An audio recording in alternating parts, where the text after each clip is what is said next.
makin lama dompet andalan gamers banyak damage-nya.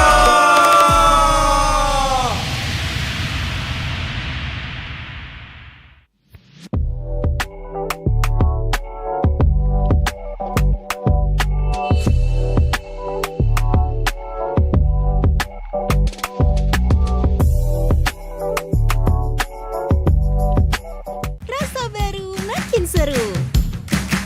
Pertama di Indonesia, kopi susu rasa cookies. Always ready, warnai harimu. Good Day Groovy Cookies. Nikmati sensasi asyik kopi cookiesnya. Tak ada hari tanpa mabar. Main nyelek, kerap buat ku tak sabar. Gimana mau main sampai kelar? Ini waktunya ku bersinar. Okay, let's do it. Game smash andalanku bikin mainku semakin hebat. Tim stabil main makin mulus, rankku fix naik terus. Tukar DG rings, diamond dan voucher game kau dapat. Cuma Game Smash, makin no debat. Game Max Booster, kini dapat DG Rings. Beli paketnya dan aktifkan boosternya di aplikasi Dunia Games.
相変わらずやかましい奴らだ。今度は背中合わせで行くわよ。よっしゃ、第7班ここに復活だってばよ。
みんな、渦巻きナルトが帰ってきたぞ。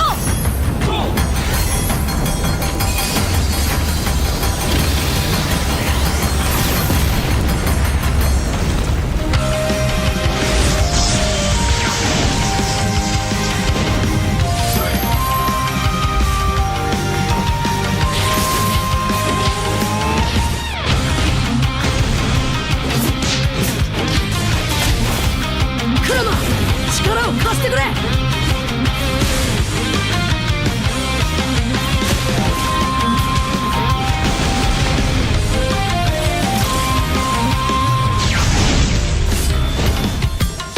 っしゃ、第7班ここに復活だってばよ。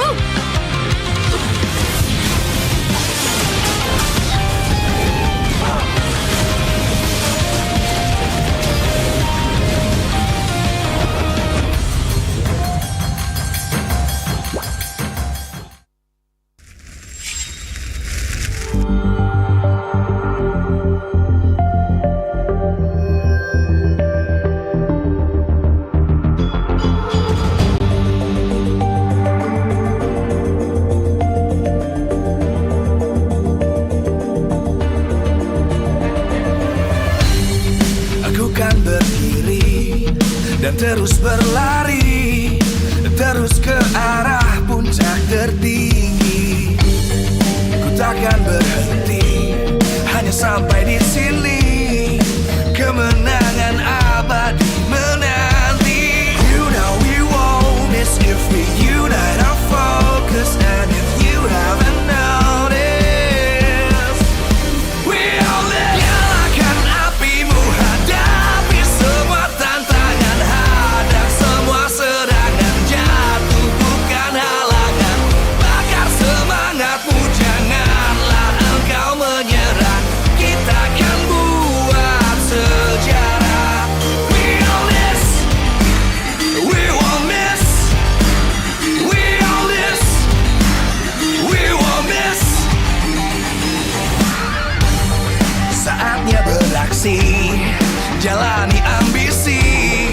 Aku kan menyawakan hari ini. You know we won't miss if we unite our focus. And if you haven't noticed, we all live. Nyalakan apimu, hadapi semua tantangan, hadang semua serangan, jatuh bukan halangan. Bakar semangatmu, janganlah engkau menyerah. Kita akan buat sejarah.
berlari terus ke arah puncak tertinggi.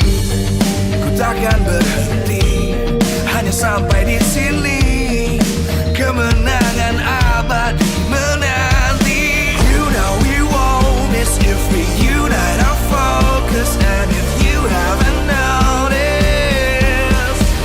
we all live. Nyalakan apimu, hadapi semua tantangan, hadang semua serangan, jatuh bukan halangan.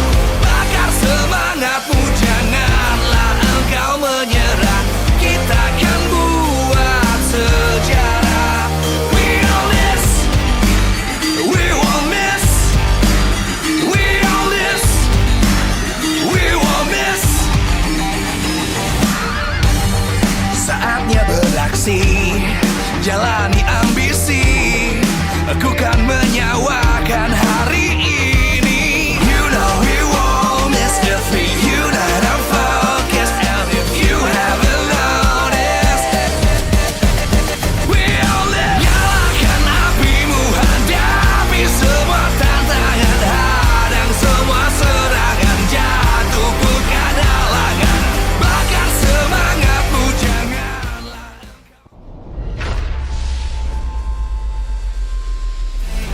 Ladies and gentlemen, welcome to the final week of MPL Indonesia Season 15. Yes, that's right. This is the end of the regular season, Week 9, day number 1. We still have 3 amazing days to bring you guys some non-stop MLBB action.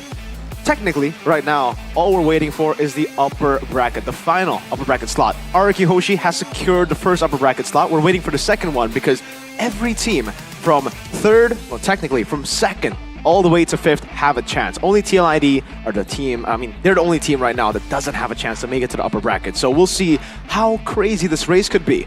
If GeekFam win today, it's over. But if BTR win, that leaves a door open for even the 4th and 5th place team, Alter Ego and Onyx, to come in and swoop their way into the upper brackets. But we're gonna get you guys some good clips, some highlight moments, some fails as well here and there of what happened in week number 8. So we're going to start things off by an amazing play from Emman. Starting things off again, making the decision. Firstly, we got to understand that he got into this position because of Moreno's diversion. It was a flicker play from Moreno to get rid of Maybe, or was it Ray? Oh, I think it was Maybe before. Straight off into the top lane he goes. Now, this was honestly just mechanically sound from Emman. Not much we can talk about in terms of macro. The targeting was sublime from Emman. Jumps in towards Sarizo, gets the Spear of Misery Flicker combo. This is more of just like a mechanical play that we are all going to be looking at, seeing it as a really, really ridiculous play. Next play up on the board is the play between BTR and Onyx in game number 3. Now, the thing I want to highlight a lot in this clip, a lot of my videos as well back at home, is the fact that BTR really utilized the 3 waves. I think here, if you guys could pay attention to the screen, I'm going to draw a few lines here and there. Take a look at the map. This is the most important thing to get in the late game. If you get side lane base turrets, guys, that should guarantee you almost 70% of the game, right? So for you guys back at home who are playing a teamfight composition, especially if you're up against a teamfight composition, these are the 2 main objectives that you need to take. The game was practically over for Onyx when they lost those base turrets after that big play in the mid lane. Now we can see this play out again where BTR had complete control of the fight, the position in the fight, taking control of this side because the mid lane wave was pushing in, top lane wave was also pushing in, giving BTR a whole lot more pressure to play with around the neutral objective. It kind of forced Onyx to go back and forth. Now we can play it again. You can see Kyrie hesitating between going here or going back because he's the only guy who can technically clear it out. The other players, with Harith, with all the other players here, it's very hard to rotate back. You only have Hanzo to clear up. That's why with Kyrie going back and forth like this, it gave BTR that forced error to take the game over Onyx in the end. Taking a 4v5 and even up against a Harith in late game, yes, it is a very tough thing to pull off, winning up against a Harith in a team fight, but if you have that side lane control, it's always a 4v5 and you're always going to be able to kite away. Baiting out the Zaman Force. Once the Zaman Force is down, that's a window of opportunity for any team to close this game out. And BTR, you can really see that level of discipline nowadays from them. I don't know if it's Coach Tazi or if they just got a sun slap in the face by Coed when it comes to discipline. We're going to talk about the drafts here for game number 1-2 in the playoff contention battle for Onyx versus Evos. This was Evos' last stand. And actually, we got a quote from Mr. Vin himself. Whoever drafted in this game, now this is Vin's quote, doesn't know how to play Mobile Legends. Which is, again, quite ridiculous to say, but after seeing it again, it's true. EVOs, not only did they give Fanny over towards the god in the jungle, Kyrie, they didn't have anyone to lock him down. They went for a Gatot Kacha, a Cho in the XP, and a Sicilian mid. There are a few ways to try to beat the Fanny. Number one, lockdown heroes. That's the easiest one. Number two, though, it's just clear early game advantage when it comes to the lanes itself. Getting yourselves out of pressure when it comes to killing pressure and getting yourselves the winning lanes is very important to go and invade in the jungle. EVOs didn't have any of that. No lockdown. You can say they have lockdown, but it's a Cho in the XP, not even roam. Someone's going to be that active. And when it comes to winning lanes, they technically don't even have that. Chen, as well, a lot of times was just, I think in this game, very hesitant. But we're going to be looking at the day one of week 9 matches very, very soon.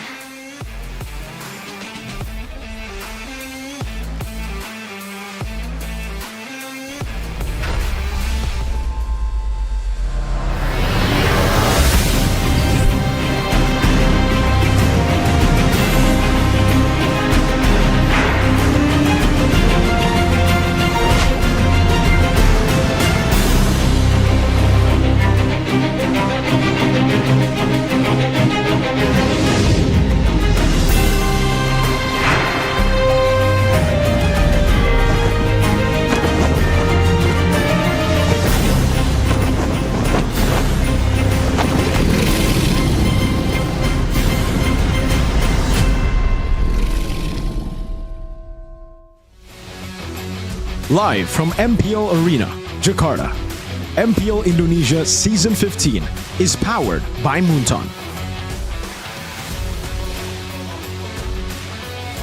Supported by Esports Federation of Indonesia.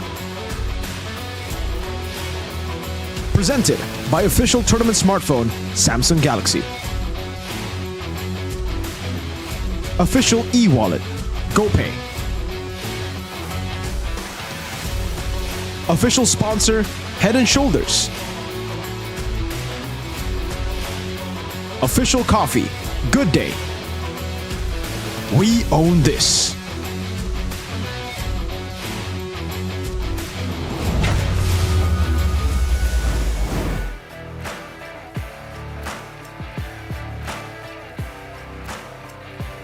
Selamat datang di MPL Indonesia Season 15, di mana ini adalah minggu terakhir, minggu yang ke-9, di mana 9 tim akan kembali beradu untuk tetes darah penghabisan, di mana kita masih mencari tahu siapa yang akan berada di upper bracket dan juga siapa yang akan menempati posisi masing-masing. 1-6 posisi masih bisa berubah di minggu ke-9 ini. Dan juga kita sudah mengetahui bahwa posisi menentukan prestasi. Semuanya akan ditentukan di minggu ini. Siapa berhadapan dengan siapa dan apa yang akan mereka hadapi untuk masa depan mereka di babak playoff. Dan tentu saja kalau kita ngomongin tentang babak playoff, 6 tim sudah men-secure posisi playoff mereka. Dan yang lebih menariknya adalah match pembukaan di minggu yang ke-9 akan menjadi penentuan apakah upper bracket slot akan ditentukan di match ini atau malah bisa dikejar oleh tim-tim yang masih berjuang. Dan untuk lebih dalam lagi Budi akan mengajak kalian semua untuk melihat bersama seperti apa klasemen sementara bagi tim-tim yang sedang beradu. Inilah dia untuk minggu ini. Tentu saja yang menarik adalah RRQ sudah men-secure posisi untuk upper bracket. Namun posisi pemuncak klasemen di regular season masih bisa terbuka. Karena Geek Fam mengejar tepat di belakang tim RRQ. Dan kalau kita lihat Geek Fam, jika mereka memenangkan match hari ini, otomatis Geek Fam akan menemani RRQ di upper bracket. Namun kalau Geek Fam kalah, ini akan lebih menarik. Karena jika Bigetron yang memenangkan match hari ini akan membuka peluang bukan hanya untuk Bigetron masuk ke upper bracket, namun peluang untuk Alter Ego bersama dengan Onyx. 3 tim dan bahkan untuk Geek Fam pula 4 tim masih bisa berjuang untuk menempati posisi upper bracket.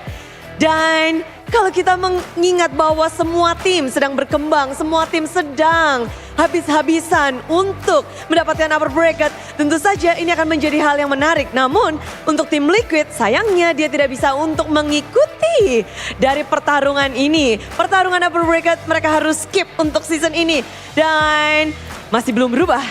Posisi 7, 8, dan 9 di season ini tidak bisa masuk ke babak playoff. Zona merah yang sudah pakem untuk 3 tim ini. Namun posisinya mungkin bisa berubah dari 7, 8, 9. Namun itu tidak akan mempengaruhi apapun. Yang berpengaruh kali ini adalah match pembukaan kita di minggu yang ke-9. Dan jika Geek Fam menang terus-terusan ditambah RRQ gagal mendapatkan kemenangan, bukan hanya per bracket yang bisa disecure oleh tim Geek Fam, namun juga pemuncak klasemen season 15. Dan sebelum kita melihat bagaimana pertarungan dari kedua tim ini, izinkan Budi mengucapkan terima kasih kepada superfans yang udah ngumpul di minggu ke-9. Semuanya pada heboh tentunya. Dan kita sama-sama penasaran bagaimana dan siapa yang akan melawan siapa, menempati posisi berapa, finish di posisi berapa. Dan khususnya Budi juga mengingatkan bahwa MPL Indonesia season 15 powered by Moonton, supported by PBSI. Presented by official turnamen smartphone Samsung Galaxy, official e-wallet GoPay, official sponsor Head and Shoulder, official coffee partner Good Day, dan juga partner ini sports ada Telkomsel, Dunia Games, dan IndiHome. Bersama dengan advertiser Kacang Sukro dan Hokben, tak lupa supplier kita RSP Helmet.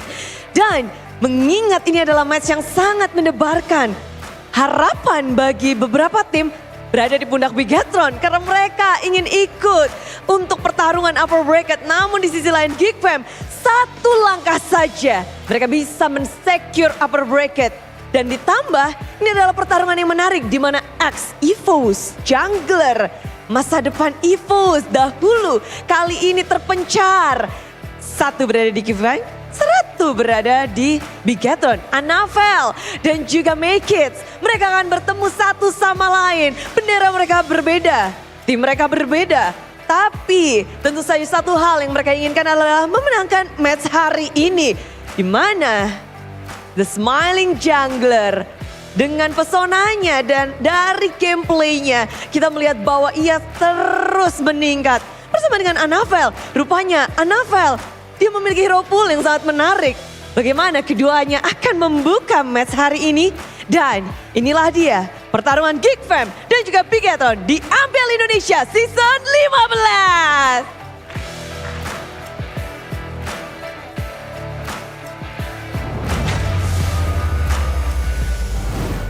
Welcome to the last week of MPL Indonesia Season 15 regular season, and we're gonna start it off with a bang between the 2 best teams in the world. Wow. Not fact checked, by the way.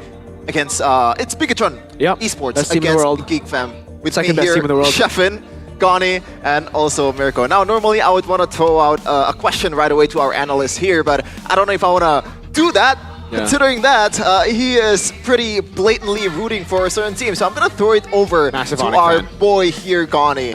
Now, Gani, important question.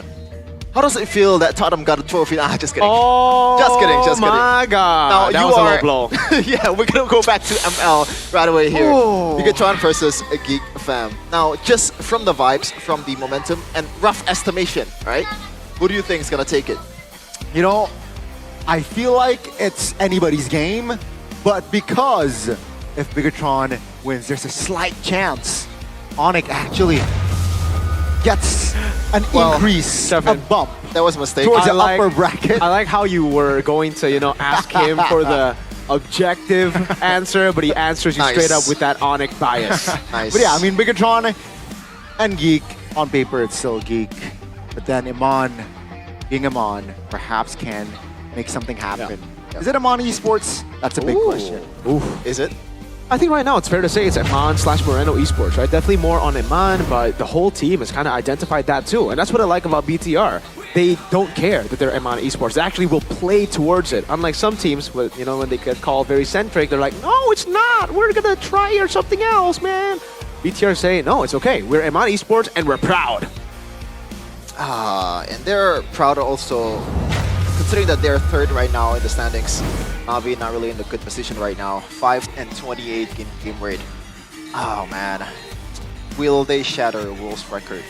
I don't think it's a question anymore. I think now it's more of a when will they shatter Wolves' record, right? You never know, man. Maybe that isn't even going to be a question because we know when their final match is going to be played. So you got a audience topic voting here. Annabelle the veteran versus Makeits the rookie. Who will shine brighter? Who will shine bright like a diamond? Is it gonna be Annabelle with his experience? Makeits the smiling jungler. C will be a tough battle if you're a centrist. Man. This is an interesting battle because right now Makeits is becoming more of a carry for GeekFam as the season goes on. But Annabelle right now, he's taking a bit more of a step back here, considering that, just as you said earlier, they are not, you know, there's no shame in being Moreno/Eman Esports, and Annabelle is there to facilitate with the Paxia, with the Fredrin. I think it's also very similar to Makeits because we've seen for Makeits as well when the team needs him to play utility jungle, like the Fredrin into the flooring composition that we've seen in this season, it's fine too. Makeits is a very, very good jungler. I've been rating this guy as top 2 even before the season started because I know how good this guy is. After seeing his MDL performance and coming into MPL, I think now it's proven. It's not just an opinion anymore that he's up there. And you know, I'm a BTR fan, but if I had to choose between the two right now, I think I'll just have to say the right answer, which is definitely Makeits. I think it's Makeits. He's been more of a threat to most teams. Also a side note, right? Both of these junglers, Annabelle and as well as Makeits, are you gonna go there? They're ex-Evos. Oh, right? They're ex-Evos, by the way. Ex-Evos. Their products are out here, but the manufacturer, the factory is down below. Let's go through the teams. Should we go on with the Evo slander? No. We can if you want. No, I don't want that. I don't want that. Evos has, Evos fans has suffered quite a lot this season. And also the previous one. That's true. Back-to-back. It's back-to-back. Oh. It's so is it more painful now or last season? I think right now because they have a lot of hope coming into the season with the signings and all that stuff. But these two teams are having a lot of hope also to be the next upper bracket tier next to RRQ. Now, we always talk about the decision between these two teams, but who to field in the lineup. And I gotta say, it feels like Finn is the better choice right now. I think the more interesting question would be Chadera and Kanziski, because this is versus Eman, right? Yeah. And Kanziski does not have the best track record against Eman. But maybe we're just gonna shift towards the audience topic voting first. Annabelle the veteran versus Makeits the rookie who will shine brighter. Let's see. You guys have chosen. Don't let me down. Whoa! You guys are kinda letting me down. Yeah. Whoa. Maybe. What do you mean? No, I think even Mirko, the one that's super BTR. But it's favoring your side. Only 5%, Bonnie. It's respectable. I think it's respectable. Knowing that Makeits is a rookie and knowing that you yourself as a GeekFam fan actually said, nah, in the first few weeks, I understand where they're coming from. Bit pessimistic, the way I like it. But maybe back again to my topic earlier. Kanziski versus Chadera. Yes, Chadera is the more seasoned player here.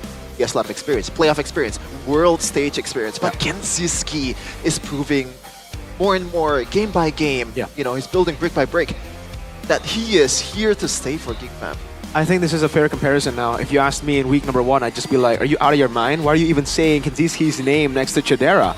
But after his performances back-to-back recently, really doing an amazing job for GeekFam as their number 1 gold lane, I'd say Kenzie is the better choice here over Chadera. Just because for Chadera, I think he's very used to just playing the normal split push style of MLBB when it comes to GeekFam performances. Meanwhile, Kenzie, I think he's a good mix of both. Really good at the Moscows, but amazing on the team fighting heroes, especially the Granger. I think that's where he really has the edge over Chadera. And honestly, it's kind of also a redemption match for him. In his first match in MPL, Kanziski was solo killed by Eman. I've heard backstage that has really hurt him. That's why we didn't get to see him perform after that week 1, match 1 performance. But we have to talk about the watch list here of the Rookie of the Week, 6 and 8 versus the Player of the Week, week number 4. Annabelle, he went from the Assassins, where he was the guy to bank on when it comes to carrying the team, to then saying, guys, we have too many stars on this team. We have too many guys looking for highlight plays, looking for TikTok plays, and looking to carry the team. I'll take a step back for the team. Makeits, Geek Fam have gone the other side. They were like, we were trying to play for Chidera for the most part early on in the season. Now make it's time for you to shine. We know how important the trio mid is, especially when you can get your hands on the Joy, the Fanny, the Suyos that can carry us in the mid game all throughout while waiting for our plan B, which will always still be a Boy and Chidera. Having those two pillars, an early game mid, I thought this was the match against Onyx. You thought it was a Suyo. You can really see how good this guy is, especially on Suyo. Like when it comes to Suyo guys, I'm pretty picky with who's good and who's not on Suyo. I'd say right now, there are only two that can really impress me on Suyo in Indo. Fabian, Make It. Those are the two Suyos that you just have to keep your eyes on, especially in the early game where they understand who to gank, when to use Blade Surge, the tap version, the hold version, yada yada. But for BTR, again, Annabelle is taking a step back. Here you still see him on the Assassins, but this was up against Na'Vi. I don't think this is the best clip to highlight what Annabelle did last week because it was Baksha, it was Fredrin. No one would want to play Fredrin against the Onyx composition that we saw in game number 2. That was the worst, and I will say it, the worst time for a Fredrin. Yet again, the man doesn't care. He knows that all he needs to do is create space for the team. He can come in, go 0-7, and it doesn't matter. He's the Beloyski of the team. Not as in a shot caller, but as in the body to get space around the map for Iman and Moreno. Man. What do you think, Connie? Because that was a big praise coming in from Mirko with Annabelle and taking a step back and all that stuff. I think it's fair, right? Usually on your ranked games, when you're down 07, let's say your stat is bad, and sometimes your self-esteem drops. Your ego. But then, Annabelle showed us a different version, and that's why I believe he still has potential in this league. Well, we might have our answers here on who will... Wait, no, we're gonna throw it over to Eterna. I thought we were gonna introduce the lineup. Eterna. Thank you casters. Sekarang di sini Eterna lagi menunggu kehadiran dari Geek Fam untuk match berikutnya dan kita lagi menunggu team arrivalnya dan kayaknya mereka udah mulai berjalan di stairs tapi kok nggak muncul-muncul ya? Apa mereka takut nih untuk match berikutnya? Oh ini dia. Good luck semuanya. Ya ada Boy, ada Chadera. Hai, good luck, good luck. Aku lagi mencari Make It nih. Make It kok belum muncul-muncul? Nah ini dia Make It, our smiling jungler. Hai Make It. Halo. Gimana hari ini rasanya? Senang. Senang? Senang kenapa nih? Ketemu Nea, Annabelle. Ketemu Annabelle. Nah pas banget nih, aku punya pertanyaan. Karena waktu itu kamu sempat bilang kalau misalkan kamu tuh siap banget nih ketemu Annabelle untuk pembuktian pada EVOS. Kenapa tuh pembuktian pada EVOS? Pembuktian, ya kata-kata doang gitu. Nggak ada alasan gitu kenapa kamu ngomong gitu? Alasannya main di MPL pakai HP Samsung. Oke. Tapi emang apa gitu? Kan kamu dulu emang dari EVOS Icon kan? Terus kamu bilang EVOS tuh kenapa? Ayo masa nggak mau ngasih tahu sih? EVOS tuh bagus, cuman ngebuang aku sama Annabelle aja. Oh, I see. Nah kebetulan banget kita kalau melihat standings top 3 itu junglernya semua ex EVOS. Tapi pas di EVOS kok kayak kurang perform. Kenapa jungler-jungler dari ex EVOS ini lebih berkembang di tim lain? Lingkungannya kali. Lingkungannya kali. Emang kenapa lingkungannya? Ya beda-beda aja, ada yang baik banget, ada yang biasa aja. Oke, karena lingkungan ya berarti ya. Terus ini kan menjadi match yang menentukan siapa yang upper bracket. Kamu pede gak sih bakal upper bracket? Pede banget, soalnya ada Bang Baloy. Pede karena ada Bang Baloy ya. Terus ada message gak sih untuk jungler di sana, si Annabelle? Langsung saya buktiin ya, let's go. Langsung saja buktikan, let's go. Alright, thank you so much Make It, good luck. Dan see you di atas panggung ya. Oke, bye-bye Annabelle. Jadi itu dia dari Geek Fam, Make It, our smiling jungler. Jadi kita akan kembalikan kepada casters, silakan. That's Make It for you. The confidence, and he also said that, how confident are you in reaching the upper bracket? He said, very confident because we got Bang Baloy. Brother Baloy. That's fair. That's what Baloy does to you. Yeah. Leadership, charisma, inside the game, Aura. outside the game, aura. I don't know about aura. Maybe. Hey. But, you know. Season 11 Beloy, he had aura. Remember that villain arc Beloyski? Season 12 too? But now it really feels like he's just... It's like a wholesome... He's a wholesome dude now. He's not like the villain, the main character anymore. He's like, he's Jiraiya, bro. Positive father aura figure. is also a thing, right? What? Positive aura. Yeah. But I think when we talk about aura, it's mostly, the Kai. Song Kyrie. Jin-woo's, Oh my god. T-Boy, Yeah. Sans. We're gonna save that for like a solo leveling collab, man. You don't gotta say that. Sorry. Oh yeah, we're gonna go back again to Overrated. some make it points earlier, which he's kind of like, I don't know if he's taking a shot at Okay. EVOS. I think he dialed back a bit with Eterna just now. Okay. So we're gonna take a look at the the teams that's already achieved playoffs, and let's see who are the EVOS, like ex EVOS that that's playing there. Susujin. Who else is Annabelle. there? Annabelle. Make it. Make it. Gotta think about this one for a Alter bit. Ego. Dreams. Dreams Hijume. Dreams Yeah, Hijume. Dreams Yeah. Hijume. Which team was it? Which are the other teams? I forgot. I think all of them had.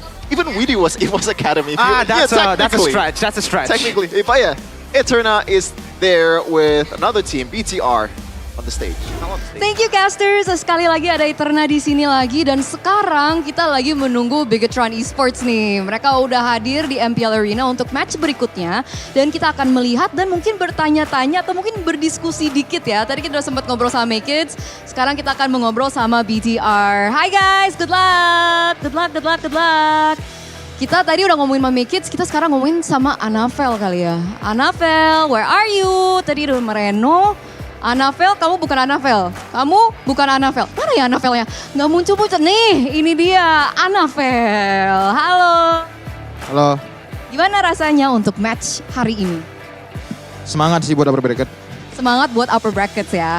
Tadi aku udah sempet ngobrol sama Make Kids dan dia bilang kalau misalkan dia udah siap banget nih ketemu kamu karena dia mau ada pembuktian terhadap EVOS.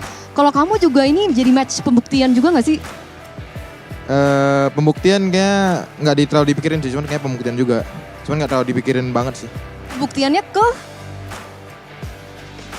Ke semua orang sih tentang aku yang udah ke better. Oke, pembuktian ke semua orang ya. Jadi nggak khusus untuk satu pihak tertentu ya.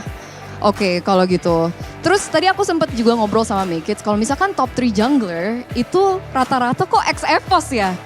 Terus dia bilang kayaknya tim-tim lain itu bisa lebih mensupport jungler-jungler mereka karena ada perbedaan dari lingkungan. Kamu setuju nggak?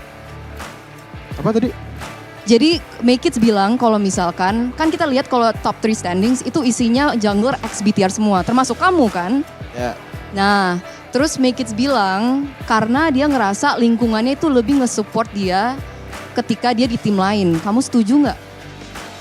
Setuju ya, setuju. Setuju juga. Soalnya emang kerasa berbeda sih. Kerasa berbeda. Perbedaannya apa sih kalau kita boleh tahu? Itu nggak bisa di-spill sih, nggak bisa di-spill. Oke, nggak bisa di-spill ya. Oke, ngomongin tentang top 3 jungler kita, Sutsujin tuh kemarin bilang kalau misalkan Make Kids itu smiling jungler. Kalau kamu sebenarnya kepada Make Kids sebagai senior Make Kids dulu di EVOS, kamu beranggapan Make Kids tuh seperti apa sih? Bukan smiling jungler sih, cuman jungler berdarah gemoy kayaknya. Berdarah gemoy. Terus apa tuh? Lebih dijelasin lagi, maksudnya gimana tuh? Dia lebih gemoy sih dibanding dibilang smiling, lebih gemoy deh. Lebih gemoy, tapi jago. Jago banget dah, jago banget. Jago banget. Pas di EVOS kamu juga ngerasa kayak gitu?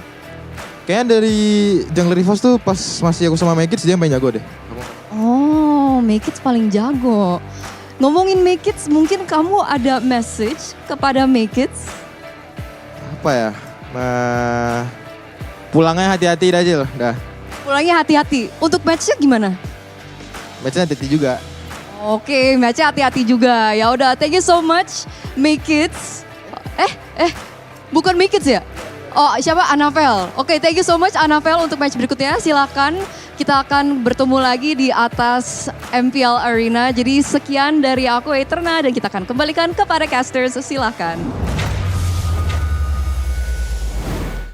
That is Annabelle, by the way. That's the part of the EVOS Miracle Run in season 13, I believe. Yeah, but when they pretty much switched the whole lineup and ended up almost, well, not almost beating Onyx, but they were there to compete against Onyx in the grand final. But yeah, maybe we have to focus on the opponent first here at Make It.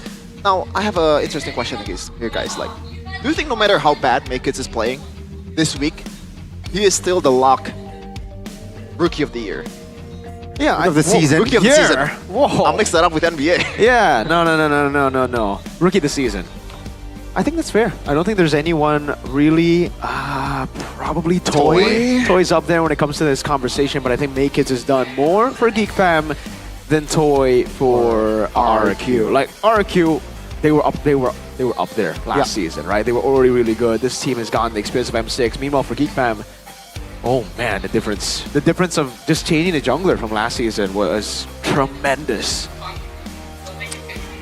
It also helps the fact that the meta kind of suits Maykids as well. Well, to be honest, Maykids, at the end of the day, is very versatile. We've seen it on the Fredrin. I mean, he can pull out the Basha if he wants to, probably. And the Fanny, this is the, maybe like, I guess, the requirements for a super elite team. With an exception, Blacklist International back then with them in M3, you know, they don't need to play Fanny. They can play whatever they want. But yeah, with the Fanny, it opens up a lot more avenues for Geek Fam in the banning phase and the drafting, and that becomes easier for Beloy, Blovsy, and Tora DSP. Which it makes this team, Geek Fam, more special, right? If you compare it to last season with Vincent, unfortunately. So let's see, will Geek Fam continue on? And still a big question though, Kenziski or Chedera, who's their main five? Because playoffs is near. We're gonna have our answer in a second. Geek Fam, who is gonna be filling the gold lane? It's still Kenziski. Starring for Geek Fam with Gops, Maykids, the smiling jungler, Aboy, and Beloy combo in the middle. Ladies and gentlemen, that's the rookie duo combo for Geek Fam. Will they get upper brackets? Will they be able to beat BTR? Will this team be able to secure the upper brackets? All they need is a win, but BTR is a tough opponent. This is Geek Fam. Started from the bottom, now we hear not just in the season, throughout the history of the franchise. There were, in Season 9, Mirko, 1-28 in game total. 1-28. And look at where we are right now. That was the season they went 0-14, I believe. Yep. Oh, crazy rise to the top. Bigatron though. Luke, Annabelle, Moreno. It's still with a feed, and there's Tar. And the gold lane Eman is a tough matchup for Kenziski. Again, for BTR, 2 wins secure them upper brackets. It's all in on this one.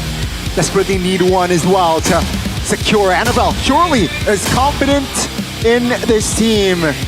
Ladies and gentlemen, this is Bigatron Esports. Looking to systematically defeat the Geeks. Beep boop. Beep boop is right. But it is once again a tough task. We've talked about this in the in your video, Mirko. On paper, they're not a bad team, but they are currently the worst performing team right now compared to Geek Fam. They're the worst out of the two. Yeah. Okay. The phrasing was a bit weird there. With E, not T. They're worse. There you go. They're worse than Geek Fam. I agree, but not entirely. You know, like mechanically, I still feel like BTR definitely have the upper edge. Maybe not in the jungle. Maykids has that over the rest of BTR, but when it comes to the mechanics of Eman, Moreno, even I would say Finn here, compared to Beloyski, compared to Kenziski and Aboy, it has been looking like BTR have been the better team mechanically. But again, it's not about mechanics. It's not just about mechanics here on the stage. Mainly, it's about how calm you are, how objective-centric you are, how you're able to come back from a goal deficit sometimes. And it's the discipline that comes in and the mental. And I think on that those two fronts, Geek Fam have the upper edge. This is a team that has been looking stellar through the pattern of Beloyski. BTR's new chip. Ooh. Annabelle, the new and improved utility jungle. No longer forcing him to play these assassins. More so just, you know, trying to give him the heroes that can enable the rest of the team. You can see a huge dip when it comes to total kills in jungler GPM as well, because he's not a farmer anymore. He's more of the utility jungle, and that's why we're seeing a rise in Turtle Slane, a rise in Lord Slane. Well, he was actually technically already #1 in Lord Slane. Turtle, he's still climbing up. #1 is actually Albert from EVOS. Goes to show you, winning out first few neutral objectives doesn't always win you the game, because if it does, Geek Fam would be probably 8th place now. They don't secure a lot of turtles. They don't care. I don't think that's the idea, right? Because maybe the whole Geek Fam squad thinks that Turtle overall is overrated. Well, we have the smiling jungler here right now, Mirko. Hey kids, look at the stats. It's almost like Maykids and Annabelle swap places at the first few matches into now last week of MPL, because Maykids started off pretty bad statistically. He was still trying to figure out his groove in MPL, but now he's number 1, number 2 across the board, only number 4 there. I think it was for jungler Total Turtles. Again, not really the best team when it comes to securing turtles, but they are really good at securing lords. That late game play is amazing. Jungler GPM still losing out to the Mercenary, La Mercenaria. Xevas, by the way. Oh, you're right. All 3 of them. Annabelle, all 4 of them. and Maykids.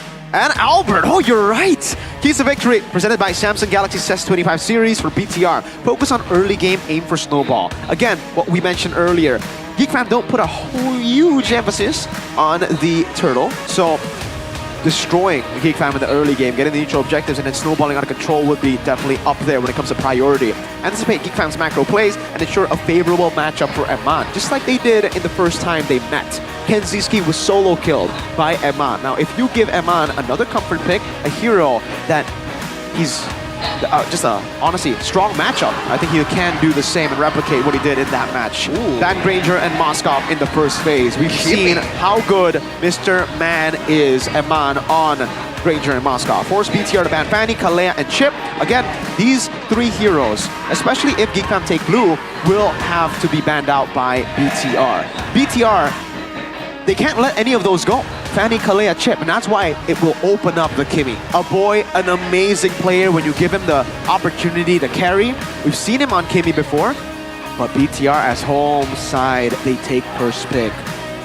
There you go. You can already see, again, the read from BTR. They don't want to give the blue side start to GeekFam because they have way better early game blue side picks, like Fanny. They're just able to dictate more during the draft, but yeah. Win rate wise, it's not that bad, right? For both of the teams, I have to say. It's 60-60 for BTR, but for Geek, it's slightly better when they're on red. So let's see. BTR, they want to dictate from the start, but GeekFam, if they are able to respond on those red side picks, it's gonna make it even game. Now my question is, because we're not seeing the sides that were used to make the keys to victory, will BTR still even ban the Fanny? Or will they think that the utility jungle is going to be enough to stop the Fanny? Because in the past, that has been the case, right? Blacklist in their prime, up against any team who wants to utilize Fanny. They don't care. They will be able to hold on early, weather the storm, invade, take purple, and then win out. I think they also, if they get Kalea, then I don't think they're Fanny gonna matter for BTR. But for GeekFam though, this is the interesting part. In the second phase, I don't think they're gonna ban the Chip. Do you reckon? In the second phase or second pick? GeekFam are the red side, right? I think they will. Really? Yeah, we have seen BTR do really well on Chip nowadays, like recently. Drafting phase, set it to you by our official tournament smartphone Samsung Galaxy S25 series. Ooh. And Bluffs is gonna ban the Kalea and Masha still. I'm telling you, man, there's gonna be something in the scrims that made this Masha always bad. Even Kochia paying huge amount of respect towards Mr. Luke, or maybe it opens up like a lot of picks for Gops. Whoa, BTR are actually taking a page out of RRQ's book. In their matchup game number 3, if you guys remember, all the junglers got banned out. Then they went for Chip left open. They went for a Suyo after that. GeekFam want to play that game, it seems. They will ban out the Fredrin, leaving the Chip up for grabs for BTR. So it's going to be a Chip, Badang, and Suyo. Yeah. Chip, Badang, Suyo, all up for grabs. They will go Baksha, first pick. They don't want to go for that one. Baksha. Yeah, you can see the idea, right? Getting ganked as a Baksha, you don't care. Yeah. If the Chip's there, you just got to walk out. Toysans, you actually put all of your anti-regen on everybody who takes the portal. We're practically Season 12 and Season 13 again. Let's see though, GeekFam, what will they respond with here? Technically, Harith is still open. Like Suyo, you want to go Suyo here? I don't think so. I think the Kimmy, you're right, because of the Baksha, I guess that's why they don't want to go for the Kimmy. They'll go for the Harith instead with the Badang. So this actually does leave Bigatron open to go for both Granger and Kimmy. Wait, right now the chip is like, there's no attention to the chip. I don't think it's going to be picked in this match. I don't think so. I think Really? after seeing the Baksha, Wow. Geek Fam are like, yeah, again, we don't really want a portal into gank a Baksha. And for BTR, it's kind of like, Baksha We have a isn't Baksha. really a fighter in the early game. Like, he's strong, but I don't think we needed chip. So, yeah, I think it's either Kimmy or Granger now, and then they'll try to flex. Or If both. they go Kimmy, they might as well just flex it over towards a later stage. I think getting Granger, M1 Granger is a right idea here. Secure marksman here. And I guess Oh, they can just go Farsa, Granger. you can go mid, mid goal, I think, right? Oh, Yeah, go Irithel. wow, not the usual M1 pick. And gotta say, I'm not really a fan of M1 Irithel because he's been not solo carry potential is quite limited, I agree. gotta say, compared to Granger, compared to Harith, and I agree. Moskov. Yeah. He hasn't been performing on Irithel too. It's not just about, you know, individually how he's able to carry, but the studio comes in, signature pick for Make It, so nothing too shocking about that. But I do want to take a look at the stats here again. Irithel, 2 times it was picked up, 0% win rate for Eman. That's why this pick, you don't really think about Irithel when you think Eman. You think of all of those hyper carries. But the synergy though with the Baksha, I think it goes toe-to-toe, I guess. Say goodbye to the Farsa though. I'll be honest with you. The way that BTR have been able to counter the Hariths a lot against Onyx is the Farsa burst, that range that takes the Harith out before he can even join the team fight. So it's interesting that they didn't pick it up in the first phase, because now I think Geek Fam will either pick it up for themselves because they have first pick on red, or ban it out. Yeah, they're gonna ban it out, and it kind of opens up a Valir pick as well, right? Because they already have 2 frontliners. It potentially will be 3. Valir for with BTR? Finn. Yeah, no, Valir for Geek Fam. I think that's an option, right? We have seen Valir just... Yeah, and against Phobius, against Baksha. It makes sense. But then, let's say Valir, it's late game. Valir is going to be eaten up by this Irithel. Yeah. If he's, like, positioning-wise is bad. So, it's still a flip coin here. BTR, what will they limit? That's going to be the question, I guess. If they limit a mid laner, it's going to be tough on them. So, CC makes CC sense. It's good, especially when they are quite convinced that Badang is gonna be on Beloy. Almost certainly. Yeah. It's also, by the way, the Phobius pick, if you guys are still questioning it, if you are questioning it, that is the best pick of Gobs. It's his most favorite pick. He has been able to perform really well on it. So not only is it a good pick for BTR, it's a deny away from a signature of Geek Fam. Last ban, Farsa. Do they ban out the Kimmy now is my question. Kimmy. It's, yeah, on paper, I think it does well. I mean, it's pretty much run and gun composition for BTR if there's a Kimmy. Yep. Good ban coming in for Blovsy and crew. They limited the potential here for Moreno. I think for BTR, they gotta do the same with limiting Gobs' potential. Maybe something like an Edith would be pretty good ban here. Yeah, considering that they have 2 frontliners, they need a bit more damage, I guess, to get a shred through it, and a potential catch towards the Irithel. Yeah. I think the glue ban would make sense Oh, too. yeah, you're right. The glue... That would be better, I think. To be fair, this is the thing, because Geek Fam have the first pick and the last pick in red side, right? So they can just pick up a mid laner and hover over glue, waiting for if BTR decides to go Faramis, and then they can blast pick glue.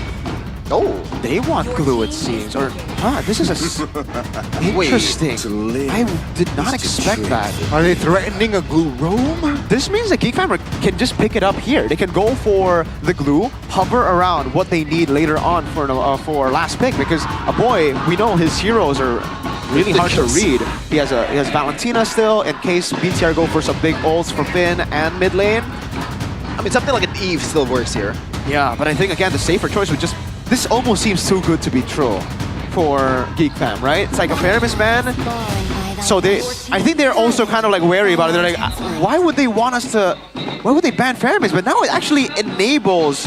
No, Phobius already picked up. There's no way the glue comes up on the other side. Interesting. What are they going for now? Oh. Huh. Against Show? Yusin? Are they going Sicilian? Is that... But... Because they need a long-range magic damage dealer. That's what I'm thinking about. That's why the Farsa and Kimmy got banned out. The Eve could be the answer, honestly. That's the easy answer. That should be the answer. But again, it works well. Yeah. I've repeated it multiple times. Oh, Angela! Oh no! This is a throwback debut pick. We haven't seen it. have picked Angela this season? Nope, Angela has been pretty bad. Angeloy, usually we see from Geek Fam. Huh. This is a unique composition, I'll say that much. And that's why they banned the Faramis, by the way. The Faramis is a known, not counter, but a great pick when you see an Angela on the other side. You're gonna cheese it? No, yeah. Blue is still gonna be the best choice here. I was gonna say, like, is export ESP a viable How do they answer? deal with the glue, though? The glue wins out in the lane against the Phobias. It is so good up against everyone, I think. It's just even the box Play the long game. But do they even have the long game? I think Geek Fam have the long game with the Harith. Huh. It's like Bigatron are trying to win early with this composition. This is an early game comp. They gotta win the first few neutral objectives and then snowball. But the set from Geek Fam, or from BTR, is actually, I don't think it's good. It's Angela and Basha, not much CCs on BTR's part. Wow. Look at the lineup rating though, 7.1. Like, everything is favoring BTR right now. There's no excuse, Mirko, if they lose. CT, Coach Tazzy, what are you cooking up? Hey. Yep, this is the upper bracket matchup. Who will be next to RRQ in the second place? Will it be Geek Fam or Bigatron? Round one, let's go to the land of Dawn. Let's see, will BTR or will it be Geek Fam striking first? Let's see, ladies and gentlemen, Luke. Is this new? Concussive Blast on Phobia. So I understand what he's trying to do here up against the glue. He knows that he's not going to win out of the lane, so he's expecting just to clear it out and then rotate around with the Concussive Blast. I think for the most part, we still see more Brave Smites for the Phobias. But there you go, something new already. This is man, they are really banking on the early game, and right now we're gonna see the emblem by IndieHome, by Telkom Telmirko. We might want to see what the Angela picks here. Good steal, Annabelle. Annabelle will jump and will catch the Loiski off guard. First blood. Nothing new, but Loiski falling first. And nothing new, the fact that Annabelle got the first blood. We've seen this against Onyx when Jawhead was picked by Keyboy. Yeah, it's always BTR with the early aggression, and again, for Geek Fam, the early game's not too good. The Jusin and the Badang, well, I mean early as in, before 4. It's gonna be really tough for them to actually battle out against BTR, who are technically all of them online before 4. Bottom lane though, this matchup, I gotta say, it's actually a Harith win matchup. You know when to go in, there's no way for Irithel to sidestep away from the Synchro Fission too, so Eman's gonna be the one playing it safe and looking for smart trades. By the way, he's rocking the Purify. This is what I really like the most right now. Normally, if you're up against this composition, people will just, or like pro players will just choose Sprint. Yep. It's going to be a stun here. Perhaps a big engage, actually. Annabelle caught, but that's going to be Valoisky taken down again. Now Annabelle is able to get out with the Puissance, and that's going to be Geek Fam again, suffering a Beloy loss. I don't get it, man. They should know the win condition by now. Annabelle is a monster early game. He's going to be everywhere with the Shield Unity. So I don't get why they're still always trying to fight, despite them being, having a Zushin, but having a, Badang, it's not enough. Wow. I just want to say, wow. We noted the win conditions for BTR. Again, early game, neutral objective. That's what they want to look for with this composition, and they've done it. So far, so good. Eman! Gotta be careful, Beloyski's there. Not level 4 just yet, though. That's actually gonna be Bigatron with the counterplay, and that will force Beloyski to use his flicker. Well, Annabelle looking with the hard guard in hand. Looking to perhaps a crash. Doesn't really find the right connection, though, so that's a wasteful hard guard there. Juking left and right. The signal going right, but goes left instead. Just like Indonesian moms on a bike. Too relatable, man. Too relatable. Talent prediction. Hey. By GoPay. Expected, as expected. But Only me? Gani! Gani! My God! And Owoa and Gani are my 2 favorite casters today. Gotta have a fight in the talent room. What do you mean, man? Here. What do you mean? Come on, explain yourself first. I mean, so far, Bigatron is going very well. Hey, but look at the gold lead though. That's not much actually. Nope. Compared to what I expected, especially after getting 2 kills. But it's on Beloy. Yeah. Again, this is normal for Geek Fam. Losing out in the early game, it's kind of, at this point, expected. Template. It is their pattern of gameplay, and all the kills for the other team is on Beloyski, so it's all good. And for BTR, I would say it's still all good too, because for them, it really is about waiting for that mid-game power spike. If they can just get all the turtles and Geek Fam avoid all their fights, it would still be optimal for BTR. And I think that's why they went for this composition. They know that Geek Fam are kind of like the avoidant team. They don't want to fight until they truly are comfortable. And I think here, the comfort spot for Geek Fam to fight would probably be when the Harith gets Holy Crystal. Yep. Power spike.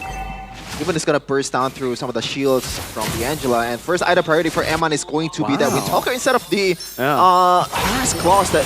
Oh, I guess he has the, you know, small lifesteal item, that's why. Yeah, it's the components that Eman does really well on. Again, really intelligent gold lane. Anaval?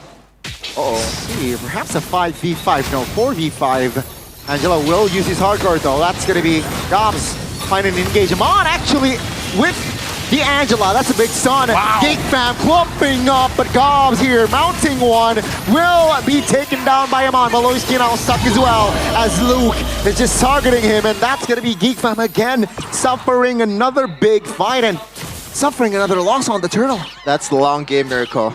I mean, I guess BTR is kind of winning the early game, so that's why Geek Fam wasn't able to break through.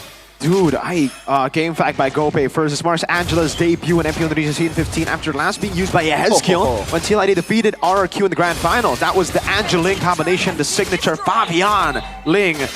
But I just realized something.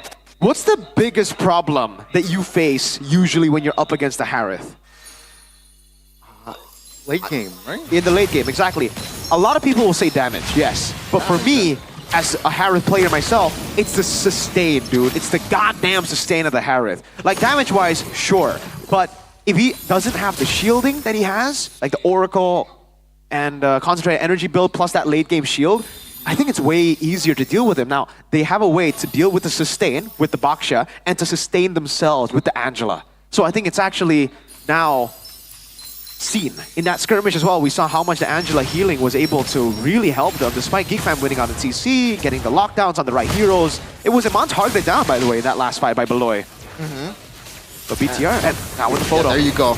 And Radiant as well, so Kenziski's gonna be nerfed all the way through. I don't think so. I don't think this is the right call. Bottom side is clearly pushed by Eman, so well done, Bigatron, on handling the pressure by giving out pressure as well. Though, they will take the fight. Shaman Force Pop, Luke now, sandbagging. Oh my god! The Inferno pursuit, but he will fall eventually. Gas flickering out. That's gonna be Makis jumping in. It finds a stun on towards Annabelle, but Annabelle with the poisons will be able to get away. And that's still though, Bigatron just somehow finds a win there. Yeah, they get a turret down below. It seems like the shove in the mid lane will happen too, and BTR will have better setup so far, because the frontliners were forced to back away. Eman. Should they fight? Oh, but the flicker! He finds the Angela and Finn will go down. Beloyski now with no resources, he will fall. He will be the claim, but Eman actually in a wrong position, and that's gonna be capitalized by Geek Fam. Bigatron now out of position clearly, but Luke comes to save the day. Kenziski targeted, he flickers out. That's gonna be Luke mounted, but Luke falling as well. Moreno now in the bush. Angela is there to provide sustainability. Makes 1 HP! The flicker! And Moreno will seal the deal.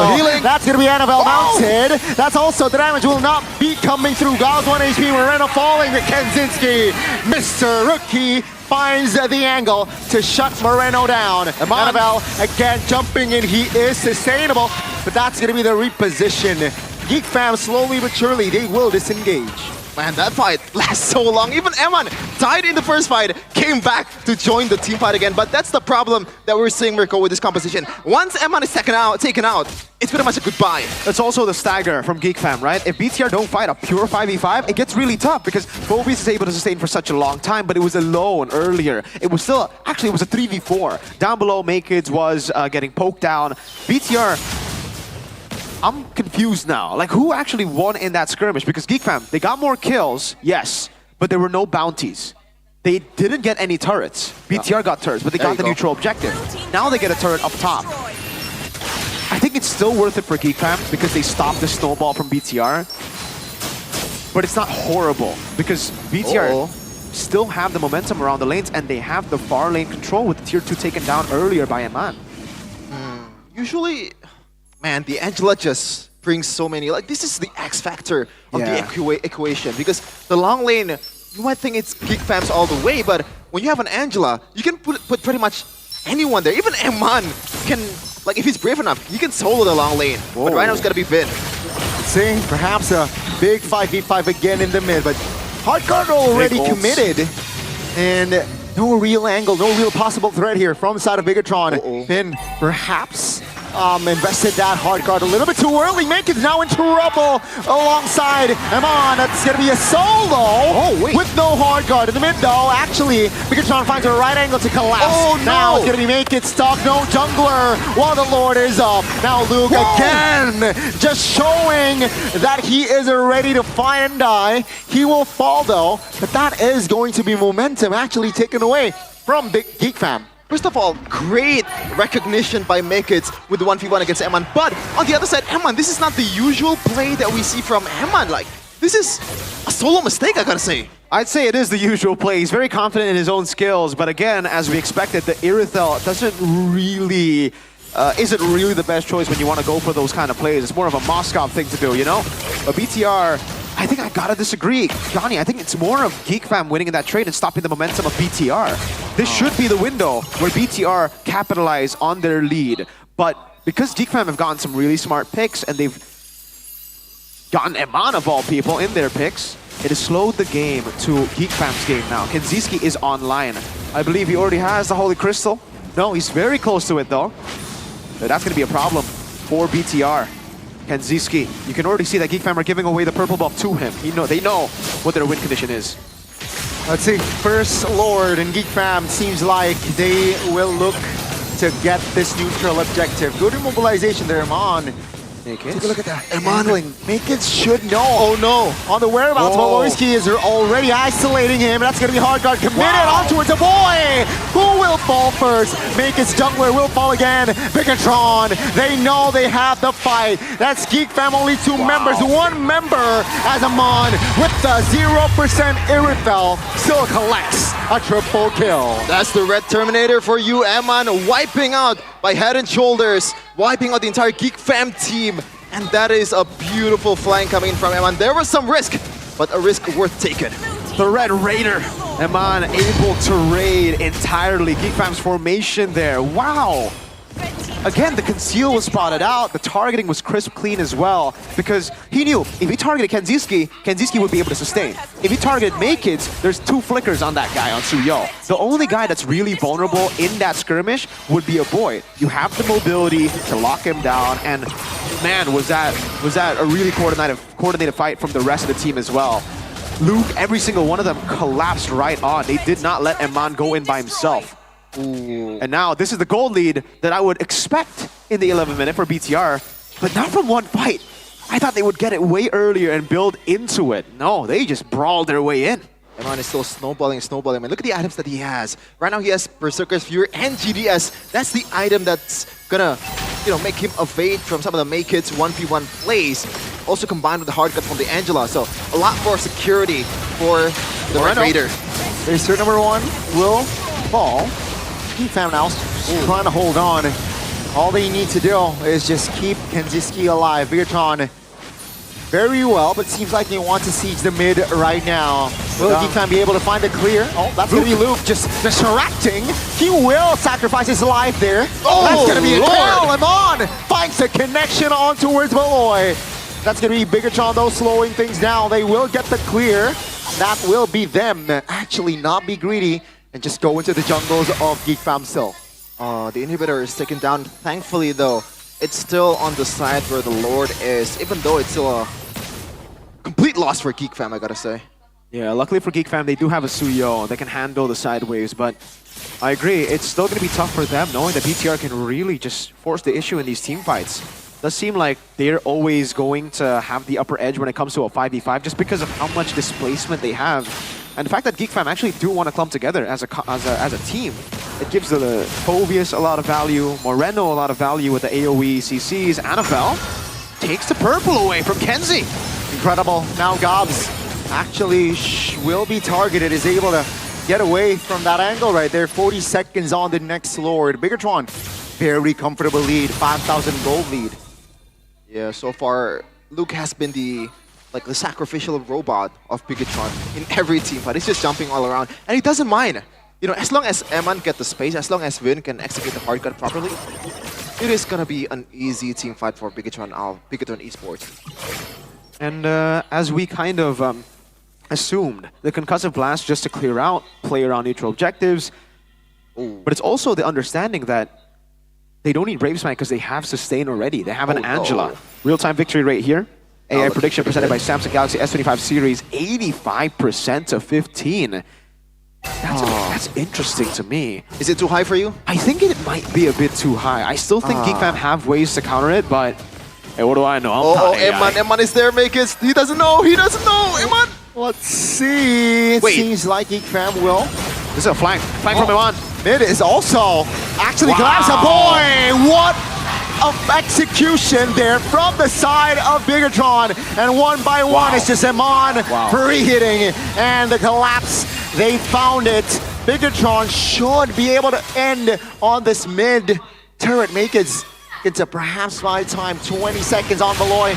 Mid turret will fall, Makers will not be able to find the clear even. That's gonna be a wipeout, and Bigatron will strike first in this best of 3. And that's it, they're one step closer to trying to have a shot in the upper bracket. Meanwhile, GeekFam, if they lose this one, say goodbye to upper bracket. Wow.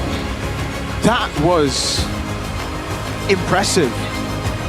We saw the lineup rating, but for the most part, it's always, for me, different, right? Like, I mean, we've seen massive wins in the lineup rating that just doesn't get utilized in the game itself. But this time, this unique draft, this BTR chef, Coach Tazi, has cooked up a fine meal.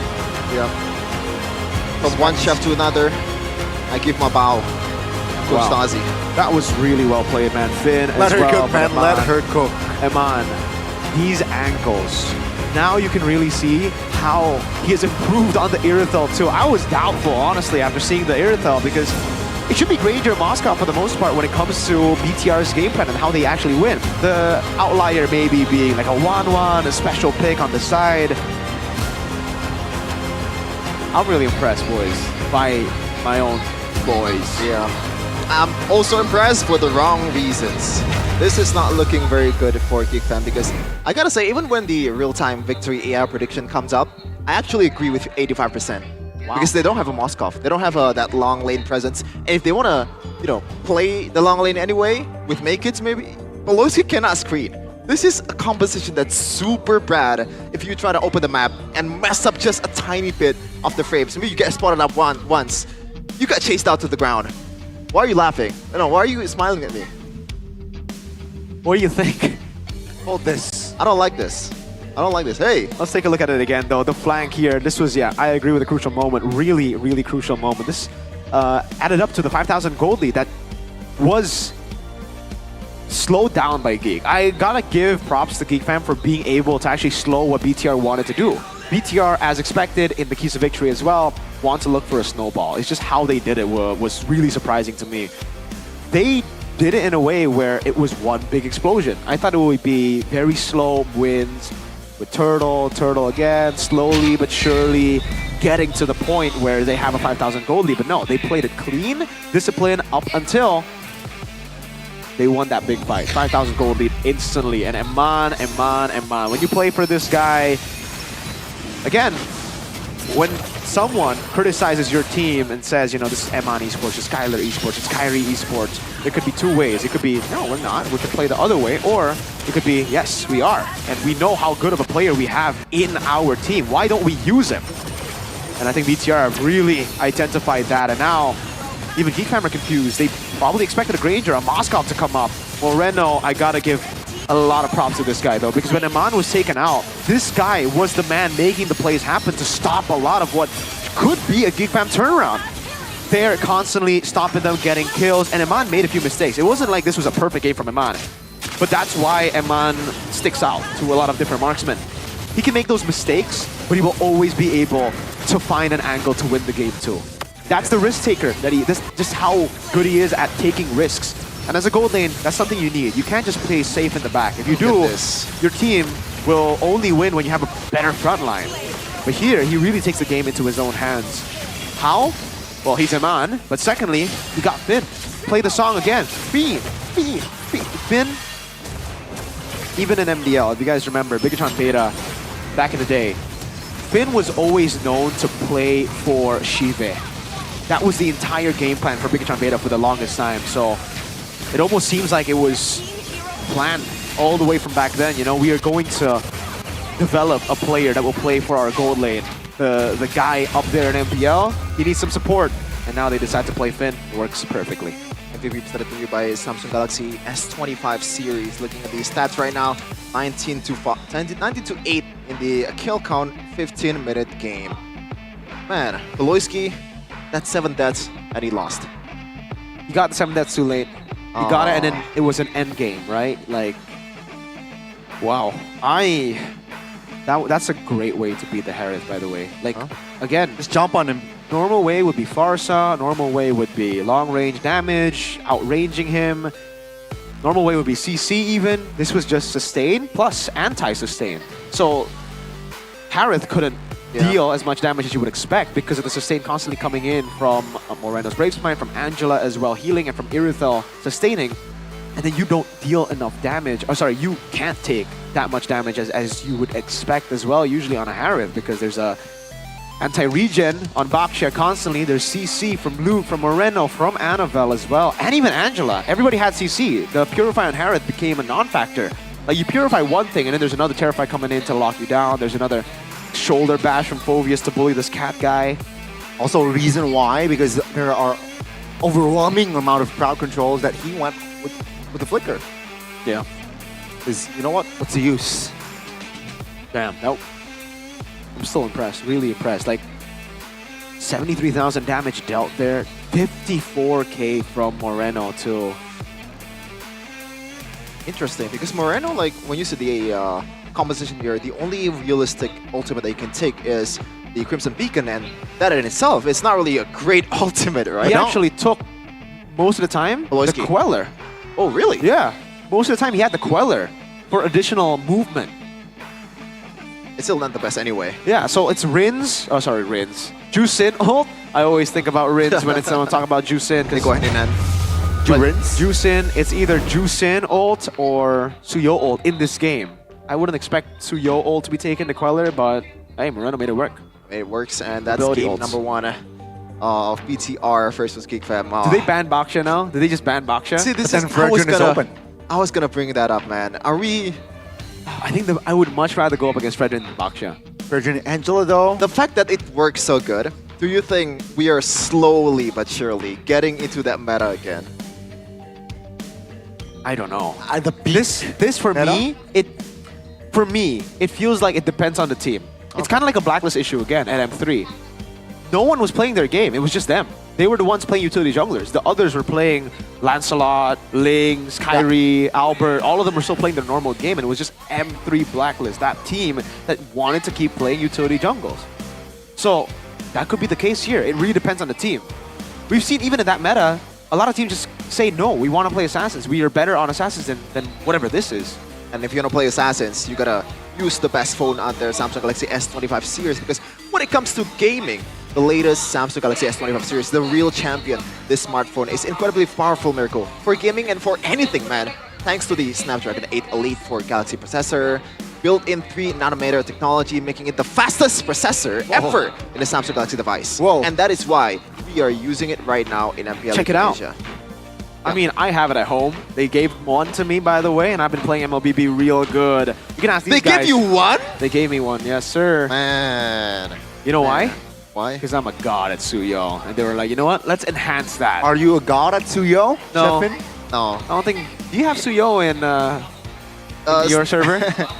That's the dumbest joke that you've ever made, man. I don't know why is it still really a thing. not. It's funny. Sorry It's for the almost e-jokes. as funny as overrated lemon.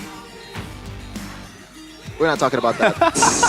We're gonna still talk about the Samsung though. Yeah. You might wanna use the Gemini, Mirko. Oh, okay. Well, let me ask Gemini here, and you guys can do this at home if you have an S25. Why is it called Gemini, by the way? Is Bigatron going to win against GeekFam in MPL ID today?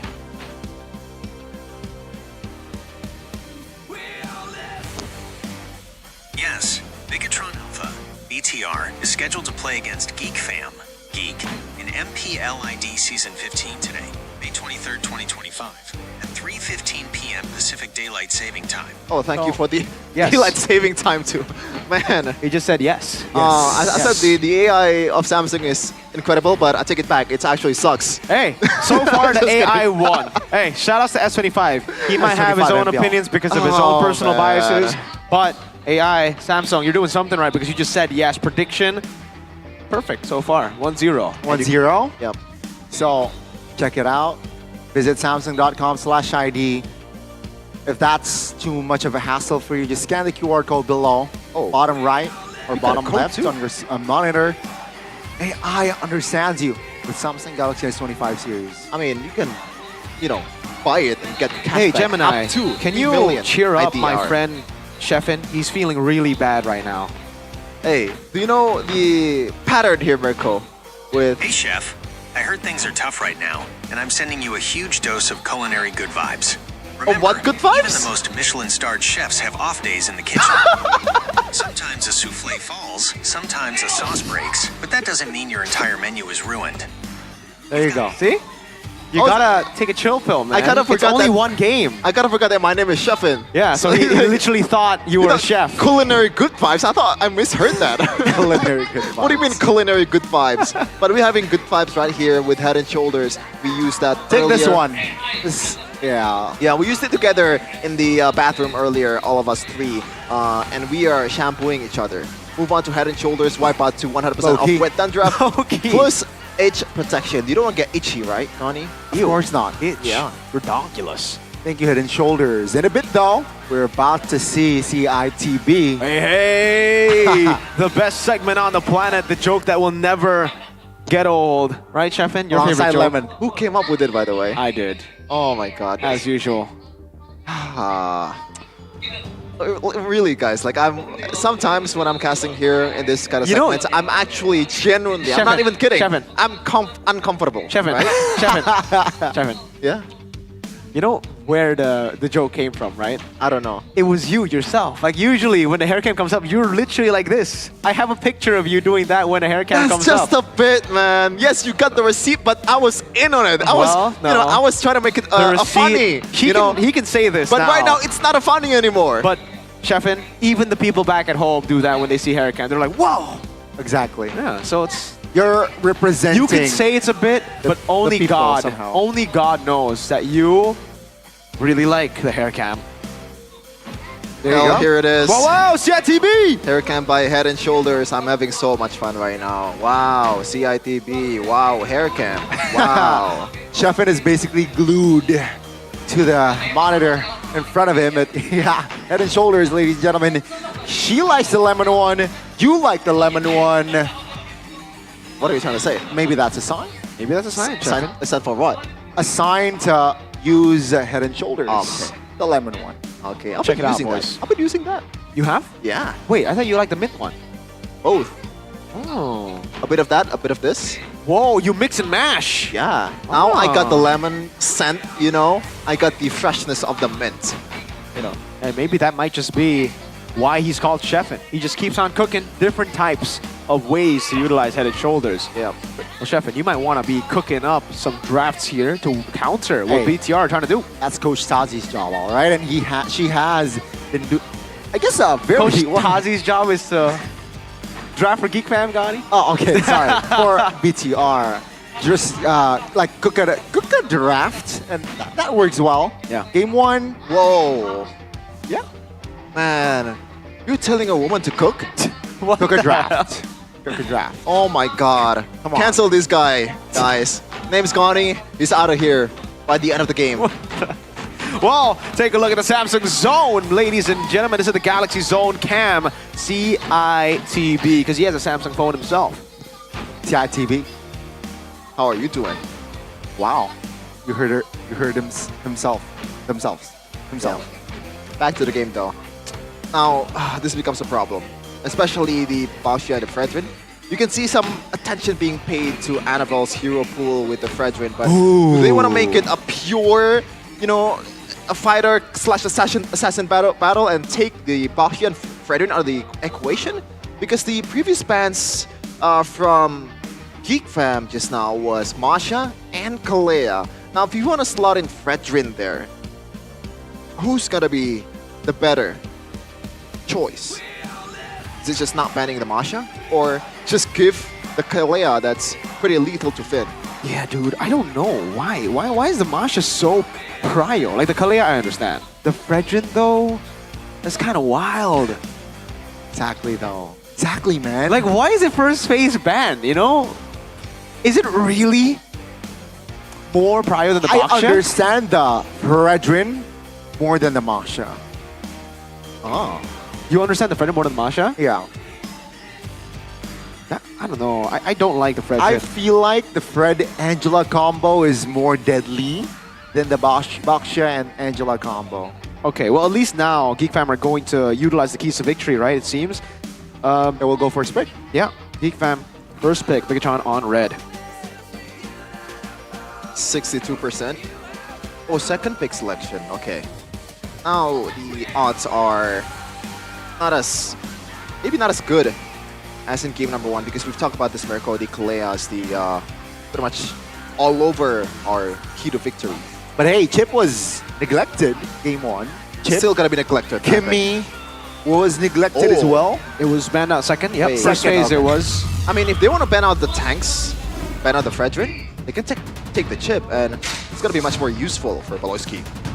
All right, let's take a look at it. Draft here, Fanny. There you go. There you go. Fredrin and Baoxia taken away from BTR. Now, what do they go for? Fanny's going to be taken out. Joy as well. Does seem like they're setting up for a Suyo if they don't get the utility. 4 junglers, right? 2 assassins, 2 fighter tanks, and we'll add Masha again. So now... Kalea ban, I think, right? Kalea or Chip here? I think Kalea. Last game, the Chip I do think so. didn't come through. I think the Kalea... Well, that's because Baoxia was there, Mirko, I think. Most of the part, right? Could be. But it's also, I think, because BTR like to clump up together. So you go Harith here, or you go Kimmy here. I mean, they don't care about the chip for Geek Fam. They can play the Badang again for Baloyski. So maybe it's still gonna be. No, it's not gonna be a Harith. It's Phobius for Gops. I mean, it's a power hero for Gops. So makes sense. And the early game objective control is gonna be pretty good. This is gonna be the Suyo pickup then for BTR. Might be. Looks like it's a great choice to go for here for BTR. And then they could go Hylos, I think? Or do they go Granger? Granger, Kimmy also up for grabs, so there's a lot of picks that BTR can go for. Technically, the Lo Yi is up for grabs too, and Bigatron have used that before.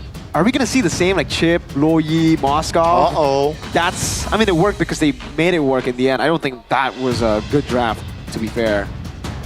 Very greedy. Little too greedy. But Dang and Lo Yi, all right. They take away a signature pick from Baloyski. So you want to cut away the chip, but at the same time, picking a chip, it feels like walking into BTR's trap. Yeah, it does, it does. The Badang is still flex, by the way. They could very easily pick up a Carmilla too, right? And with Geekfam's composition, if they have a Phobius chip. Isn't it crazy that it's been a while since we've seen Baloy Cho? Yeah.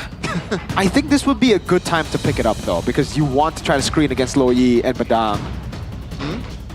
That's an option, but it's going to be the Suyo again. They're sticking to make it Cryo or Hero Power.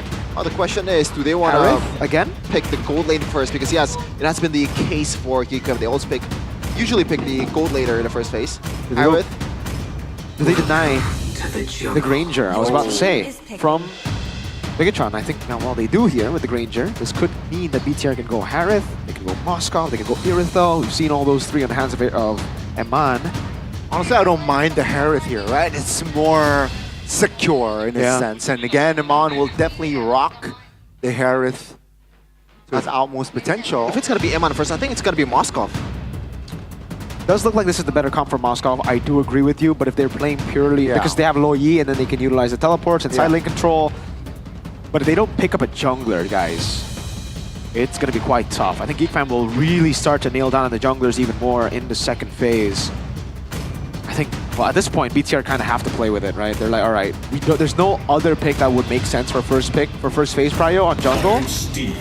Okay, they go for the high-lows that I expected before the Badang. But now, okay, they're just playing with the flex. I see. They're trying to just say, yo, we have this flex. Don't pick up a gold. But both are really good. Hylo's better in lane against Phoveus than Badang. So I'm expecting Hylo's XP. Yep. Yeah, it's kind of 70-30, I believe. 70% Hylos will go to the XP. Do they want to just limit the boy here? They already got a mid laner. Yeah. I think take away the Novaria and the Valen, right? Or will it be Novaria and Kimmy? Huh. That should be the case here, but don't you think there's a bit too much option here for a boy? Like, you can still play the Jushin. I mean, worst come to worst, you can still play the Zask too if they want to just evade from the potential danger. So that's why they're nailing down on Baloyski here. This is scary now, though. For GeekFam. For Baloy. Badang, Hylos, those are the two picks that we've seen, right? For Baloyski. And then they are going to ban out the Cho. And they don't need to ban out Gata because I think they might go for Kimmy themselves in gold, by the way. Hanzo, there you go. They're starting to nail down on the junglers. And I think it's almost impossible for Baloy to pick up a damage jungler because they do need a body up front. Or you want to play something like a Mathilda here? Does that work? It's a Suyo. Mathilda Phoveus could work. And it's also a good way to bail out some of the members away from the potential Louis engage. This is definitely very scary here. You don't even need to ban CC anymore. We might actually see Baloy forcing a Helkert pick. Jushin. Ah, interesting. Novaria still up for grabs, ladies and gentlemen. To be fair, we haven't seen Novaria in a while. I wonder why. Kimmy is also up there. GeekFam are actually not going to ban any of them on zeros. Interesting. Bit of hit or miss if you want to pick like Novaria. It's basically like kind of like Selena in a way. And the one's gonna be banned towards Emma. They know, so they don't care about the Airthel at all. I think that means they're really trying to go. They want to go Gatot. Yeah, there's gonna be something up front that Baloyski is gonna use because there's no way they're not banning 1-1 for a reason. Gatot Khalid. Nah. Those are the two picks that we've seen from Baloy. Oh yeah, Khalid, I don't think it's gonna be Khalid, especially against Badang and Hylos. Yeah. Bit too much CC. Are we going to see another debut pick, this time from Baloy? Huh. What is the jungle, though? I gotta talk about the jungle first. They have to... I mean, they have an information on 4 heroes of Bigation Alpha, Bigation Esports before Baloy make the pick. Whoa! This is a green light for something like a Tigreal, right? Because there's no way Clint's gonna use the Purify. Yes, yes. This is a great game for GeekFam if they... That's why they banned the Cho, by the way. But yes, the Tigreal is still very good here for GeekFam. Against this composition, I don't think anyone's bringing Purify. Only Lo Yi, maybe. Wow, I mean, BTR even, like, they're putting their bets on early game even harder now. But it will be the Gatot over the Tig and the Valentina as expected. Okay. In a way, I do like the Gatot a bit more because when you're getting chunked up in the front line, you're gonna be playing front to back like it or not. Because you have Granger. Is it gonna be a Lancelot then? It might be. It's not the best though, against Phoveus, Gatot, Valentina, and Granger. All of them can like sidestep. I mean... Ling? Is this gonna be a Ling? Ling also kind of struggles. Lucas! Oh, that's actually good, I think. But it's against Valen and Phoveus. Oh yeah, you're right. Against Valen, I don't like it. But like, against... There's not much shred. And you can survive in a team fight, I think, a bit long enough. Oh, this is very early game for BTR. Like, even their goal lane, they don't really have a plan B. It's plan A or game 3. It's all in. Lucas against a Valen and Phoveus. Wow, they're giving a weapon towards GeekFam. I mean, to be fair, I've been playing a lot of Lucas recently too. And a lot of Valens just, maybe it's because of the matchup, but a lot of Valens don't understand how this is a boy. Lucas. Exactly. But if they're able to bait out some of these skills before and then Lucas comes in the end, could work. Upper bracket is the stakes here. Game number 2. Will it be Geek Fam or will it be Bigatron? Will come through as the next upper bracketeer. Let's go to the Land of Dawn. With a bold last pick as well. Bigatron, they look to find the clean sweep, but Geek Fam, with of course, classic Gatot Kacha on Baloy, or Baloy on Gatot Kacha, will try to prolong the series. Wait, Luke on Badang. Yep. It's not going to be the Land of Dawn today, boys. It'll be the final valley for Sasuke versus Naruto. Early on. Wow. Yep. As expected, it's Moreno on the Luoyi, but it's Baloyski too. But the Revitalize didn't get used. Well, there you go. Annabelle's on killing spree. This might be a sign that he wants to go more damage. And yeah, it does look like he does want to go a bit more damage here. Season Hunter, Thrill, normal, but the Assassin Emblem. Ooh. Makeit's has gotten for attack speed over Thrill. Inspires and pull yourself together for Moreno. Tenacity, Vitality, Weapon Mastery for Clint. Okay. The top spot here, make it. Whoa, the jukes! Great blink here. Let's see, Bigatron though, it seems like they want to look for another possible opening, but no, Prevent will recall. Top lane, and Baloyski finds a good taunt onto Zaman. That's going to be Flicker. Whoa! Kanzitsky though will drew first blood with a Flicker play himself. Good recognition by Baloy. In early game, you are super vulnerable on a Clint. And look at that. Oh, gotta watch out, someone's coming. It's Naruto. Kenzie, no flicker too. Annabelle. Annabelle is ready to unleash his beast. Even Baloy knows. Oh my goodness, Kanzitsky. No flicker, so that's an easy punishment from Bigatron. Interesting that I thought Baloy is gonna make a calm that, you know what, you might want to go back because it's a bit dangerous here. We'll take the risky move. Boy level 4. Moreno's still quite a bit away. Let's see, that's gonna be a first crack on towards Seal. Still though, Gobs holding on. That's a good taunt and a knock-up. And a boy collects a double. Bigatron now, they will look for a disengage as Makeits will find the turtle and he will be greedy. Looking for on towards a move on towards a purple and he will claim it as well. It's hard when you gotta play against your Kage Bunshin. They know all your moves. It's very, very tough for BTR. We thought it was going to be Naruto versus Sasuke. Turns out it's Naruto versus Sasuke and Naruto as well. A boy. Call that Valentina the copy ninja. This game really wreaking havoc there earlier. Again, this is the reason that we were very skeptical about the Lucas last pick against the Valen and Phobius. And we got to see it with Gobs and a boy really just styling on BTR. And remember, BTR kind of need that early game, so it's all Geek Fam.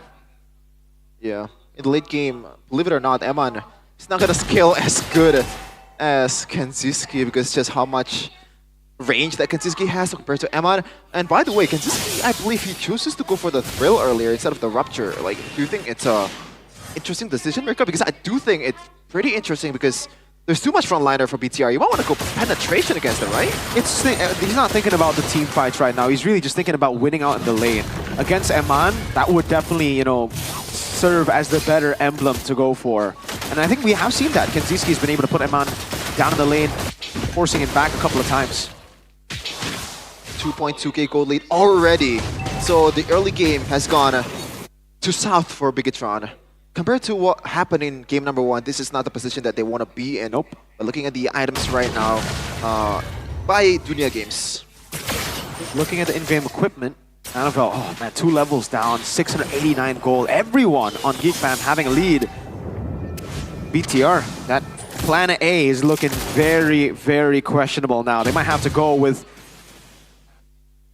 big brawls. Like, no, I don't even want to say Plan B because it's still the same plan. It's like, all right, we fight for neutral objectives, and this time we hope we win and turn around the gold lead. I mean, Luke is there to kind of turn the fight around. He has the flicker and also the fist crack combo. So that might be a game changer if he actually executes it properly. He has the flank. Moreno will commit on towards the diversion with Annabelle in hand. That's going to be Baloyski what a read. That's a read. An AOG read. That's going to be Annabelle losing out on the retribution and he will lose his life. Eman flickers out of danger. Good immobilization there from Eman and Geek Fam. They will just claim the jungler and take the neutral objective.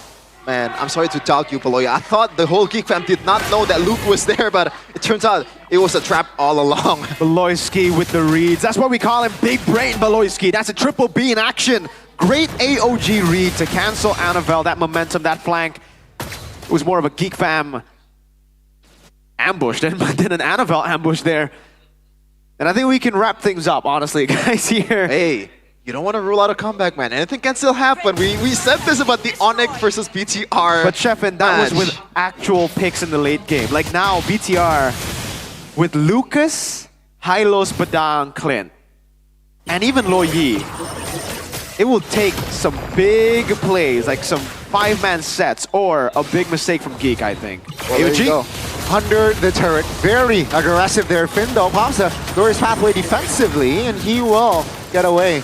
Good Sun, but they touch and they go. Bottom side, it's a 2v1 Annabelle under the turret.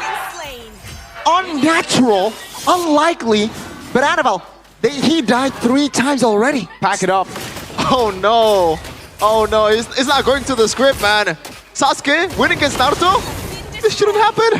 Hey man, even Kishimoto can't write Naruto out of this fight with the plot armor. Naruto's getting cooked. That's a 2v1 also. Oh my goodness, no flicker. And that's gonna be Iman punished. Now Glorious Pathway trying to buy time, perhaps with Geek Fam here. They are moving as one. They will move on towards the jungle, still claiming the orange. Just to top it off, Bigatron, they're catching strays. 6,000 gold lead almost in 6 minutes of game time. Oh, that's aura farming from a boy, man. He used the fist crack against Batam before Luke has the chance to do so. But right now, Geek Fam, the whole team is also aura farming. 6.4k gold lead in a span of 7 minutes. Everything is going according to Keikaku, I'm sorry. Stompy stomp for Geek Fam right now. I don't think, again, BTR have any ways to really turn things around. Because usually you would expect like a big set. Maybe they can still look for a big set, but that's more wishful thinking. As you can see, the 2,000 gold lead in jungle and in gold. Oh man, Kenzie, how many stacks does he have? Is that 2 kills? I don't know, but what one. I think more than Sheffin's more than Sheffin's Granger. Let's not talk about that. Sure. That's an item for Genziski to help them burst the front line. But look at this, Mirko. Look at the first item that Annabelle went for. Bro. You know, it's Counter-Strike. He knows that he is trying to win the early game. Yeah. Everything is not going well for BTR. Again, Sheffin, I think we all knew what BTR's draft was meant to do. Oh my god! AOG doesn't land though, but that's gonna be Kenziski finding a kill onto his Luke now. Annabelle finds a flank with the diversion play, but seems like the damage will not be enough to take anybody from Geek Fam down. That's gonna be Annabelle dying for the fourth time this game. 8,000 gold lead again. 8 minutes game time. I don't think they will commit this. Scavs is too durable. And Berko, you're familiar with me and the duality of my aspect. I think it's really time to pack it up. yeah. Again, you were like, no, there's no way should come back. No, there's... Hey, it's Luoyi! Hey, Moreno. No, It's listen, Sheffin. In the draft, we've said plan A or next game. I think we all kind of knew. Again, yes, obviously it's never it's not impossible. Let's see, diversion. Where are they going? A 5-man. On Gatot, Kacha? Wait, if Beloski wins this, has AOG. I'm just gonna walk out. Okay, I think they will recall. Yeah. But right now, yeah, the diversion, even if they get a diversion, wait, can just stick to. They are trying to kill go for that one? He has AOG though. I don't think, that's a good, just simple read there. I mean, knowing this, they will commit on towards the Lord. They gotta try something, right? That's an attempt, but I don't know if it's a really good attempt. Santai, bro. Santai is what Beloyski's saying right now, as he found BTR trying to ambush him. The options are super limited when you're trying to gank a Beloyski got taught. B. That's big brain Beloy, man. He read the diversion once. He doesn't need to read this one. He can just see it and react to it. AOG. Even with old mechanics, he's still the BBB that we know.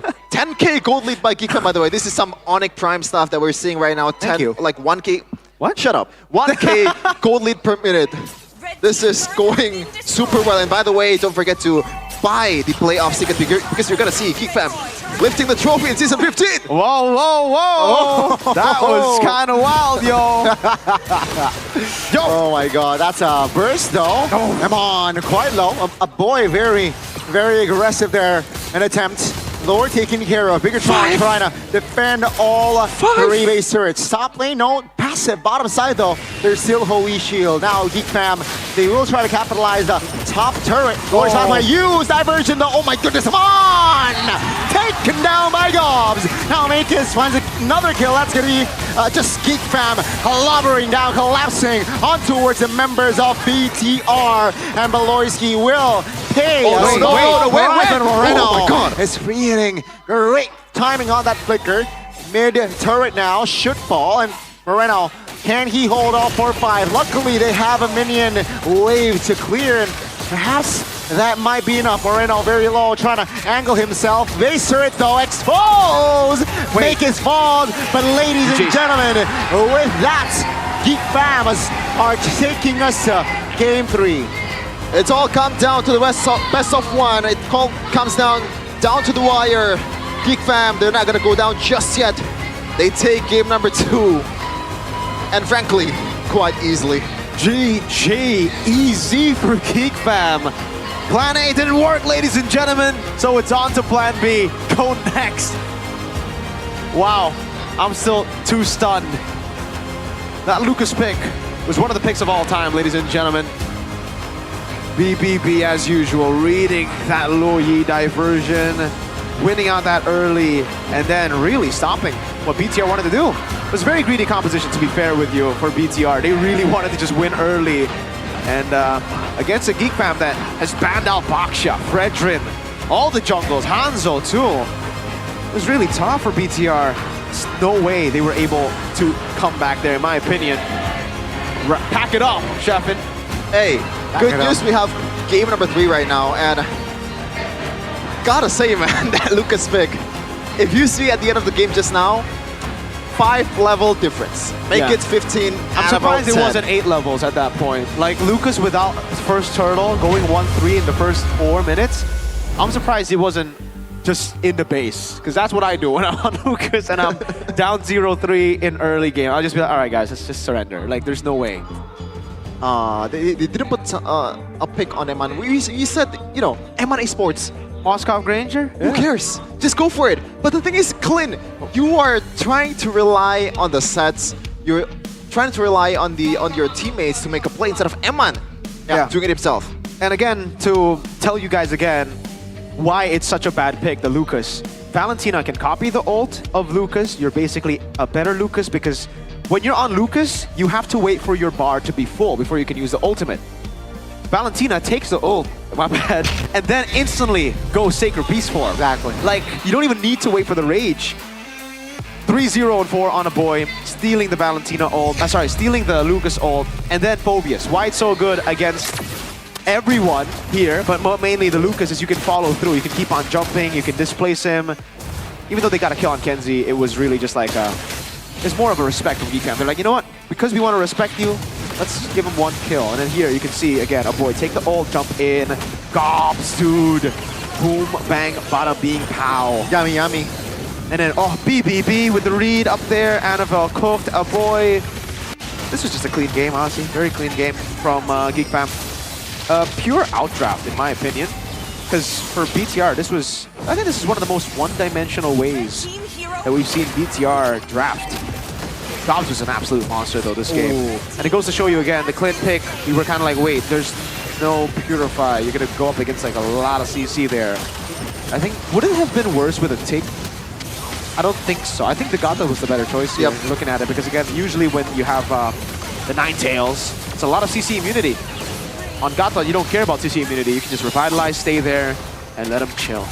And you are much more useful before level 4. And that's why Play was able to get the kill anyway in the top lane against Eman. And that's the first game, man. Trying to see the goal lead after this. It was a less sub 11 minutes game, you know.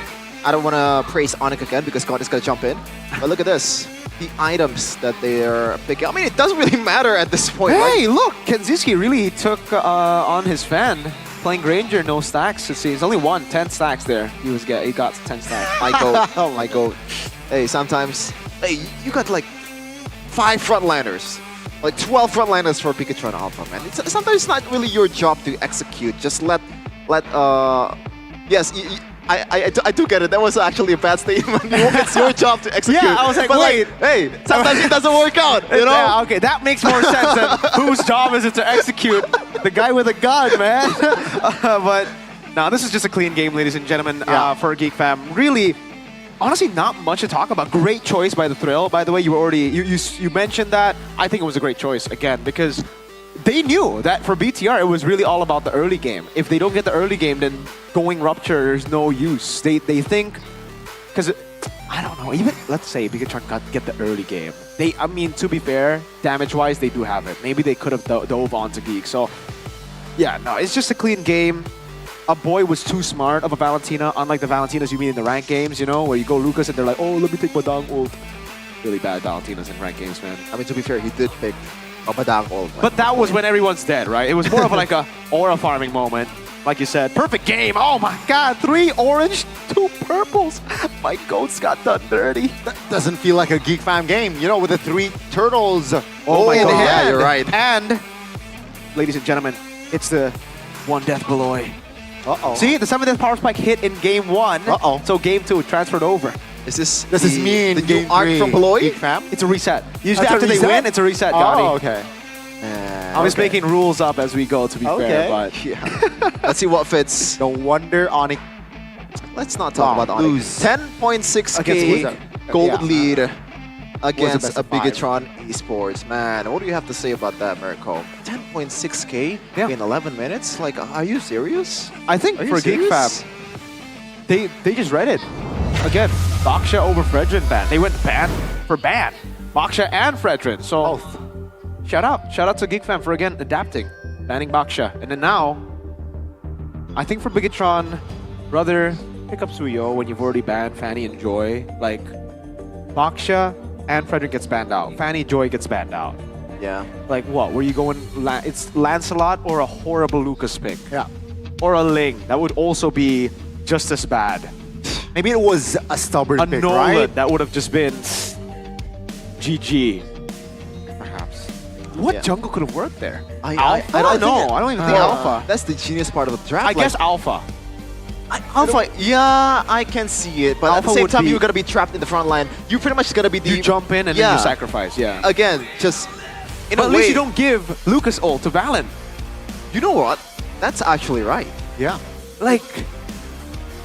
That's I'm why. sorry, but that was the worst Lucas pick I've seen in MPL. Like the Valen Really? pick was very good. It was good at anticipating and also preventing. But hey, sometimes you're too stubborn, you know? They played... We had a game plan with Lucas. Yeah. We don't care. Plan A. Bigatron For knows next Geek game. Fam's Gambit and accepted it. That's Yeah. the main problem, man. The Lucas Gambit, But the now- Naruto Gambit. Yeah, the problem is right now, they're going to switch side, right? There's no way they're going to stay on They're the same side. probably going to take blue in side game again, number 2. yes. Now, do you still... Is it gonna be the same plan for Geek Fam? I do think Yes. so. I do think so. Without But a Geek doubt. Fam, does it gonna change? Is it gonna change the equation here? Because Yes. Geek Fam is picking second. Yes. Bigatron picking first, I mean, right? Oh yeah, you're right. I think Geek Fam will have to ban Fredrin Baksha. I think get rid of the Masha and ban out Kalea, and then they have a formula to win. But if they let go of the Kalea, I think BTR could actually win again, game 3. I mean, just don't respect the Masha, it's fine. Dude, don't... You know what? Let the Fredrin go, dude. Ban Kalea over Fredrin. Baksha, Kalea, Masha. so you're thinking that I don't know why the Fredrin is like... Well, Even in his... No, that was the loss. Right? The Fredrin pick was a loss. It was a win against Onyx. It was a win. it's a win. It was bad. Not as bad as Serna though. We're gonna throw it to her. Let's go. Thank you casters, di sini satu-satu antara Bigatron dan juga Geek Fam. Yeay, asik banget nih. Internet sekarang udah bersama para super fans. Di sebelah kanan kita ada Bigat Troopers. Halo. Halo, dan kita juga sama Geek Fam Unity. Udah pada seru banget nih ya, kanan kiri ya, udah ya. Oke, kita melihat satu-satu. Kita mulai dari sisi Bigat Troopers, tapi namanya siapa? Nama gue Zidan. Zidan. Ya. Azidan. Zidan. Zidan. Oke, Zidan, menurut kamu tadi match Di yang kita barusan nonton, game 1, game kedua tuh gimana sih? Game 1 itu Bigetron bagus banget mainnya. Bagus Tapi, banget. Match kedua rada kurang rapi aja sih. Kurang rapi. Berarti kalau dari drafts gitu menurut kamu udah oke nih? Driver tadi match kedua menurut aku rada kalah ya. Rada kalah di game kedua. Game kedua. Game kedua kalah. Kalau dari sisi community gimana nih? Namanya tadi siapa? Nama saya Ferdi. Ferdi. Kalau menurut Ferdi gimana? Game pertama retailnya Eman sangat menggila sih. Menggila ya retailnya ya. Diakuin loh retailnya. Respect bang. Tapi di game kedua Aboy menggila juga. Aboy menggila. Kira-kira kenapa sih Aboy bisa menggila gitu? Gak tahu itu dia rahasia sendiri. Oh rahasia sendiri ya. Iya sangat jago Aboy. Terus Gi kenapa di game 1? Gi kayaknya kurang rapi aja sih game pertama. Oke, kurang rapi. Kita melihat tadi ada Baxia jungle nih yang keluar. Betul. Tiba-tiba Baxianya di-ban di game yang kedua. Terus kalah. Kok bisa ya? Musuhnya takut sama Baxianya Anavel. Musuhnya takut? Takut. Baxianya ya? Betul. Kalau Angelanya deh? Angelanya juga itu keren banget, Cok. Keren banget ya? Maaf. Gak apa-apa, aman. Tolong editor ya, dikat dikit gak apa-apa, santai. Terus menurut kamu akan dilepasin lagi gak tuh Baxianya? Kalau pasti lepas kayaknya. Lepas? Mau nyoba lagi aja lawan. Game yang ketiga lawan aja gitu, tabrak aja. Tabrak aja. Tabrak ya? Tabrak aja. Pede? Pede. Izin upper bracket bang. Aman. Karena gini guys, karena kalau misalkan Geek menang di sini, Ya. dia auto upper bracket loh. Panik nggak? Enggak, biasa aja. Biasa aja. Biasa Kenapa aja. nggak panik? Karena Bigetron lebih jago. Karena Bigetron lebih jago. Kamu dibayar berapa sama Mirko ngomong kayak gitu? Hah? Nggak ada. Gimana nih? Bigetron lebih jago. Kalau kamu? Pede nggak? Jangan ngomong jago dulu sih, lihat aja game 3 nanti. Oke. Kita lihat game yang ketiga. Wah, kayaknya Ujo mau ngomong juga tuh. Gak apa-apa, mau nambahin? Nggak? Oh, yang kalah jangan nangis aja katanya. Kata kakaknya kalau jangan nangis, kakak yang kalau kalah jangan nangis ya. Waduh. Takutnya kayak season kemarin, dipulangin Kemarin duluan. aja sih, sekarang aja. Ya. Mahal. Gila, MPL Arena semakin memanas ya. Nggak dari player doang, tapi dari super fans juga sama. Jadi kita mau denger kata-kata support atau chant-nya dong sebelum kita masuk ke game yang ketiga. Kita mulai dari Biget Troopers.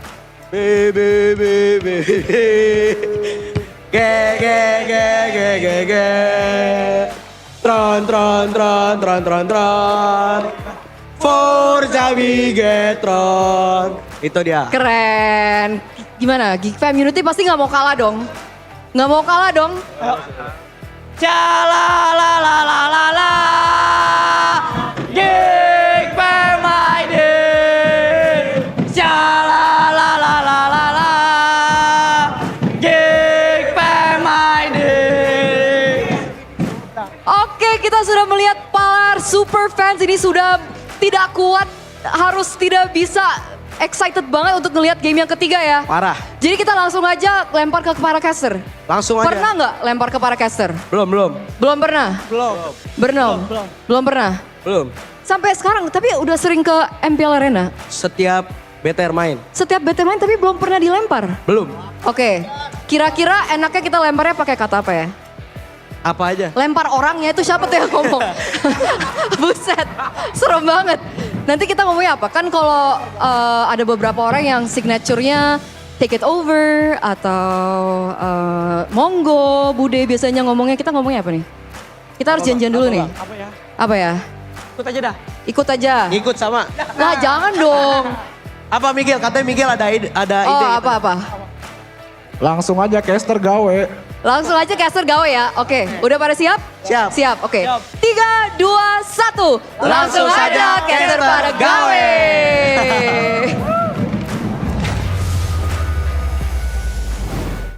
All right. Gawe, we're doing. Yep. Gawe means work. Yeah, they told us to work. Why don't you get to work? God damn it. No, I'm joking. Hey, W fans in the building though. Crazy chance here. Just as good as the Arsenal Tifo. Yeah, for sure. That's a shot to the heart. Man, it's a bit too much for Connie right now. He is having a mental breakdown. What do you think of after Arsenal? what happened. Only I could wear my original clothes. Hey, if you wear that, You have the chance right now. Hey, if you wear that, me and Sheffin will go with the chat. What do you think of Arsenal? It's good. Excellent. It's good? What a club. What a club and what an app as well. Zero. GoPay, hashtag Pasti Gigedin in GoPay application. You know, Yeah. join the MPL GG party by voting for your favorite team in every MPL Indonesia Season sir. 15 match at gopay.co.id/games and win guaranteed prizes, man. There's a lot of things at stake here. Electric motorcycles. Smartphones. Smartphones. I think. Yeah, Then there is. chargers? There's power banks. Oh, Not power chargers. banks, not Yeah, chargers. Power banks. And you guys can go get it right now. From watching MPL, playing with friends, to ranking up, everything is hashtag Pasti GG. That means always GG, or Pasti is guaranteed GG. Exactly.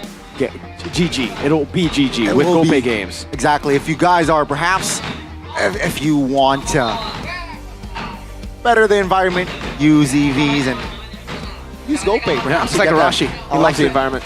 Shout out to Arashi.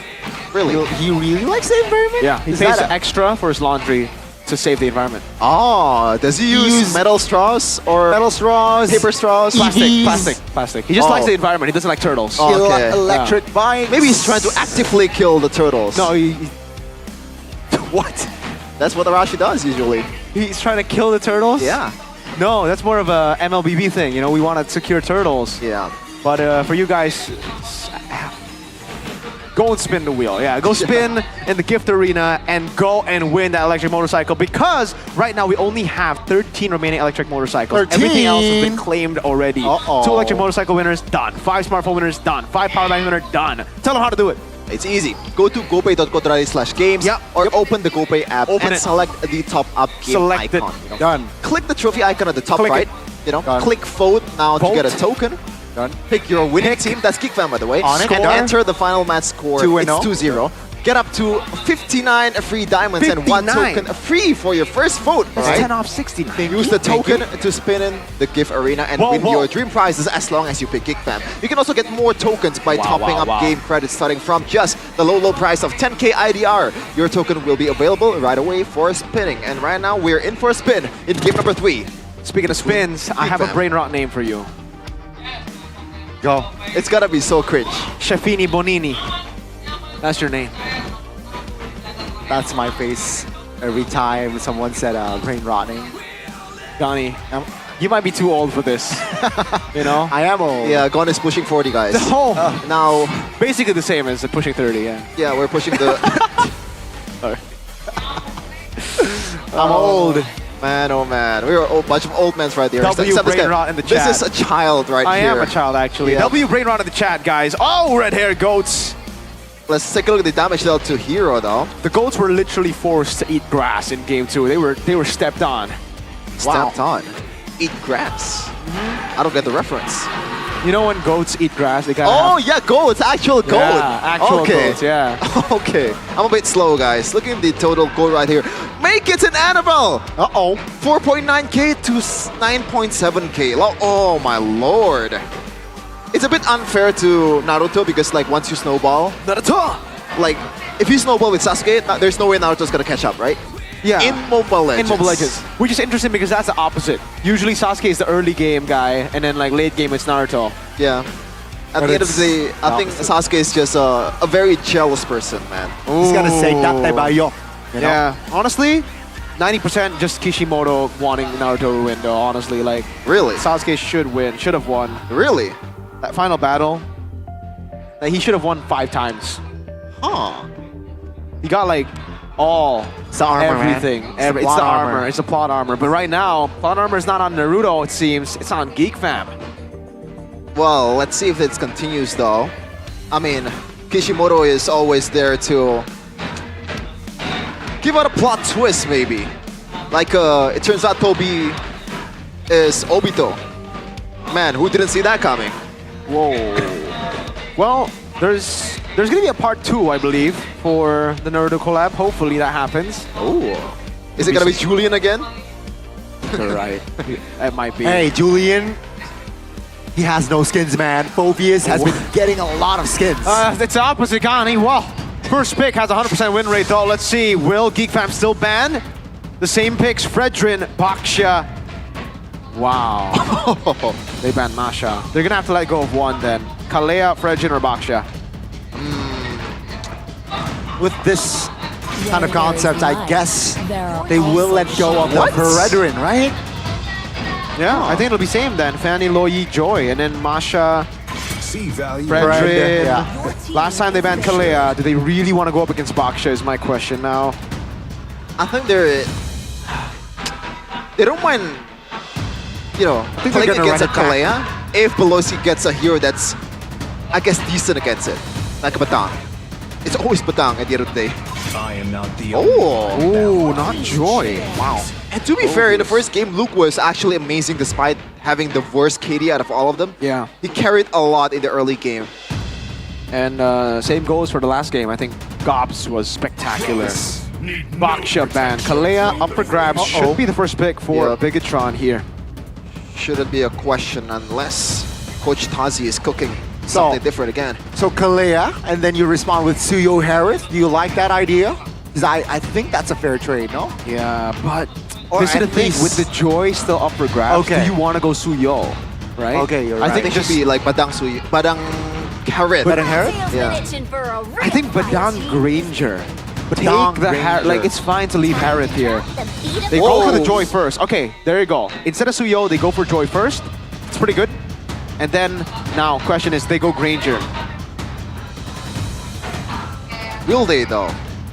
I think it's a bit too much risk to put the Granger right away here, considering the Eman has a lot of option as well. Huh. Still gonna be Badang for Beloyski. Now for BTR, you might want to actually secure the gold laner first, unless you want to put Eman on a Clint again. It's not gonna work out as well as you thought. I think it should be the Granger. Should be. And then what do they go for? Jungle. I think they need to go for a jungle pick too in the first phase, because if not, it'll be the same story as previously. Well, what did he go for if a jungle? Yeah, it's only Suyo now, and it's not good against Joy nor Badang. I think they have to concede the jungle away again, man, considering there's not much good pick in the first place, in the first phase. But it'll be even worse later. Yeah, you just take the hit. Take the hit, but don't go Lucas. Yeah, like Lancelot is better, you know. At least you have some kind of like outplay potential and like Lord stealing, objective stealing. Haya, never mind. That's actually a good pick. Bro, how did we completely forget about Haya 3 games? Really? Forgot about Kakashi, man. Kakashi, the forgotten one, the real copy ninja, not you, Valen, okay? You're cool, you copy, but you're not him, bro. That's This is against a Haya. Whoa. And Kimmy, that's range plus assassin. The idea is counters the Kalea, but I don't know if it's gonna work in the end. And I guess they have to pick something that can deter the movement from the Hayabusa in the front line for Gobs. That's the Granger band though, as expected for Geek Fam. BTR. Now, they can only focus mid. If they focus XP, the Badang can be flexed all around. Maybe they want to ban Gatot. That would be an okay ban, like, right? If they want to go Badang Gatot. But I think mid lane bans should be the ones coming through here. I think if they're banning the Gatot, they have the also the luxury to put the gold lane or like Kimi to the gold lane and play something like a Farsa in the mid lane. That takes care of 1-1. Whoa, Farsa. Okay, so they're thinking still Kimi can go gold and they can go Farsa. That's what I'm saying. And also they have a 1-1, right? Yeah, but BTR now, with the Ferris ban, are they setting up for a glue? Because again, they could play into Geek Fam. Geek Fam can still pick up XP, put Badang on the hands of Mr. Beloy, and then go glue. Interesting. So, 2 games out of 3 they banned the Fire Mist. Is this like a pure respect towards a boy? Because I think yes, so. It is. There's really no reason for them to ban it. It's not just a pure respect, but it's also a way to, for in game 1, take away a counter to the Angela. And there you go. That's the Gato that comes through. Okay. Blue, as expected. Yep, boom. Now, what's the answer? Because it really seems like they just set up for Geek, unless they want to go Angela again with a Claude? There's not enough tanky members to make the Angela work, I feel. Like in game 1, sure, they had a Baksha plus a Phoveus. But now I'm not a fan of that. I think they just need a tank in the XP. Or just like a Joe if he's comfortable. I'm Joe not, against I don't a think Wanwan so. and Not Badang? surprised if the Kaja actually Yeah, I could come actually through. prefer Kaja more than Cho. Kaja? But it's reaching Kaja a bit too deep. Beatrix? Kaja with somebody. A super for sure. vulnerable backliner though. Man, I'm confused. What are they gonna go for? Time and tide. That's the Beatrix. I'll take Tigreal? No, I mean it's tough. It's a way to counter the Joy, but overall against a Well, Glue, against yeah, a 1-1. Well, Glue, I think you can kind of burst it if you have a lot of items on the Beatrix, so it's not much of a problem. It's the 1-1 that is the problem. Now for Lovesy, I don't think they have one of the other long-range hero that can pretty much burst down the Beatrix and Kime, because right now Farsa would be the amazing pick. It's already banned. There's nothing to replace it. Wow. Okay. They purely play front to back and just let go of the let go of make it's. I think, by the way, BTR's draft is like super greedy. 3 damage dealers like this, not even. I don't think Tigreal and Kale are that tanky. I think Badang and Glue are a bit more tanky. This is interesting. I guess it's an execution battle, really. Yep. It's like a battle of mechanics here. Could have gone either way. Let's could see. be PTR, could be Geek Fam. Yeah. And we remind you once again that this is a big match. If Geek Fam wins this one, it's pretty much a secure towards an upper bracket spots. Lineup rating favors Geek Fam by twice. Just like in game 1. Yep. Just the opposite way. Let's say, ladies and gentlemen, a lot of answers will be answered. Who is the better quote-unquote ex-EVOS jungler? Is it going to be Annabelle or Makids? And will Geek Fam be able to secure that final upper bracket slot? Let's watch and find out. No more utility jungle for Annabelle. Forced back on the Assassins. Can he perform? Is now the big question for BTR. Battle for upper brackets continuing in the land of Don. Kenziski doing a good chunk of damage on Eman already. Yep, the level 1/1/1 power, and he's just gonna back out. Oh, Eman? I don't know about that. There's no Inspire, so he can actually take that. Annabelle finds a unique watch out of there. On towards a boy. Purify popped. That's enough pressure there from the side of BTR. Oh yeah, the Purify. I guess he's forced to go for that one, but right now it's a window for Annabelle to go crazy. Naked's Rentry, good one. In the emblem though by Indie Home. Pull yourself together. Oh, for Beatrix too, for Eman. Yeah. Okay, this is, again, a glimpse of when we just got the Pull Yourself Together buff. I remember Eman going for Killing Spree, Pull Yourself Together, and Assassin Emblem. Common Emblem. So this is another flashback to that. He knows that there's going to be a lot of engages on him. He needs to flicker up more than usual. And the Wind of Nature. And the Wind of Nature, yes. Equipment as well. So he's going to get that value. Looking at the other emblems though, doesn't look like there's anything too crazy. Bargain Hunter, Rupture, Luke gets away. It's gonna be interesting to see like who's gonna Top say, side? top lane. Yep, that's going to be Shadow Kill locking Kenziski, but the damage won't be enough to take him down just yet. Inspired pop though, so that's info. So no first blood just yet here, the first 2 minutes. Yeah, I hope Kenziski learns from his first game mistake or second game mistake when he overstepped his boundaries. Now, Vin, to level 3, I don't think Annabelle will be able to pick this one. No implosion just yet. Annabelle, no Shadow Kill, and that's going to be Geek Fam actually capitalizing. The first hurdle goes to the side of Geek Fam. That's interesting. Yeah, rare side to see Geek Fam and the objectives. They're not going hand in hand usually. Now a boy, gotta watch out. Oh, Tsunami Slam, not even invested. And that's gonna be a boy actually surviving. He knows that, hey, a boy has to purify, so let's not waste the Tsunami Slam. Yep, just fine and dandy. No Tsunami Slam. They really tried to bait out the Purify with the immobility of Moreno.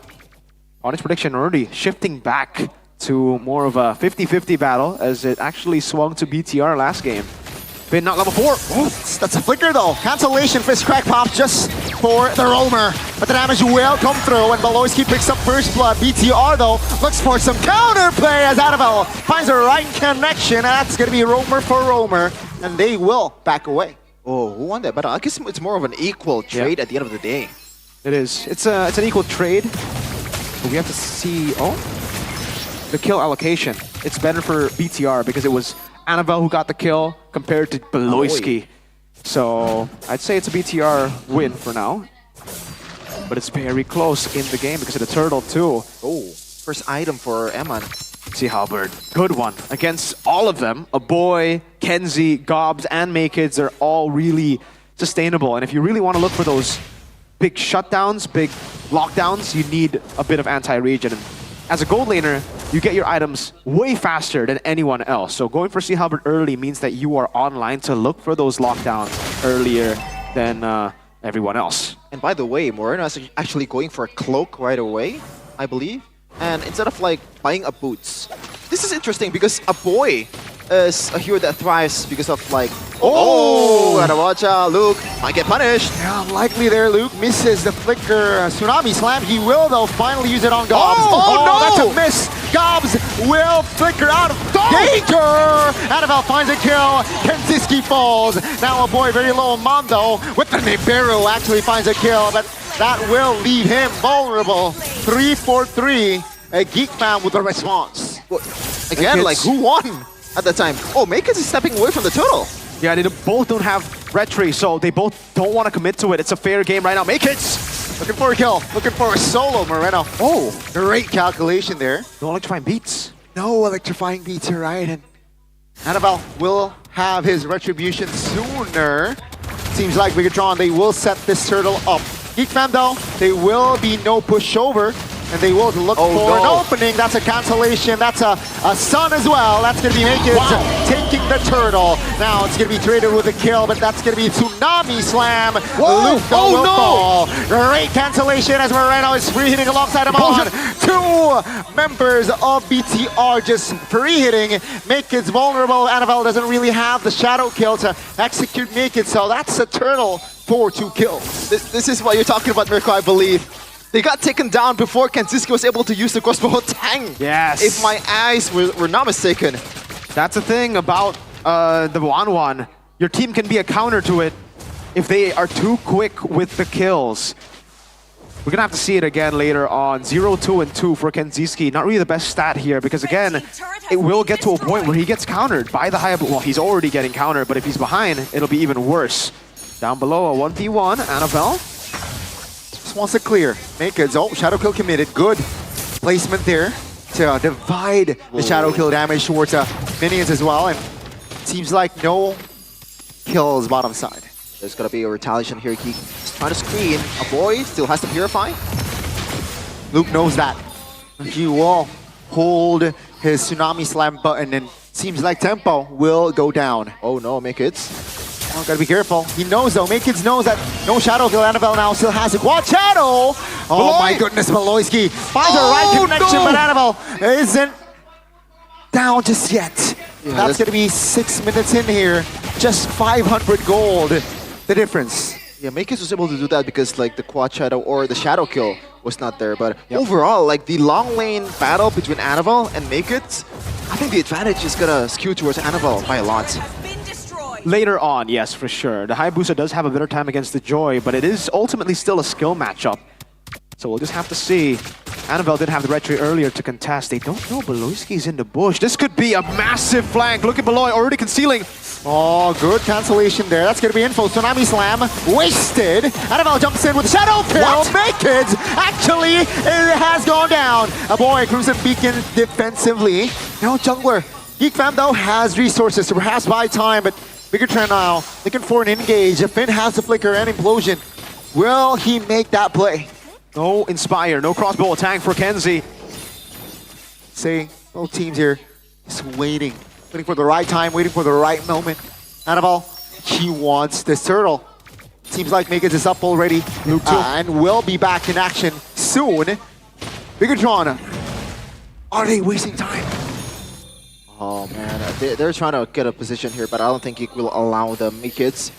In a truly Geek Fan fashion, will probably concede this turtle because Makids is already trying to secure the orange, but it looks like he wants to go back. Makids mid. Pushing the wave.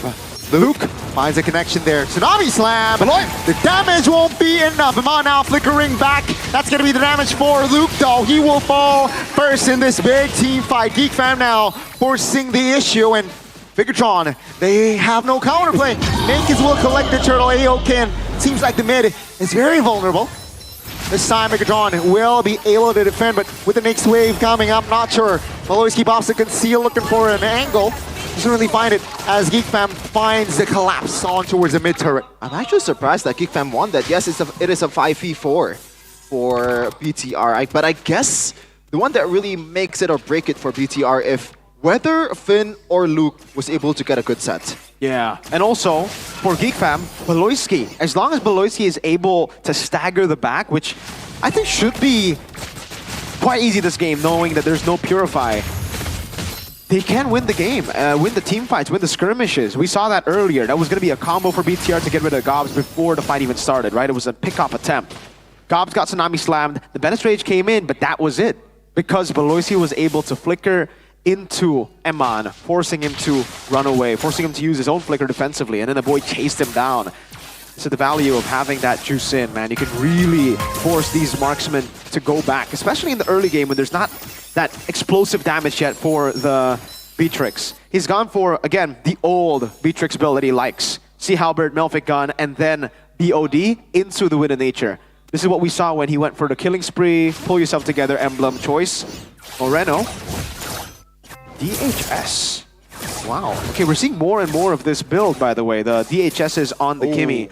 He is ahead, and he will scale better than the Juicin. So BTR are really banking now on staying alive, weathering the storm.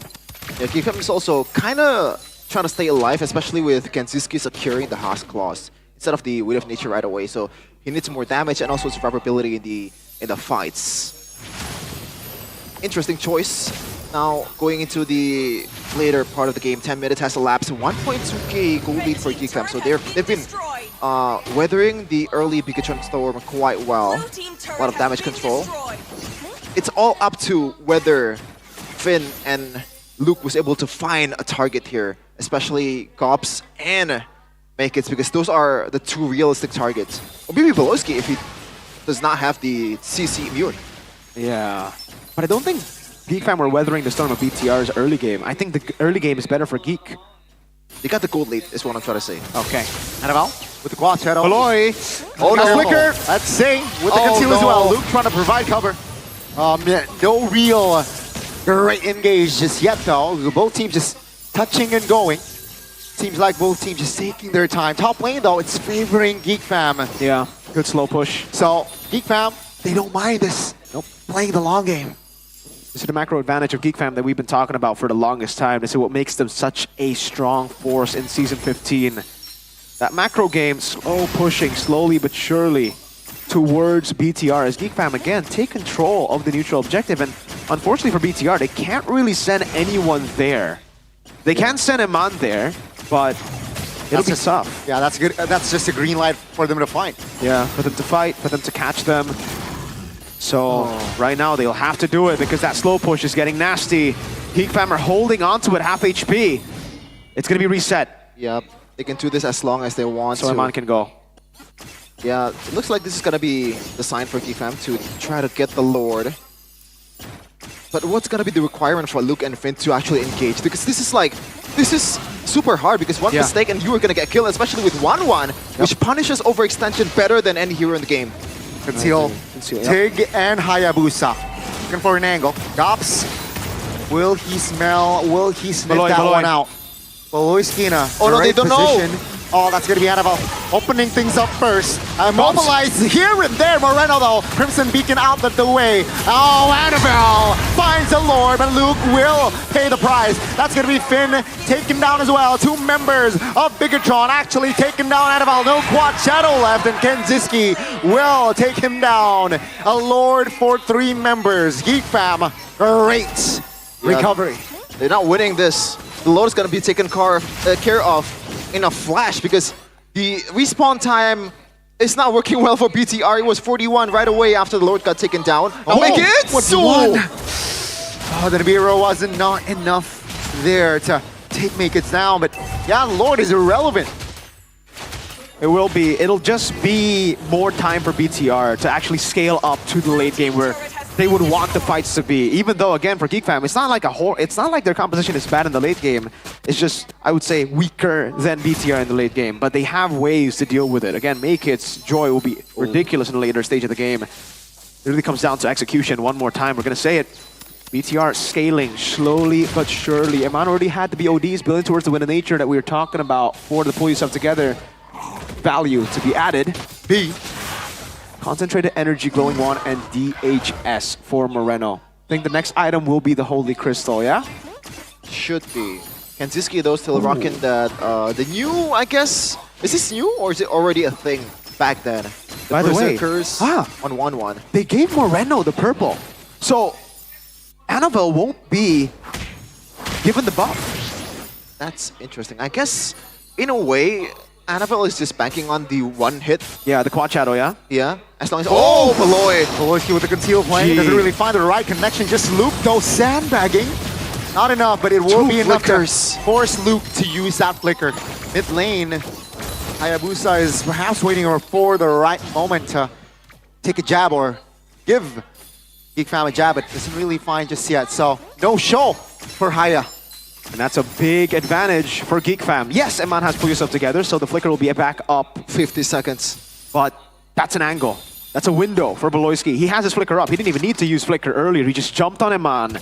And he has immortality now. That's the fail-safe.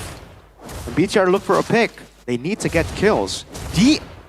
Wow, I thought that was a wind of nature he was building towards. This is a glass cannon Beatrix. To be fair, I understand why he wouldn't go with a nature because technically now there's only magic damage that can kill him. The 1-1 isn't really in a place where it's like, oh, that's just a glass cannon though. Still, maybe I would expect at least a rose gold, but no. He's gonna have to believe in himself and the team to peel him. Right now, about 7 seconds to the Lord. If Geek Fam wants to use the fact that Eman does not have the flicker, they have a 20-second window, so maybe they want to use this opportunity, especially with Kanziski can tank the Lord with the Husk Claws. This is a huge one Traction for pulse. Geek Fam. Let's say that's a knock-up as well. Bottom side is actually better for the side of Bigatron, and that's why Geek Fam will commit a fight! That's gonna be big. Beloyski figuring it out! Oh my goodness! The right connection with the right timing, and Bigatron finds the right collapse. That's the crossbow attack doing work. That's Moreno almost falling, but that's a huge fight for the red robots. They got careless, man. They forgot that Finn was there. Make it and a boy. The two targets that Finn has been looking for throughout the whole entire game. Just handing it to Finn on a silver platter. Ladies and gentlemen, someone play Finn! What an implosion from Finn! A great setup, firstly, to bait out those purifies, but then the massive Finn plays. You saw the layering of CC from BTR, traction, pulse, that clutch factor, Shepin, is coming in for BTR. Mid lane should fall here. Geek Fam will definitely sacrifice their mid turret as they will look for the reset. Top lane should be their main focus soon. The Lord is still very much healthy. Holy moly. Not the greatest wave clear here with Kanziski on the marksman. It's just one hit towards the minion. You're gonna have to take care of this. And also watching the fact that Vin is there to punish them. No flicker this time, but he has the implosion. Lord will take care of that turret. Geek Fam now in crumble. Looking to perhaps just hold on as the Lord finally taken care of. Bottom side, not looking too hot either. Tsunami slam on towards Gobs. Not enough to take him down just yet though. This glue is a rock. Beloyski finds a moment himself, but no follow-up. That's a winner crown on towards Luke though. No. He will fall still. But that's gonna be Geek Fam losing all three base turrets. Once again, the crossbow attack. But I guess the whole team of BTR can just back out once it got casted. But look at the value that BTR has gotten. 5k gold lead, 4.4k, and the whole turret is out for Geek Fam. That's the big thing. This is back to Onyx versus BTR, what we said in the M-Watch, what we were analyzing in the M-Watch. It was BTR getting position for the neutral objective through far lane control. 3 base turrets now. It's gonna be really difficult for Geek Fam to handle. Their advantage in the last few skirmishes, last few neutral objective battles was the fact that they had the macro. They had a way to deal with the side lane and then rotate back in. Now that they don't have that, it's BTR's game. They can constantly play slow, look for the pickoffs, wait for the 4v5s, and then capitalize on it. 2,500 gold lead. Again, something that we have been foreshadowing throughout this game, that scaling of BTR. But I do have to say, still, it is pretty glass cannon for both damage dealers. A lot of emphasis towards Luke and Finn. If they can get the proper sets, if they can be the ones to peel, while also simultaneously dodging away or denying the crossbow attack, BTR can win. But if one misstep happens, Maykids gets to the backline, Kenziski's crossbow attack gets popped and translated to the backline, it will still be massive for Geek Fam. Yeah, it's not over just yet for Geek Fam. BTR, even though there was a really good play by Finn, you gotta consider that there was only one play throughout like 5 minutes, so the windows and the opportunity to execute those kind of plays is super slow. Look at Moreno just shredding the Lord. Far lane control one more time. Fraction Pulse. Geek Fam, they need to be decisive on this. Bigatron, you're right. They are the ones now who will take their time. Geek have to blitz it. Like, they just have to look for a fight. If they play the setup game, it's not going to be the best for them because BTR are the ones who have control over the side. This is an angle for Geek Fam. Yep, half HP on the Lord. This might be the make or break play of this game right now. Gov's gonna screen. Oh, Baloyski. Let's see, Baloyski. Finn is in position with the conceal himself. Now, Kids finds the right connection all towards a retribution, but that's gonna be the collapse by Bigatron. Looking for a fight out of in the midst of it all, Gobs will lose his life! That's gonna be the crossbow attack! Finding the right connection, but Amon pops the immortality in time, and Kensiski is able to shut him down. That's gonna be Geek Fam. Actually, this time, they lose out on the Lord, but they manage to wipe the red robots out. And that should be it. Lord is coming in the mid lane. They don't need anything else. This is Geek Fam's calling to the upper bracket. Ladies and gentlemen, that's how you beat a forced error. You don't let it happen. You clear up and you make the decisive play. Windtalker make it. They're crushing down BTR's wave, our bases, and this should be it. Geek Fam has secured upper bracket for themselves. GG. Welcome, Geek Fam, said RRQ, and they will accompany RRQ in the upper brackets. Bigatron, nice try. Well played to Geek Fam. Again and again and again. The macro advantage, the decisive plays, the intelligence of Baloyski. Big brain Baloy with a call probably. And Geek Fam with the win. Forced error, 3 neutral objectives. What was that? 3 neutral objectives. 3 base turrets taken down, but it did not matter because Geek Fam cleared it and instantly went straight for that Evolve Lord. Held it down, forced BTR to actually skirmish in, and Geek Fam are now your second and confirmed upper bracket. I love the way they adjust.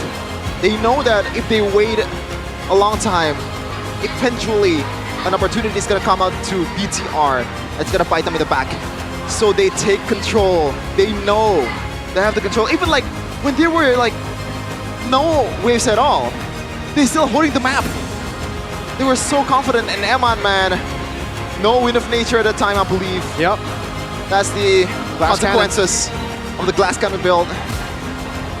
And we're gonna see them celebrating the upper bracket securement here. Geek Fam on the stage with Bude Clarabong Star.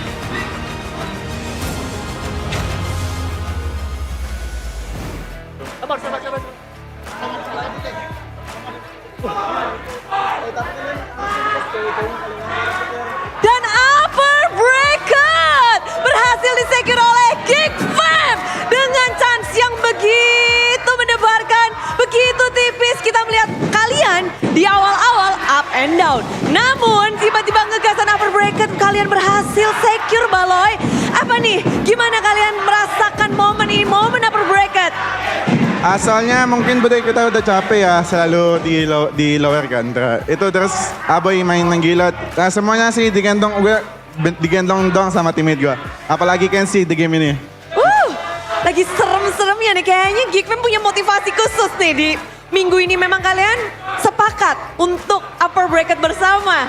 Iya betul Bude. Amin dapat. Alhamdulillah dapat. Alhamdulillah dapat. Dan ketika momen ini terjadi, kalian menang lawan Bigetron. Gimana tadi respon reaksi kalian ketika momen-momen terakhir begitu mendebarkan maju mundur? Biasanya kan kita kalem kan, tapi yang di terakhir gue emosi soalnya gue ini mainnya jelek menurut gue, tapi gue alhamdulillah ada Kenzie digendong kita. Saling membackup ya? Iya betul Bu. Oh, jadi satu sama lain ketika sedang ada yang off, mulai diperbaiki. Namun, upper bracket ini memang menjadi match yang sangat krusial. Karena kalian tuh cuma butuh satu step aja, sedangkan Bigetron dia harus mengharapkan dengan hasil-hasil nextnya walaupun menang ini. Namun lawan kalian adalah tim Bigetron yang bisa dibilang mereka tim yang lagi kuat juga nih. Gimana sih kalian mempersiapkan diri? Mereka kuat Bude menurut gue ya, harus siapin sih. Jadi di 3 hari yang kita latihan ya emang benar-benar kerja keras dan puji Tuhan kita dapat scrim yang bagus, musuhnya yang bagus sama hasilnya yang bagus ya. Sebenarnya kita menurut gue kurang perform masih di game ini, cuman ya puji Tuhan masih dikasih kemenangan lah. Oke, tapi leg 1 kamu melawan lawan yang berbeda. Leg 1 melawan Light dan sekarang melawan Vin. Gimana Baloy ngelihat dua ini?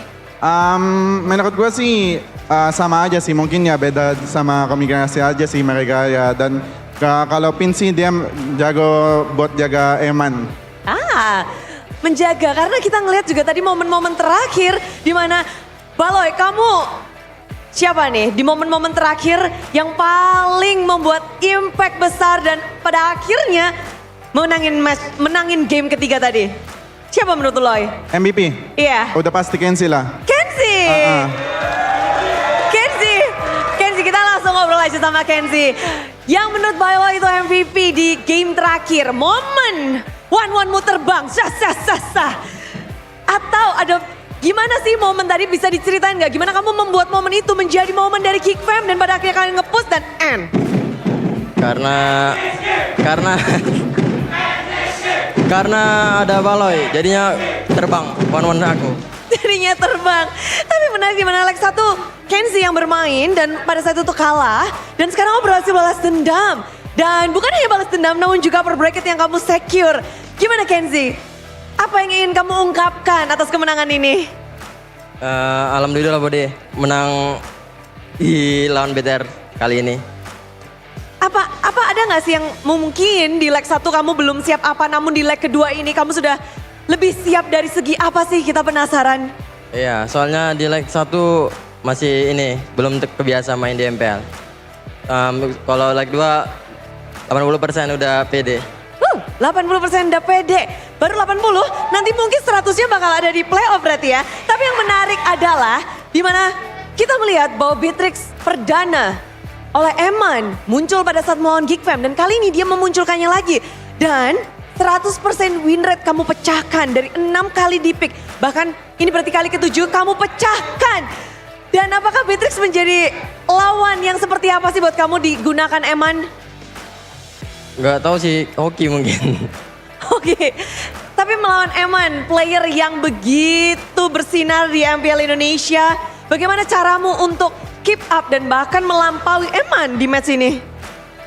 Mungkin jangan ke pressure nama dia. Kan dia top 1 goal line ya buat sekarang. Buat sekarang, ya. Kenzie akan menyusul? Bisa.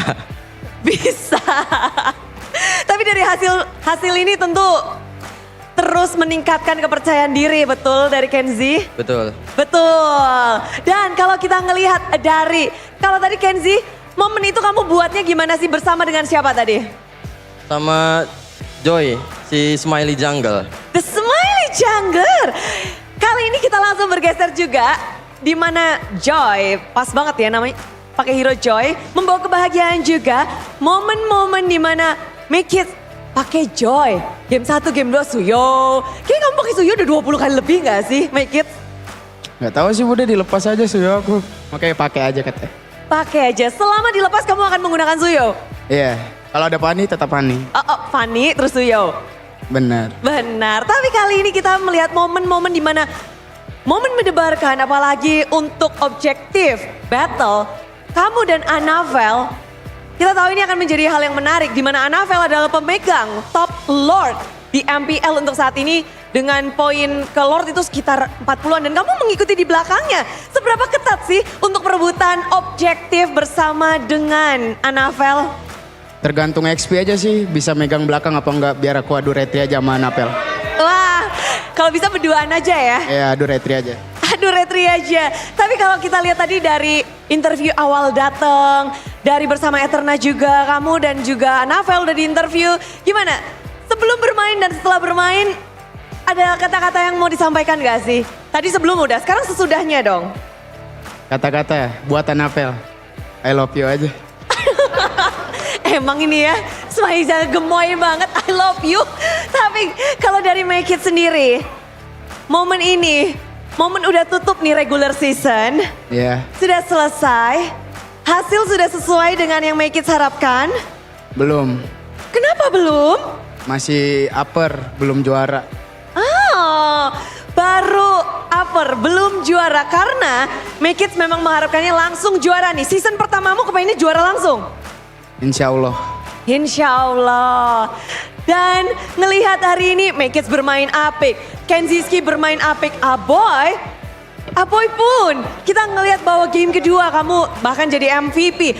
Tapi kamu melihat melawan Bigetron di leg kedua ini gimana sih Boy? Apakah beda dari leg pertama? Kalian yang berbeda atau Bigetron yang berbeda? Kita yang berbeda sih, soalnya kita leg 1 masih mainnya belum lepas aja. Terus sekarang udah main lepas kayak di latihan.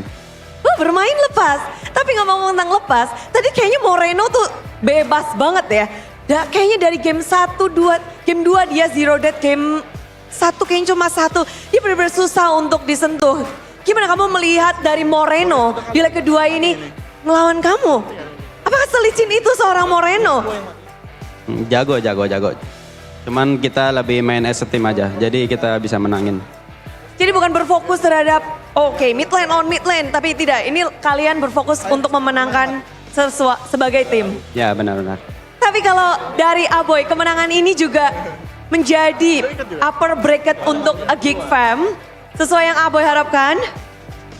Kalau di regular ya kita udah harapin pasti buat upper, soalnya dari yang sebelumnya kita gagal terus kan. Jadi baru kali ini ngerasain upper aja. Seberapa susah sih season ini kalian berjuang untuk upper bracket? Susah sih pastinya, soalnya kita awalnya juga targetnya playoff dulu kan. Soalnya kita dari bawah banget kan, jadi ya senang lah. Meningkat dan pada akhirnya mendapatkan. Tapi ini jadi hal yang menarik Gops. Banyak banget nih ya sebenarnya tim yang mengharapkan kalian kalah. Karena jika kalian kalah, chance untuk 4 tim masih terbuka. Tapi kalian menutup hal itu. Gimana sih kalian main di match di mana banyak banget yang mengharapkan kekalahan kalian. Menutup harapan-harapan tim lain. Ya kita tetap main ini aja sih, nggak usah mikirin yang gitu-gitu, tetap kita fokus ke tim kita aja. Fokus ke tim kalian aja. Seberapa fokus nih Gops hari ini untuk match ini? Oh, fokus banget sih, soalnya penentuan juga kan buat upper. Apa yang dikerjakan ekstra oleh Geek Fam untuk hari ini? Ada nggak? Ada, latihan sampai jam 1. Sampai jam 1. Oke, hasil yang baik sudah didapatkan, playoff di depan mata ditambah tempat yang nyaman untuk tim A Geek Fam. Loy, ini banyak bahkan lagi yang nonton nih ya. Tahu kan ada siapa aja yang tim-tim berharap, ayo Bigetron menang. Yang bahkan yang predik-predik itu, Mirko juga udah kasih sinyal. Dan Shevin bahagia, banyak prediksi yang kamu patahkan dan ada gak sih yang ingin kamu sampaikan?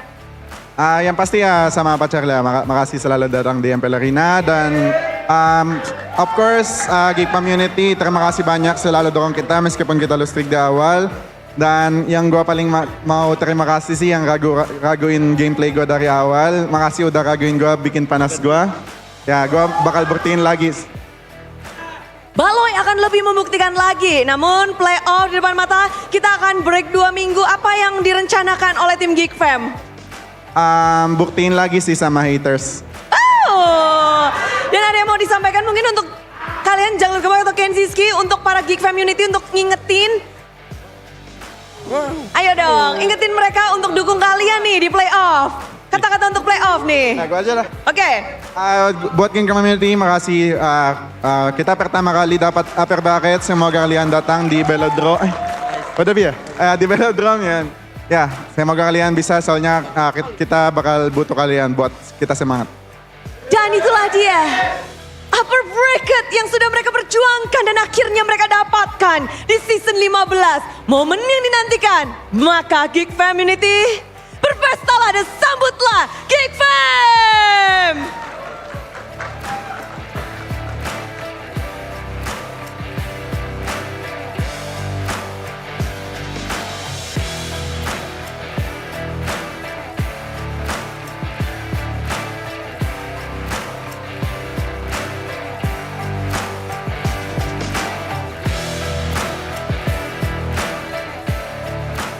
Dan itulah dia momen yang dinantikan oleh Baloy dan juga tim Geek Fam karena mereka berjuang untuk upper bracket. Mereka benar-benar mendapatkannya dengan hasil jerih payah di detik-detik akhir. Last match mereka membawa keberuntungan untuk mereka. Dan tentu saja kebahagiaan kita belum berakhir. Karena akan ada GoPay hadiah GG. Dimana kita bisa ngedapetin GoPay coin secara cuma-cuma. Caranya gimana? Langsung aja ini dia. Dan untuk mendapatkan GoPay caranya gampang banget. Pertama-tama pastikan kalian sudah mendownload. Yang belum download langsung aja download GoPay Coins di aplikasi GoPay di smartphone kalian. Karena downloadnya itu gratis. Kalian bisa ngedapetin banyak banget keuntungan. Udah yakin kalian udah punya GoPay? Karena kita udah ngelakuin ini setiap hari. Di Jumat, Sabtu, Minggu selalu ada GoPay hadiah GG. Dan setelah kalian punya aplikasi GoPay, tinggal buka saja kamera pada smartphone untuk scan QR code-nya. Nanti akan ada di yang putih-putih itu tuh. Dan selanjutnya klik buka hadiah untuk terima GoPay hadiah. Dan otomatis saldo GoPay akan masuk ke akun GoPay kalian. So, GoPay hadiah GK udah siap semuanya? Siap? Asik. Kita akan langsung reveal bersama-sama, inilah dia QR code untuk GoPay hadiah GG. Langsung aja di scan yang ada di pojok kiri GoPay hadiah yang putih di sini. MPL Arena tuh happy bersama kita berkumpul menyaksikan match yang seru dan congratulations. Aduh, banyak banget nih yang pada udah makin bahagia dengan hasil yang didapatkan oleh Geek Fam ditambah dengan GoPay hadiah GG. Namun kita juga disajikan dengan match yang begitu ketat. Begitu intens, seintens itu sampai kita wow terbelanga. Namun kita semua penasaran juga bagaimana pada akhirnya Geek Fam membalaskan dendam di leg pertama dan ditambah mendapatkan upper bracket pertama mereka dan mengalahkan Bigetron. Langsung saja kita tanyakan bersama what happened Ayana and Caster.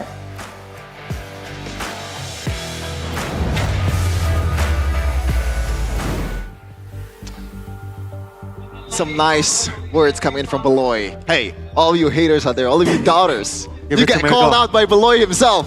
You get called out by Baloy himself. Shut your trap. How does it feel, Sheffin, for Valoisky to call out the only guy on this desk who actually doubted? Did he? Did he? I didn't realize.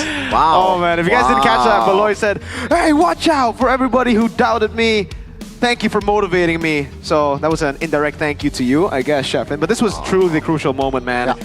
The call. This is what you do, ladies and gentlemen, if you're placed in a forced error position. BTR were the ones with the advantage in this fight. It was a 3 base turret lead that they had. It was a slow push up top that we'll be building in. That's crazy.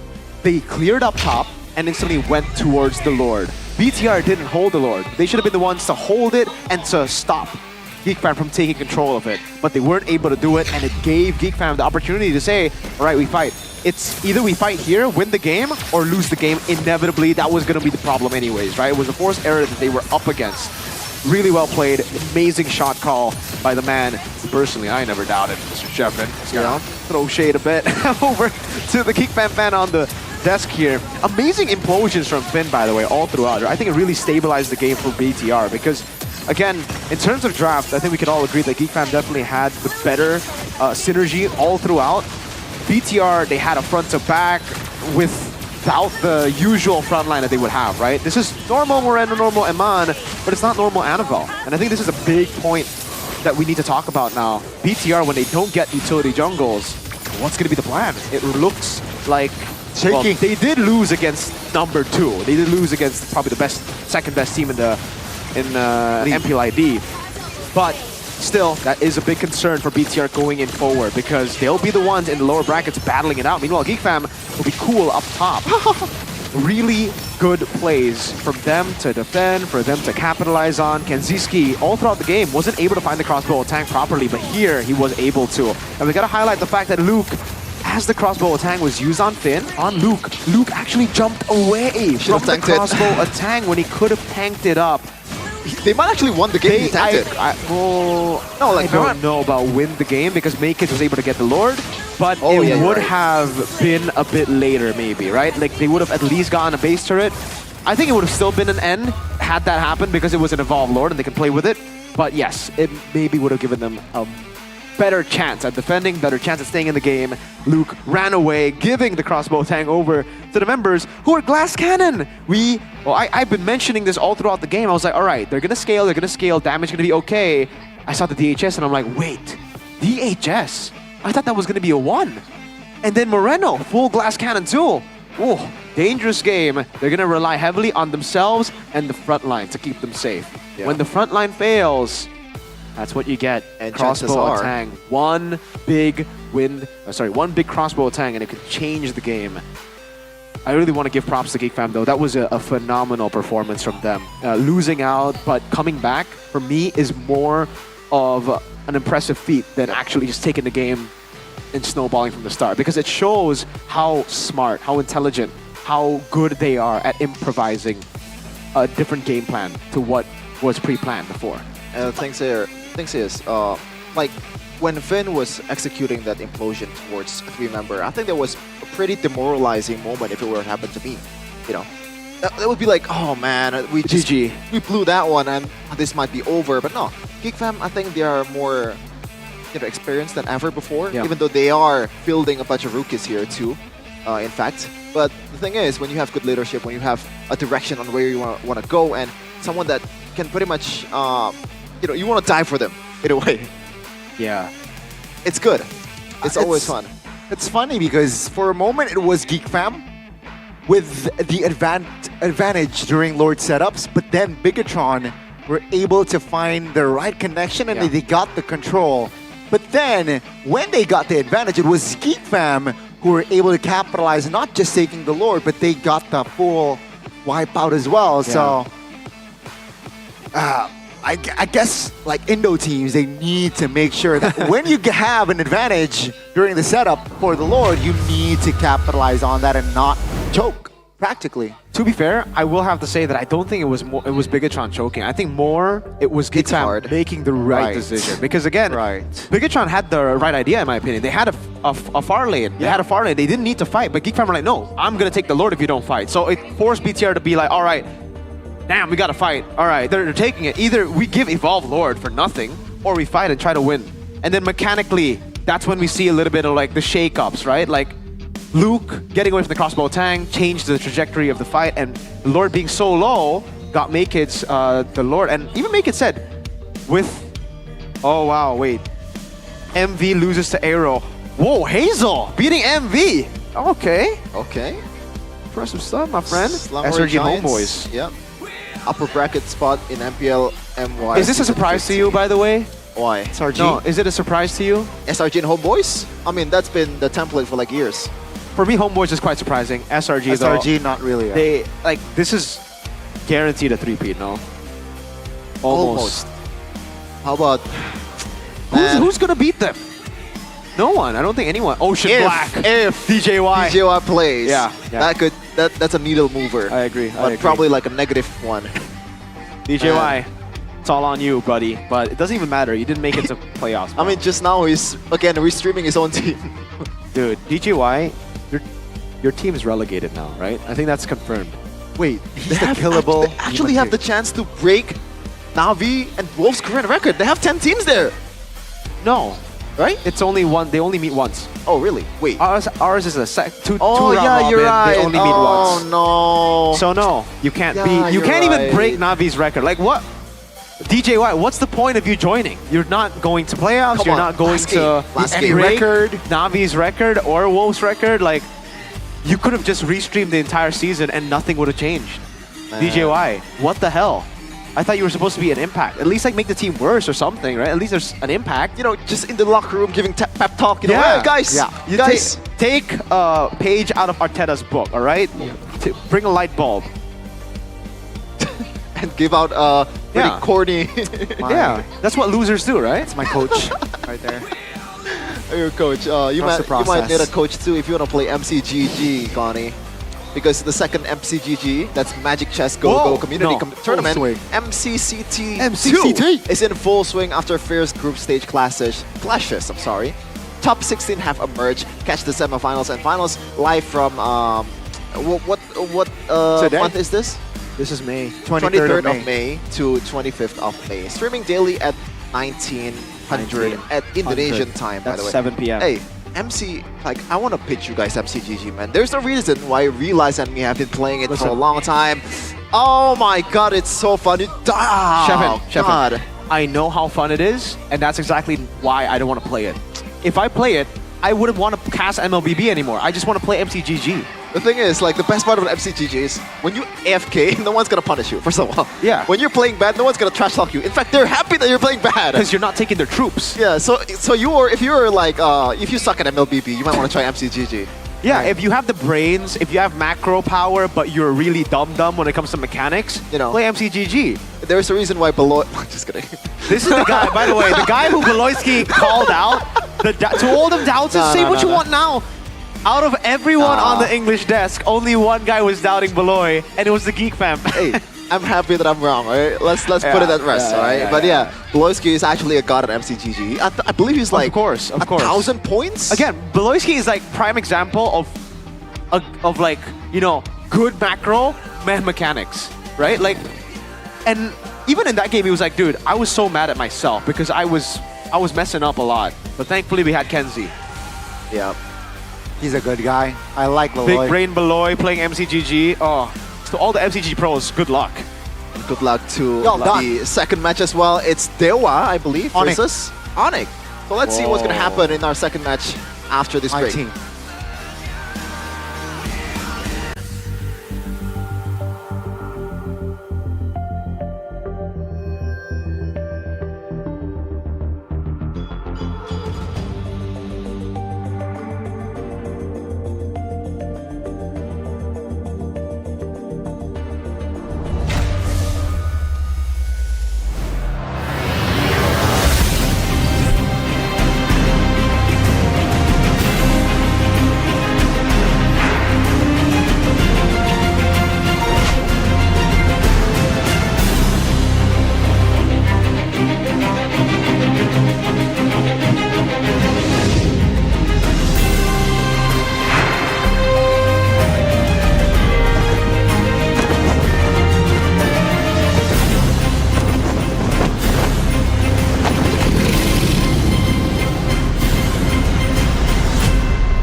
Ya, aku merem. Ulang dong. Gak perlu.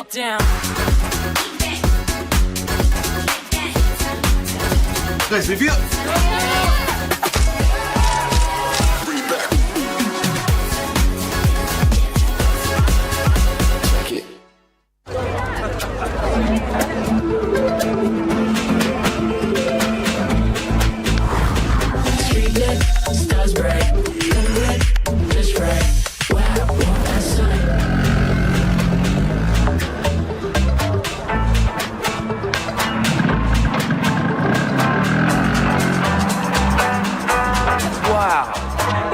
Walau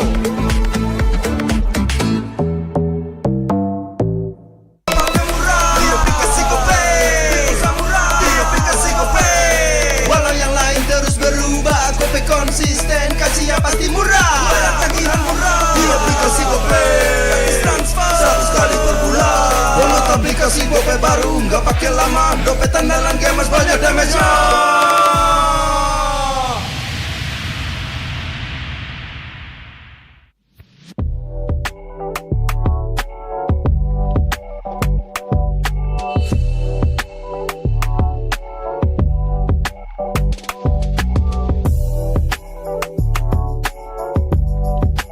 Rasa baru makin seru. Pertama di Indonesia. Kopi susu rasa cookies. Always ready, warnai harimu.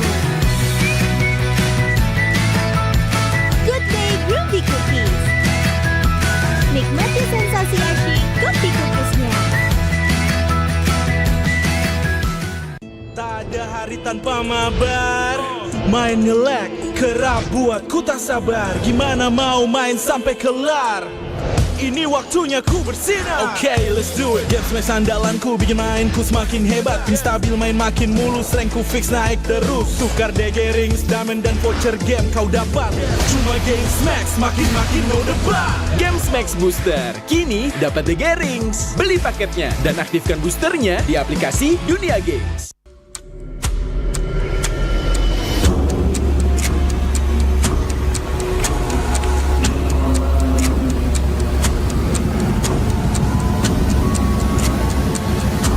Ini bakal langka. Ini dari One Play. Ada tanda tangan gua. Kalian harus dapat semua.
相変わらずやかましい奴らだ。今度は背中合わせで行くわよ。よっしゃ、第7班ここに復活だってばよ。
渦巻きナルトが帰ってきたぞ。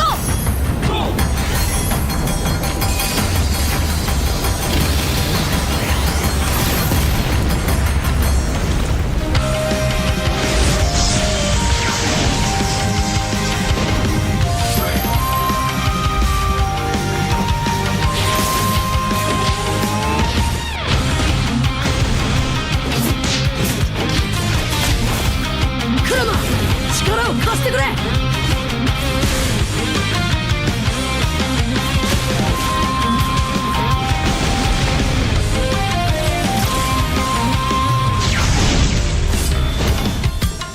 よっしゃ、第7班ここに復活だってばよ。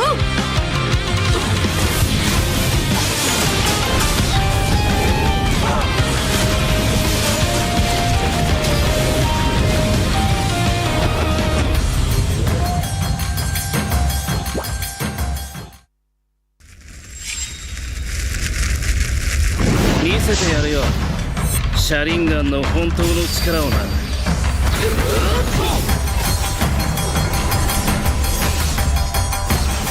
力が湧いてくる。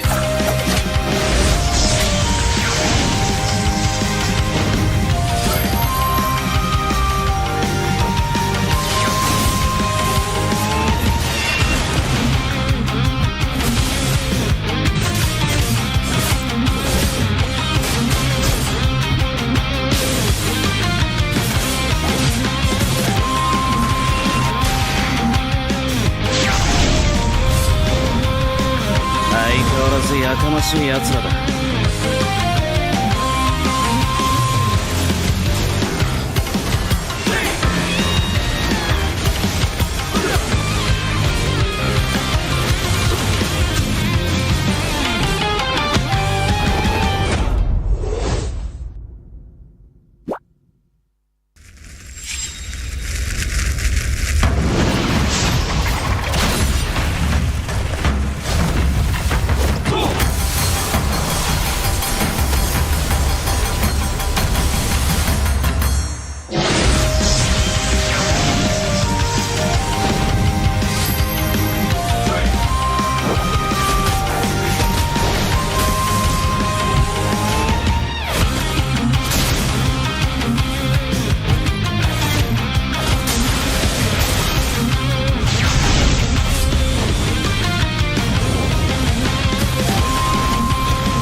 力は俺に任せて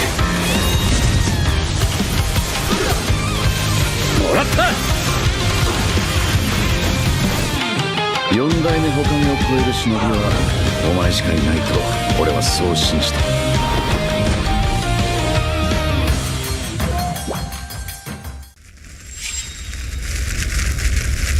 みんなを守るために私はもっと強くなる。シャンナラ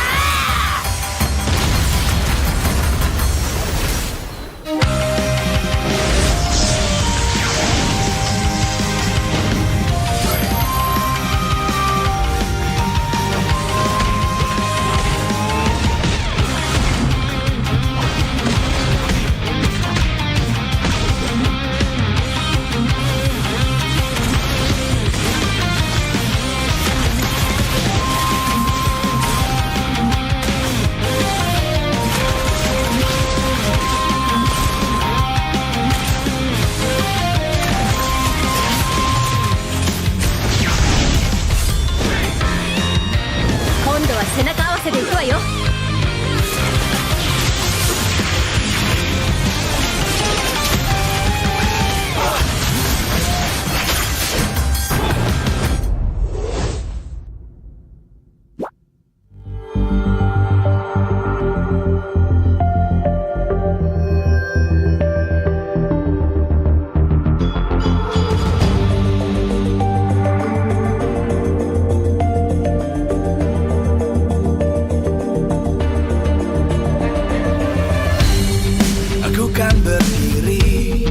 Dan terus berlari, terus ke arah puncak tertinggi.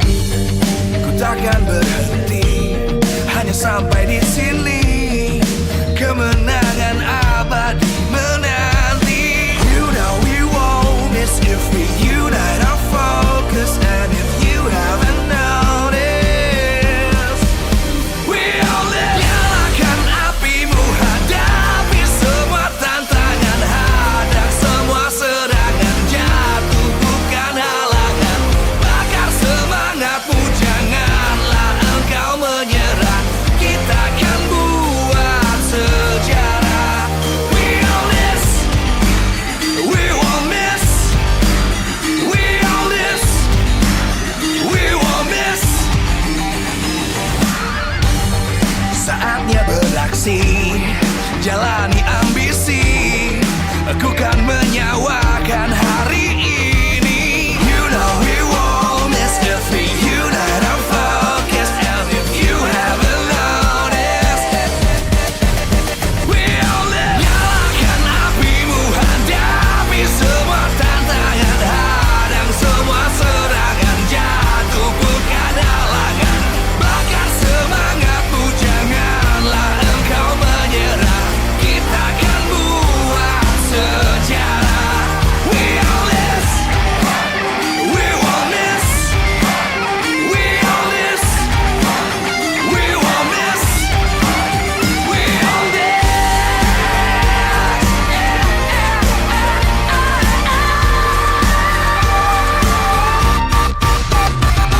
Nyalakan apimu, hadapi semua tantangan. Hadang semua serangan, jatuh bukan halangan. Bakar semangatmu, janganlah engkau menyerah. Kita akan buat sejarah. We all this.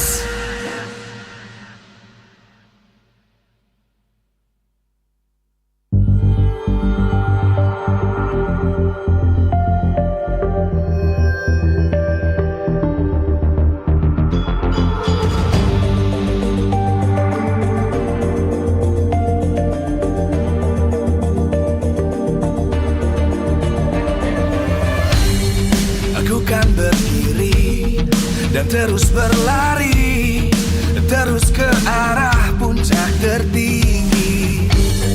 Ku takkan berhenti, hanya sampai di sini.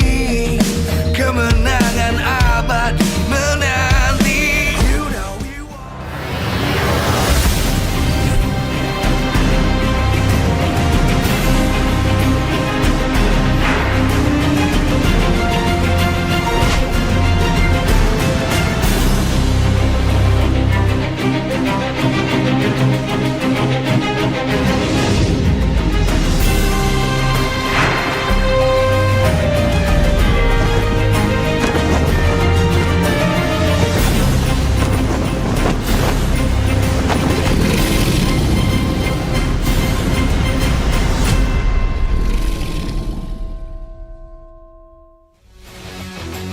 Live from MPL Arena, Jakarta, MPL Indonesia Season 15 is powered by Moonton. Supported by Esports Federation of Indonesia. Presented by official tournament smartphone Samsung Galaxy. Official e-wallet GoPay. Official sponsor Head and Shoulders. Official coffee Good Day. We own this.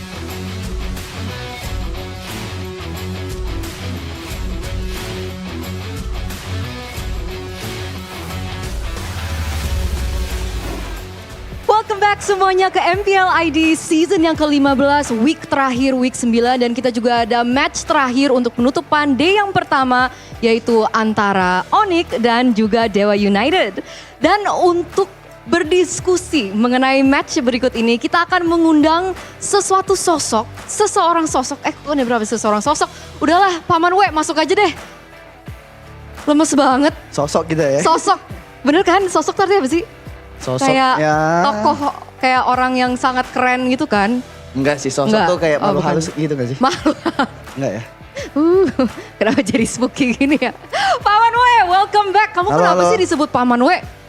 Jadi mungkin Uncle faktor W? umur kali ya? Faktor umur? Ya. Udah tua? Muka masih muda sih tapi. Muka masih muda, aman berarti, aman. Nah, kita mau ngobrol-ngobrol dikit dong tentang match berikut ini. Boleh. Kan Onyx kan biasanya konsisten upper brackets dari season ke season ke season ke season. Tapi untuk 2 season ke belakang kita melihat kalau misalkan Onyx itu nggak upper bracket. Ada masalah apa sih? Sebenarnya kalau dibilang masalah, mungkin masalahnya bukan di Onyx sih. Masalahnya bukan di Onyx? Di tim lain aja, tim lain lebih improve kayak ya gapnya tuh makin deket lah. Makin cepet berkembang, catch up ya sama Onyx gitu. Betul.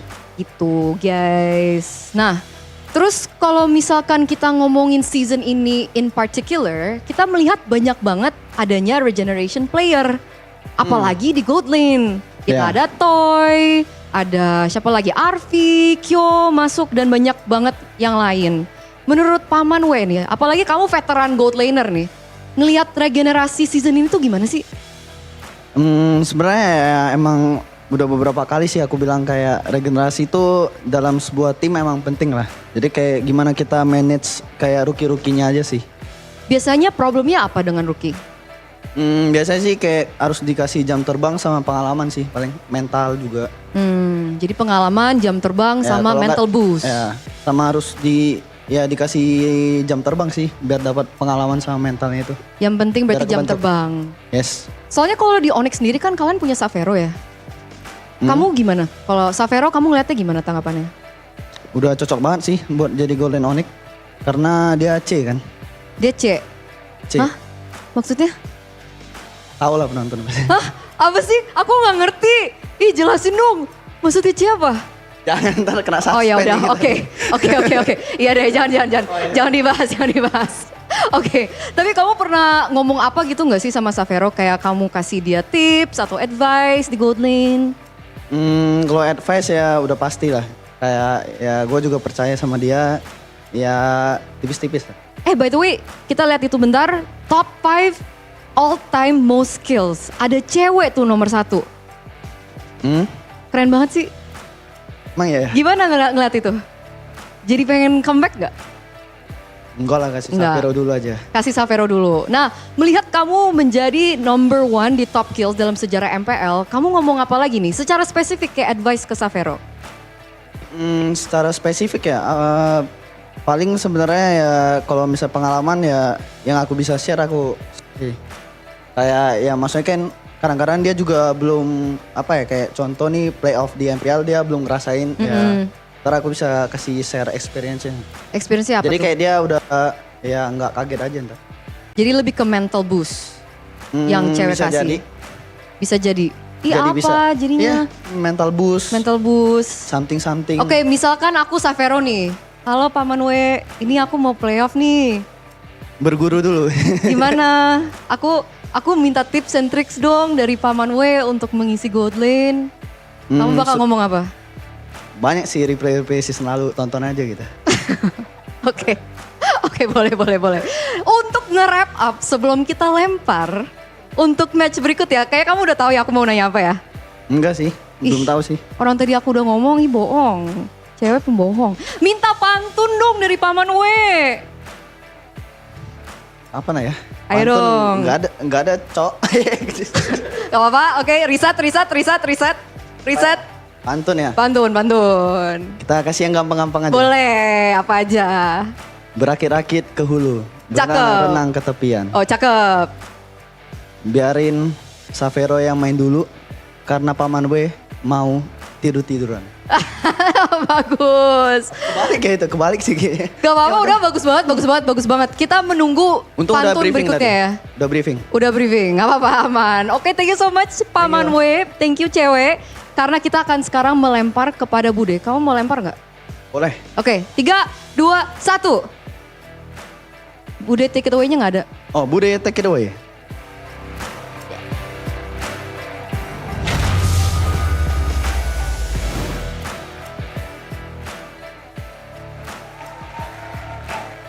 Berusaha menangkap di belakang layar memang begitu menarik, apalagi obrolan tentang bagaimana regenerasi gold laner dari sosok legendaris yang pernah menjadi final MVP. Dan Paman W dirindukan banyak sekali para Sonic, tapi kalau kita melihat Sonic kali ini mereka berharap bahwa Onyx juga mereka bisa bersama-sama masuk ke dalam babak playoff dengan senyuman, menghabiskan sisa-sisa match dengan kemenangan. Dan inilah dia match penutupan untuk hari pertama di MPL Indonesia Season 15 hari pertama. Ini akan menjadi Jumat terakhir kita bersama karena ini akan menjadi regular season terakhir di minggu yang ke-9. Semuanya akan habis-habisan tanpa kita bisa lihat bagaimana mereka berjuang terus-terusan, dan kita juga sudah melihat bagaimana hasil yang mereka dapatkan untuk babak playoff. Dari Onyx sendiri, mereka terbiasa masuk dari upper bracket dan mereka berhasil mendapatkan kemenangan pun pada saat berada di upper bracket. Dan kali ini menjadi tantangan besar bagi tim Onyx karena mereka tidak punya kesempatan dan tidak bisa ke babak playoff dengan upper bracketnya. Mereka harus berjuang dari awal. Jika berkaca dari musim lalu, itu menjadi hal yang cukup sulit untuk mereka. Dan mereka terpatahkan. The 4P Champion tidak bisa mendapatkan cincin kelima mereka. Dan kali ini setelah kita melihat bagaimana histori dari tim Onyx, tentu saja dari Sonic mengharapkan yang terbaik dan berbeda dari season lalu. Dan sebelum kita melihat bagaimana tim Onyx berjuang melawan tim Dewa, di mana tim Dewa pun mereka kali ini berada di posisi 8. Namun jika menang, mereka akan bisa memboosting mental mereka menjadi bekal untuk tim Dewa. Karena mereka berhasil mendapatkan kemenangan di match terakhir mereka. Di minggu lalu 2-0 mereka dapatkan dari lawan yang bukan mudah. Karena lawan mereka adalah top 1 klasemen. Dan di sini di MPL Arena juga udah banyak rame banget yang ada di sini. Dari para super fans Sonic, dari manapun kalian berada sudah berkumpul. Dan tentu saja dari anak Dewa yang lagi ngumpul juga kayaknya. Di sini Bude juga ingin mengingatkan bahwa MPL Indonesia Season 15 powered by Moonton, supported by PBSI, presented by official turnamen smartphone Samsung Galaxy, official e-wallet GoPay, official sponsor Head and Shoulder, official dari coffee partner Good Day, dan juga kita punya partner ini sports, ada Telkomsel, Dunia Games, dan IndiHome bersama dengan advertiser Kacang Sukro dan Hokben. Tak lupa supplier kita RSV Helmet. Dan sepertinya semuanya tak sabar untuk bagaimana melihat pertarungan antara Sang Raja Langit dan juga Dewa. Sang Dewa dan Sang Raja Langit akan berhadapan satu sama lain. Peperangan akan semakin memanas. Dari manapun Superfans berada, kita semua berkumpul untuk menyaksikan pertarungan yang epic ini. Udah gak sabar pastinya semuanya? So, Sambutlah match penutupan di hari Jumat. Inilah dia Dewa United dan tim Onyx.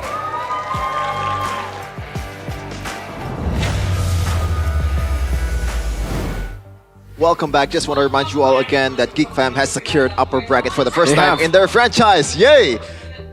Let's get a W in the chat, please. W Geek Fam in the chat. W Beloyski. And by the way, my name is Shafin, Gani, and Mirko. And by the way, Onyx, you might think that, well, there's really no point of them playing anymore, right? I think you're wrong. No. First of all, what do you mean no? I think we will get. We're looking for placements. Yes, in a placements. sense. And the thing is, as sad as it is for a Geek Fam fan, I think a lot of teams would prefer facing Geek Fam over RRQ. I don't know. I think at this point, everybody is so close to each other. Onyx has beaten RRQ before. BTR has beaten RRQ before. Geek Fam hasn't. Oh, unfortunately though for Dewa United, this match is as meaningful as a political science degree in Indonesia. I actually don't know though. That's the first major that popped into my head because realize actually a major that. And look at where he is right now. Boys realize catching strays. No, it's not a stray, bro. Like, I mean, like if he integrate his degree to Mobile Legends casting, politics, then chances are he's gonna get either fired or jailed, right? All right? It's not the best look. But back again in the audience topic voting here, Onyx vs Dewa, duel of young gold laners who will dominate. 10 out of 10 gold laner, maybe 10 out of 10. It's someone's quote, I believe. Sky King's new gen, Savero, Intense, need to prove. Like, what do you mean need to prove? For who? For both. Oh, for both. Interesting. For Gani, what do you think? In a 1v1 though, the fact that you're having a hard time about it is pretty crazy, I gotta say. Yeah, I think I'll still give my hats towards Savero. I'm really thinking about this one. I'm gonna go maybe because I don't think from the info that I've gotten, Savero will be here for much longer.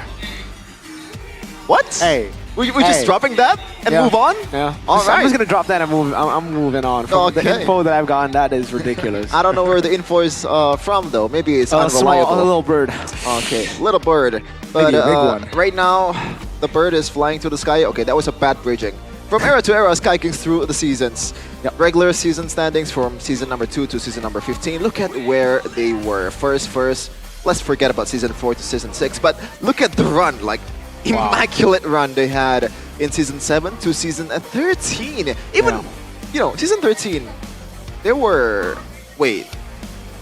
When did they play against Geek Fam? And season 14, right? 14. Yeah, even when they were 4th, a lot of people might say that they were still the best team in the season. Thank you. Yeah, a lot of people were saying that. Beloyski was telling me that as well. But obviously, that was only an if, right, Gani? If they got through Geek Fam, then they would be the best team. Unfortunately, Onyx, the fact is they haven't done well in the playoffs when they don't get first or second in the regular season, upper brackets. They lost Team 4, 5, 6, even 7, by the way. So even when they made it to upper brackets, it's not like a full 100% victory rate. Season 2 as well, to be fair. So it really comes down to now proving the doubters wrong. Just like Beloyski. Proving the pattern wrong. Proving the pattern wrong. Can they do well in the playoffs later without an upper bracket slot? Because if you guys are just tuning in, upper brackets have been secured by 2 teams already. RRQ, that's Rex, Regum, Kaon, Hoshi, and Bigatron. Geek Fam. Geek Fam did it. Santai, bro. Santai. They got 2-1. They reverse swept DTR. Pretty sad. Let's look though at the audience topic voting. What do you guys vote earlier? Sky Kings, New Gen, Savero. I think this is more of a bias towards Onyx, That's crazy, to be honest. guys. You don't know, like... Maybe Savero isn't even gonna... What is this bit, man? It's a funny bit. Okay. It's a bit from Mas Ade. Mas Ade keeps saying, like, there's a player going to Onyx. Ah, I see. We might want to actually know who that player is. I think it's Cap. Oh, it's Cap? Oh, the guy's name is Cap? Sure. Okay. How about you, Goni? Like the fact that they've Onyx, they're on the right track, I think. Especially after they brought Yep back, the vibes are immaculate. They're having fun again. They were dominating in some games against RRQ, but right now, what do they need to further improve their chances in the playoffs? Yeah, I think just be more united, right? It seems like before Yeb. Yeah. Wow. Goni, Scotty, sir. Read it. You're big right now, Why bro. did Severo get overshadowed by other rookies? The simple answer comes down to two main reasons. First, Severo had less impact compared to his teammates, right? They are the playmakers. Severo is there just to provide the damage. Also, his playstyle is, I feel like, relatively safe and calculated. He doesn't like allow himself to just get kills. It's not his main priority. It's just positioning, timing. He's there when the team needs them the most. But yeah, I feel like Onyx needs that certain gold laner. Right now, they don't need a flashy, quote-unquote, gold laner who gets like the Amon type. So they need that next season, but not now. They need... Right now, this is what they need. I'm hoping that is what I'm I saying. hope that Safiro finds this funny, by the way, because this is a bit harsh to him. What do you mean? It's not harsh. Well, It's his playstyle. It's just more safe. As a gold laner, there are certain gold laners who like the flashy, like, I want to kill, more kills is better, but Severo isn't that type, I feel like. I think even if he wants the kills, he just gets outplays. I mean, the other teammates are able to take the highlight from him, right? It's not just because he doesn't want to get kills. Obviously, he does want to get kills as well, and we've seen him do crazy things on the Harith, on the Granger, get more kills, but he's just not the MVP. He doesn't have that spotlight on him. Because, I mean, when you're in a team with Kairi, Kiboy, and Sans, it's really tough. When was the last time you saw Lutpi win a player of the game? Exactly. Yeah, it's kind of like if you watch Kuroko no Basket, he's like the Kuroko, you know. You get overshadowed by the stars, the generation of miracles. Of Arashi Onyx. would understand. Arashi would understand, Chef. I wouldn't understand. Don't lie, you watch that. I don't. Like, really? Yeah. Nah, that's Dude, a lie. I don't even watch basketball. Why would I watch a basketball anime? Maybe you find it entertaining, just as entertaining as this game's gonna be, because Dewa United, despite them, as I said earlier, there's not much stake at all. But at the same time, you know, in MPL Indonesia, like you get, you know, few little chances to play in them, right? You might want to try some things out, figure out what works, figure out who is the real cornerstone that we need to build in this team. Because so far, I think the only one that really fits that criteria is only Maybe. Dude, I don't know if you saw that, but Severo is playing Fanny. Yeah? He's already transitioning to jungle, it seems. I mean, everyone is playing Fanny on Pink Test, bro. That's true, but he actually looked good. Yeah, his cables look pretty good. Have not you gonna seen lie. a boy on stream? No. Even Beloy can actually play Fanny. A boy? Fanny? A boy and Beloy. A boy Fanny is actually pretty good. Beloy? Worst thing. Beloy is, yeah. I mean, for a roamer, it's actually pretty energy, good. dude. No, like A boy's seriously. pretty good. Okay. Gotta be realistic, man. You're Yeah. my goat, but you know, sometimes you just gotta lay it down. Wow. Again. Doubting Beloy. Again. Okay, to be fair, I think it's a valid doubt. Like, well, if it's Fanny, I gotta agree. Stay away from Fanny, Beloy. On Chodo, I respect that. I respect the Yeah, grind. keep picking the show. Severo, though, again, really good on everything. Granger, Harith, Moskov. He's been amazing. It's just, unfortunately, the spotlight has been on Kairi, Sans, and Kiboy. Yeah.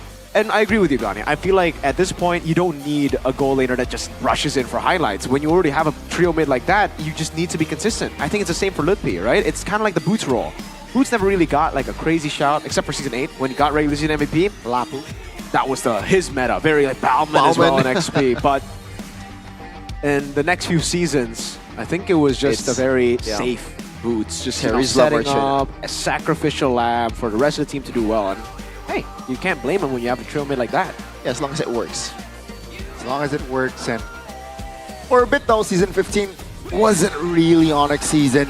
It was a rough start for Adi and friends, but seems like they have recovered, and I'm actually intrigued to see what they have developed right now and also towards later on the playoffs. Perhaps they might bring something new. Gotta say, even, you know, Onyx is obviously not in the best place right now. I don't care what seeding they are. They can be 5th seed or 6th seed. I think they're still contenders at the end of the day. No matter what happens in the regular season, this is a team that has proven they can do it 4 times in a row, you know. And the cornerstone, the main guys are still there. Kiboy, Sans, and Kai. And right now, Yeb. And Yeb too. Yeb's back in So too. the chances are still there. Definitely. I Still think open. They still are up there when it comes to, you know, I think we're just in a very healthy season of MPL ID. We don't know who is we know who the best is right now, but number 2 all the way to number 6, I think it really depended on who got online earlier, you know? Because like for Onyx, they took a while for them to get Yeb back to help, right? Like they were struggling real hard. Well, let's see if they will struggle to find the right players here for Onyx. It is going to be Lutfi on the XP lane, Kyrie, Sans, Safero, and Keyboy on the roam. So, they've only lost once in leg number 2. They want to continue that run. It was the Red Robot who defeated them, but right now it seems like they are ready. Savero leading the pack. Will he be able to perhaps perform the MVP worthy this time around? Ladies and gentlemen, this is Team Onyx. Missing out on some Onyx Blaze right there, Connie, as usual. But yeah, this team is carry. No matter what they do in the regular season, this is Onyx we're talking about. We're talking about the name, the aura that they bring to the stage. They can do anything. They truly can. Still, really, most of the teams see them as the final boss of MPL ID. And truly, it will be a test for this team. And for Dewa United, Sorizo, Ray, Spencer still, Itoshi Kiss, and also maybe in the gold lane. The new rookies in the Dewa United looking to solidify their places and spot in the team. Getting more experience, but it will be a rookie in the gold lane. Going up against Savero, another rookie. Savero led the pack, and this time maybe is leading as well. Ladies and gentlemen, let's welcome Dewa United Esports. The Apostles of Gods is here. I don't think any prayer can get them to the playoffs. The dream is over. But it is time to rebuild over that dream this season and prepare for the next. Dewa United, ever since swapping out the trio mid from having Mueza and Octa to now Itoshi, Kesu, and Spencer, they've looked like a completely different team. With Bombi back up, it does seem like that synergy is coming back. And it will be Bombi and Kurt with Yeb and Adi. Oh, it's Coach Adi now. Oh, man, I like that. Some synergy outside of the Land of Dawn. Oh, I'm digesting. I guess I should change my in-game name to Player Gani. Are you a player, Dogani? Maybe it's Caster Gani. Caster Gani. Or Kufra God Gani. Oh. KGG. I don't know about that. You're pretty good though. Yeah, you don't see Kufras a lot in your server. I'm sorry for the in-jokes, ladies and gentlemen, but this is Savero, Onyx new gen gold laner. Yes, sir. Hopefully he's here to stay, contrary of what Mirko said earlier, but look at the stats. Yeah, taking a look at the stats, number 7 in gold lane total kills, number 7 in gold lane DPM. We gotta understand that also for Savero, it wasn't like he played the entire season. It was kind of a mix between him and CW for a while. CW was playing in, stepping in for Savero, who was suspended from MPL for a couple of weeks. I think 3 weeks, the first few weeks. Number 2 though, in gold lane GPM. Now that's what you need to see. I think again, like what Gani mentioned, this truly is the new gen of CW. He's the CW regen. All he does is farms up, becomes the backup, but he knows that for the most part, it will be the others, the trio mid shining. I'm here to deal damage. I'm here to farm up, to be able to do that damage. But when it comes to taking the spotlight, it's all on you guys. So, you say that so far the season that Onyx having, part of that is because, you know, the trio mid not living up to the usual standard? Yes. I think the trio mid has, well, CW seems to disagree. CW said that it really isn't all about Onyx, it's more the other teams improved. I disagree. I think it's both. I think it's both. Yeah, I agree. I think, yes, the other teams have improved, but Prime Season 12 Onyx would have still dominated. Ooh, thank you. Yeah, but you're not in your prime anymore, Gotti. So I don't know if you want to thank me right there, all right? You want to thank Yeb for bringing it back. Before this, they were literally just they were a shadow. Just like Wolf was for Geek. Just a shadow. Shadow of the past. Looking at the second pick selection for Onyx though, as the away team. The 50% win rate, pretty concerning, but they're up against Dewa United. What do they have to do, especially in the draft, Mirko? Maybe we'll see the keys to victory in a second, but is there anything especially that Dewa needs to do to be able to break through this hurdle? Gotta think about it, man. I think they will just need to play their game. I don't think there's anything, like, don't overthink it. You just have to play your game, really. When you're up against Onyx, there's no pure counter right now. You just have to get a better game plan. And we have been seeing that from Dewa. Up against RRQ, they didn't focus on like, taking away some prio picks. They were still up against some big picks in Dyron, Edok. They were still getting Badangs. They were still getting playmaking picks, but they won. Why? Because they just focused on their own. They know how good they are when they get their picks. They know how good Spencer and Itoshi Kesu's synergy is. So just play around that. And for Onyx, it's the same. I think looking at the Dewa that they have right now, right next to them, they can just think about, all right, how do we play our game? Get Kyrion Assassins, play the standard, I would say, Onyx draft, and let Dewa do their thing too. And we're on to the drafting phase. Yes, sir. Presented by Samsung Galaxy S25 series. Right. Dewa will again will have the blue side, and Onyx a different approach here. First match, Chip was neglected, not banned nor picked, but Onyx seems like they will respect the Chip potential here from Dewa. Yeah, it's been different, man. Previously, when you're up against Moeza, teams would never ban out Chip. They would always leave it open, and actually they would pick it up against Dewa. But wow, Dewa have been truly very different. Badang, Hayabusa though will be taken away.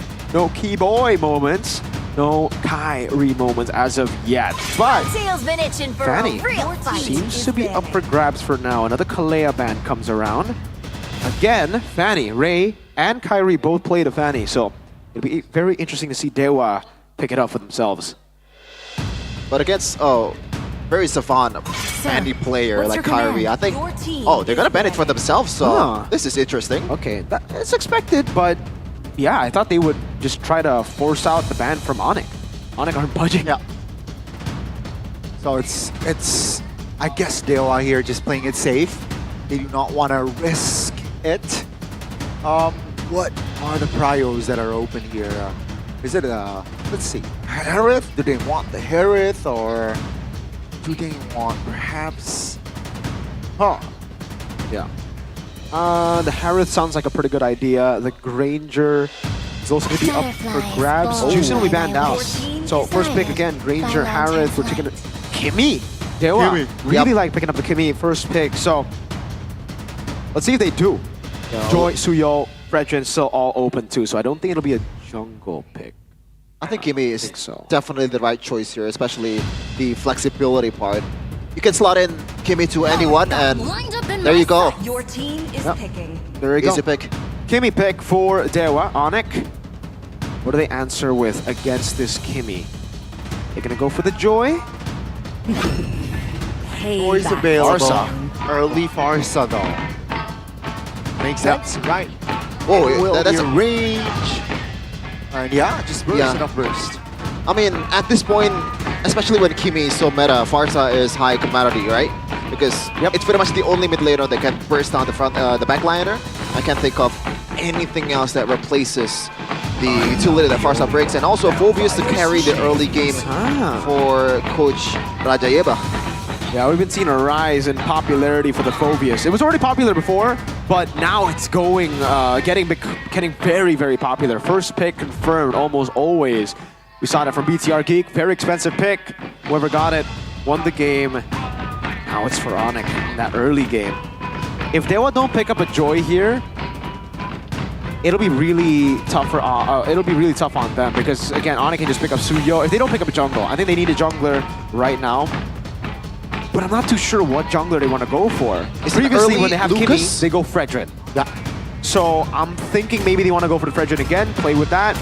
But that means they need a setter. Oh, they don't utilize the flex. They'll go Granger and Fred. That's a whole lot of range.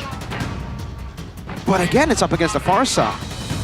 And I think the Joy will be a solid choice to go for. Or do they... I don't think Suyo right here. They can if they want to control neutral objectives. Are they going to go Hanzo round 2? No, please no.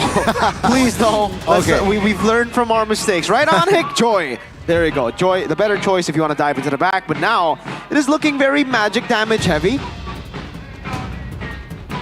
And I believe Moskov will be probably banned out alongside It's the physicals, right? Do they even want to ban Irithel is my question. Like, we've just seen a dip. No Irithel picks. We did see it game 1, but that was with Angela. But at the same time though, so far the composition for Onyx, it's not built to peel for the gold lane, right? So you need somehow a gold lane that can evade some of the CCs coming from Dewa United. So I think it's still a pretty solid pick. And furthermore, it's a counter towards the Granger. Moscow's already been banned, so the global presence will be much less for Savero. Now the second ban for Coach, yeah. It's I think they have to ban something like a Gatot Kacha here, you know. There's Flex. And it also can deter the movement from the Farsa. Yeah, I definitely see that, you know, against the Phobius 2, the additional CC to lock him down. At this point, is too much magic damage even a thing? I'm thinking about it. I don't think so. There are just so little ways to deal with magic damage. Radiant Armor and Athena. That's it, right? So you're proposing Harith? Yeah.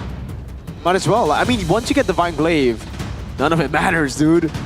You bypass it on Joy, and the Farce is going to have a good time anyways, because you're not going to target Fredrin. You're going to target Granger and Kimmy for the most part. But that's some, you know, Granger and Kimmy is going to build Athena, and I think it's still going to be value, right? Oh, no, I don't think so. If you go Athena, you're kind of cooked. Usually you just go Rose Gold, and even for Kimmy, we don't even see we don't even see defensive items. Kimmy just goes Glass Cannon 90% of the time. Yeah, we do see a little bit here and there, maybe Blood Wings. But a full Athena, we haven't seen that in a while. And it doesn't even matter because it bypasses it. Jawhead gets taken out. Another Keyboy pick. All right. For Onyx right now, they need no flex at all so far. Unless they want to pull off like a gold lane Farsight and throw it back to multiple seasons ago. I think that's gonna happen. That's gonna happen. Looks like it's gonna be Beatrix, and this opens up some pickup heroes. Cho is there, even Franco is there if Keyboy is comfortable. But against a composition like this, I don't know if you're gonna put a Franco, especially Dewa United, they already have one frontliner. I think they're gonna add 2 more, considering that, you know, they have 2 solid backliner. I think this is gonna be a rinse or bit on what Bigatron is trying to do against Onyx. Yeah. Are we gonna see the return of like a Kaja? Yeah. We've seen we've been mentioning Kaja, but now this actually looks like a great Kaja game. It's Kimmy and Granger. Yeah. Like Kaja is really good when you're up against a front to back composition. You pick it up, you pick them off, and you play the side lane.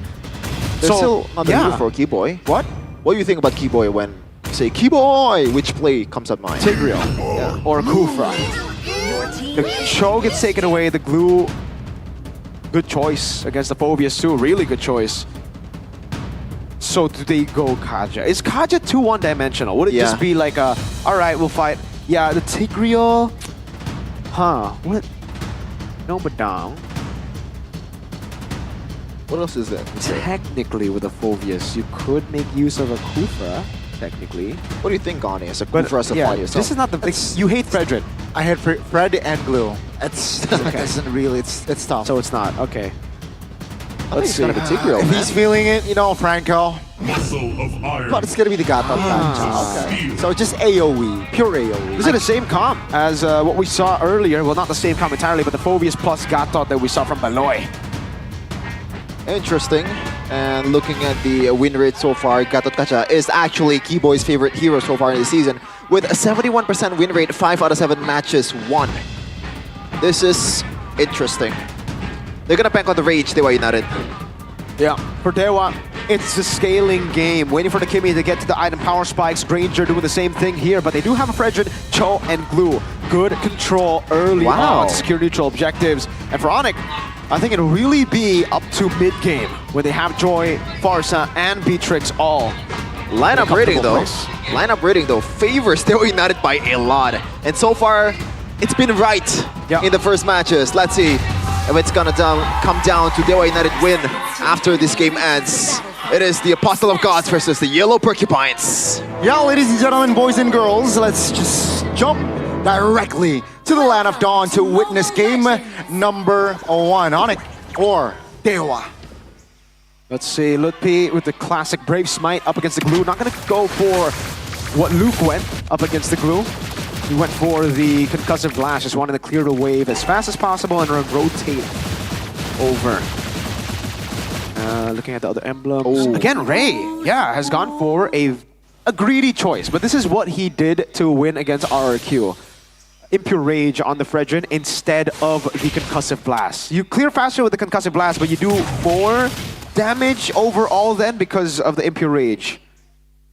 Rupture for Sans, contrary to what Kenziski used in the first match earlier. Tenacity, there you go, normal weapon mastery, no pull yourself together for Savero. Tenacity and the Thrill up top. By the way, this is gonna be, I think, an Itoshi Kesu match. Because looking at the composition from Onyx, there's 0 Purify. And for, I guess, a good reason too, like you can't really bring out a Purify for Savero. And Sans, I don't know, man. Does he still got it? I think he does. We've seen many times that he... Yeah, it's still very greedy though, I'll be honest with you, up against a Cho to go for Purify. And a Glue. It is and Sans. a friend. That's a lot of lockdown. It all kind of comes down to the micro mechanics of the one of the best to ever do it in ID. Sans. This name has been feared for a long time, but maybe the fear factor right now is gone for Dewa United. Definitely the best Indonesian mid laner of all time. Fighting for first turtle should be advantages towards Dewa. Chorizo, chunk to half though, alongside Spencer. Let's see here, can Dewa commit to this turtle or no? Chorizo now getting jumped on. Good dodge here. Misses the whiff, and Ray actually finds a Retribution Classic. That's gonna be Sans though, pulling up the Feather Airstrike, flickers out of danger. Kyrie mounted, low HP. Keyboy now distracted. It's actually jumping back in. No, that's gonna be first blood, easy. Ray finds it, but that's gonna be a Teray Lutfi. Was targeted, and that's gonna be Ray for Keyboy. Kyrie survived that one.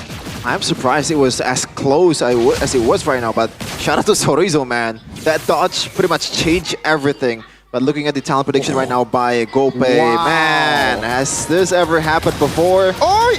Whoa, that's practically a solo kill. Feathered Airstrike just blasted Spencer down, and now that's gonna be maybe under the turret. Going down as well. On it. So starting it slow, but minute 3 right now, they're changing the jam. I gotta stop complimenting teams, man. The Caster's jinx is real. No. Your jinx is real. Dude, okay, Sheffin, they did well. They did well in the early game. What you said wasn't wrong. It's just they're not transitioning into the mid lane properly. Again, no respect for the Farsa. Boys, you gotta respect the Farsa. Yes, like, he didn't really do much in the first turtle, but that doesn't mean... Oh, good steal from Itoshi. He just walks up and punches the green camp. But that doesn't mean it doesn't do damage. Especially for Maybe and Spencer. They both gotta respect that. They're the two they're the two carries. If this keeps on going on, it doesn't matter how good Chorizo, Ray, and Itoshi Kesu play. Looking at the items though, Savero, first item, not even boots is built for this Beatrix. It's just gonna come down to...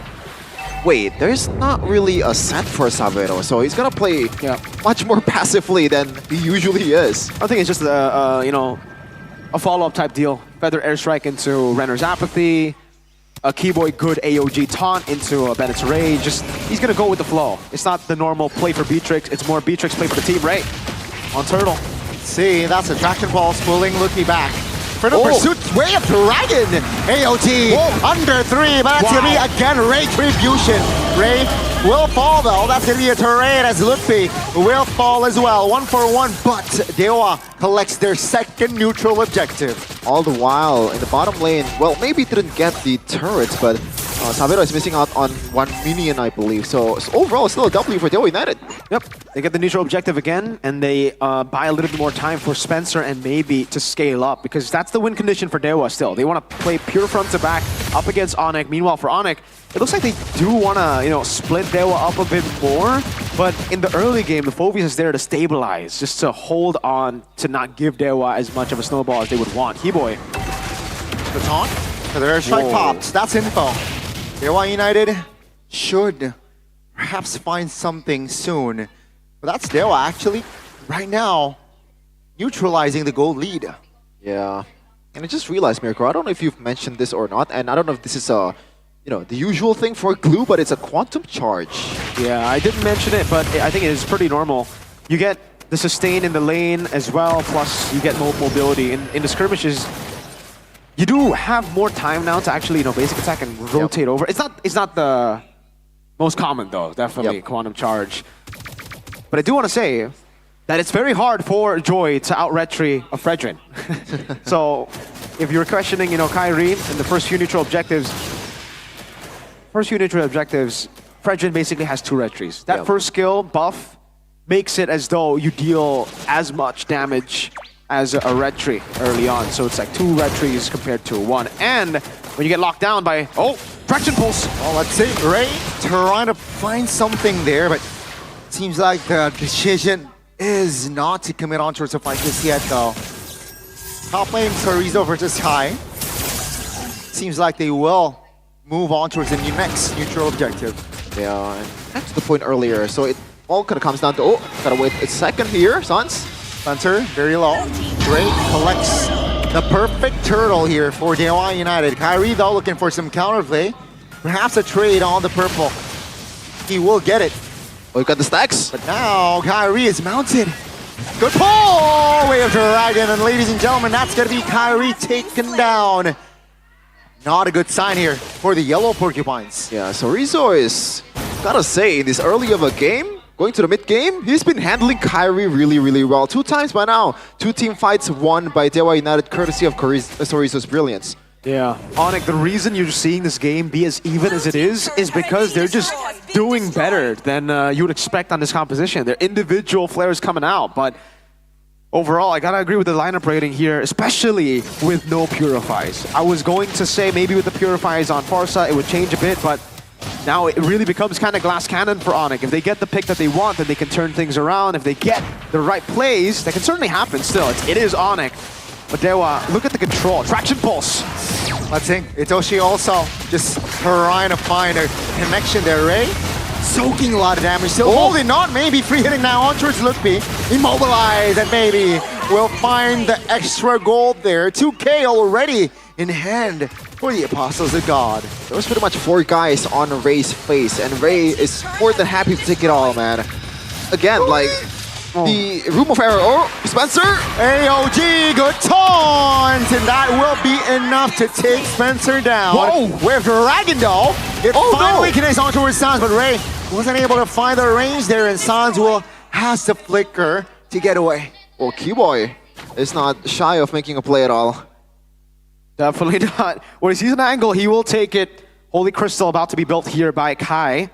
Still out farming the Fredrin despite not getting the neutral objectives at all. Perfect turtle for Dewa. 2,000 gold lead, you can see it on the hands of Maybe and Spencer. A lot of it with the Sky Piercer already, Maybe. He's online, should be. Dewa have enough damage, have enough lockdown, and have enough front line. That's the most important thing when you have a Kimmy and Granger. You just need a front line to protect you.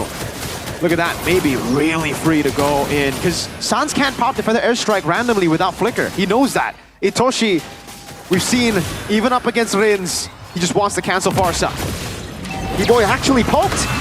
He is a non-factor that now with the Feather Airstrike doesn't really land on towards the targets that they wanted. Onyx, they are struggling to find a counterplay here. Let's see, Dewa United also taking it slow. Bottom side is actually favoring the side of Onyx, so they will have the reset.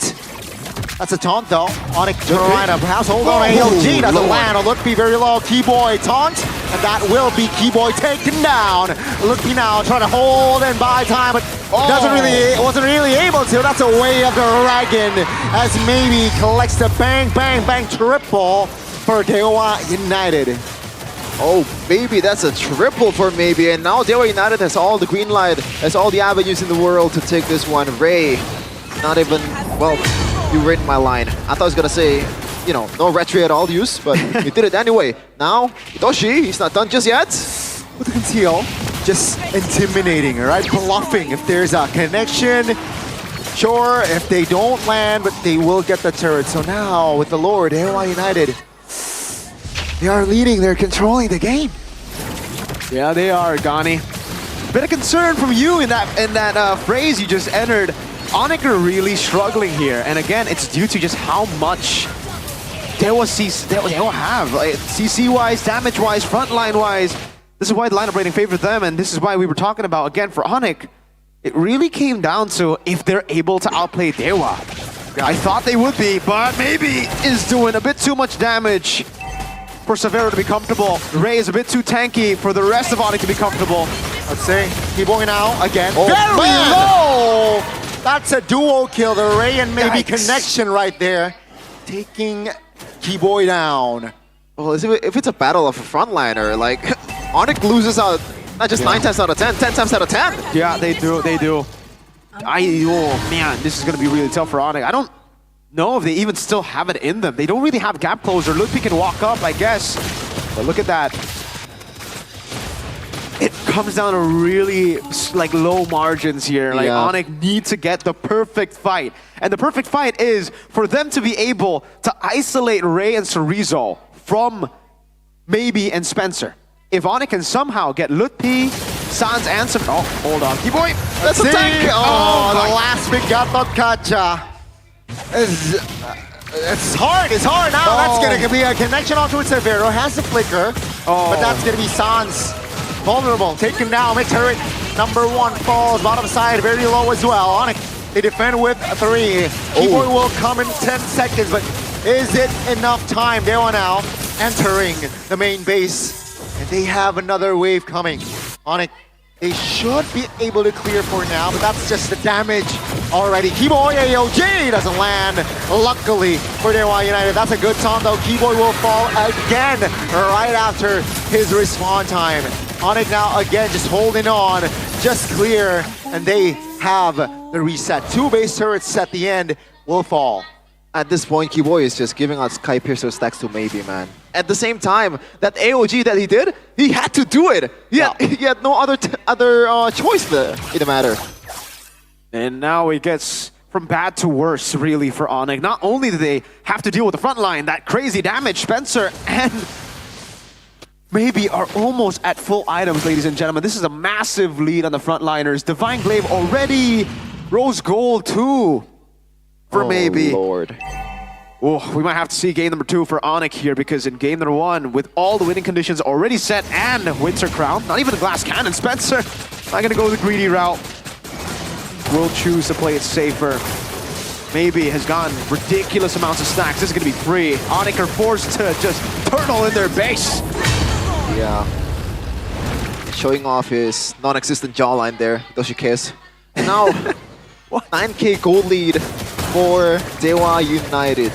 This is looking really bad for Onyx, man. This is a very unfamiliar territory, especially after all the casters predicted that it's gonna go 2-0. Hey, I'm not really used to social media handling and anything like that, but you got a really easy meme to come out. Definitely. Dewa United, they did it for Pak Pulung. Usually, you know, when Dewa gets the win, he's the only guy who predicts Dewa. Now they can go, they don't even need talent predictions. Gani, what's going on here? Lord marching in slowly but surely. They do have wave clear. Where's Keyboy But going? let's say they do clear this wave. What's the plan? Oh, Ray has Winter Crown too. Uh-oh. Interesting position from Keyboy right now. He has trying to flank like a tiger eel. Let's see. They have all the flickers. Yeah, the last base turret officially has been taken down. Taunt. Keyboy with the conceal, looking for a taunt. Hopefully bought enough time for Onyx. Itoshi Kesu very low. Cerezo though will fall. That's gonna be the Lord taken care of with the Nibiru smash, and Mikari falls in the process. Now that's gonna be the way of Dragon. Actually locking one down, but Luffy trying to buy time. Now the mid-wave rushing AOG lands, but ladies and gentlemen, Dewa United, against all odds, they have secured game 1. Oh boy. Remember when I said Onyx, no matter what happens in the regular season, they always had a chance at the playoffs. They make me think about it twice right now, let's just say it. I agree. That was an amazing game, firstly. We can't take it away from Dewa. Again, not only did they beat RRQ 2-0, they're on the way to sweeping Onyx. Ladies and gentlemen, the rookies from MDL, Itoshi Kesu and Spencer, are really making heads turn here in MPL Indonesia. The first time we could call it a fluke. The second time up against Onyx. Donnie would call them the best team in ID right now. What is going on? What's going on, Spencer, Barney? maybe. Hey. Amazing plays, great front line. Ray, as usual, but this time on the utility, Jungle doing well. We expect him to do well on the Assassins. Itoshi Kesu on the Cho. The disrespect completely with no flicker, no purifies. Oh, that was That's a painful one to watch if you were an Onyx fan, and we do have one on the desk. That was rough. That was rough. This is why I hate Fredrins, man.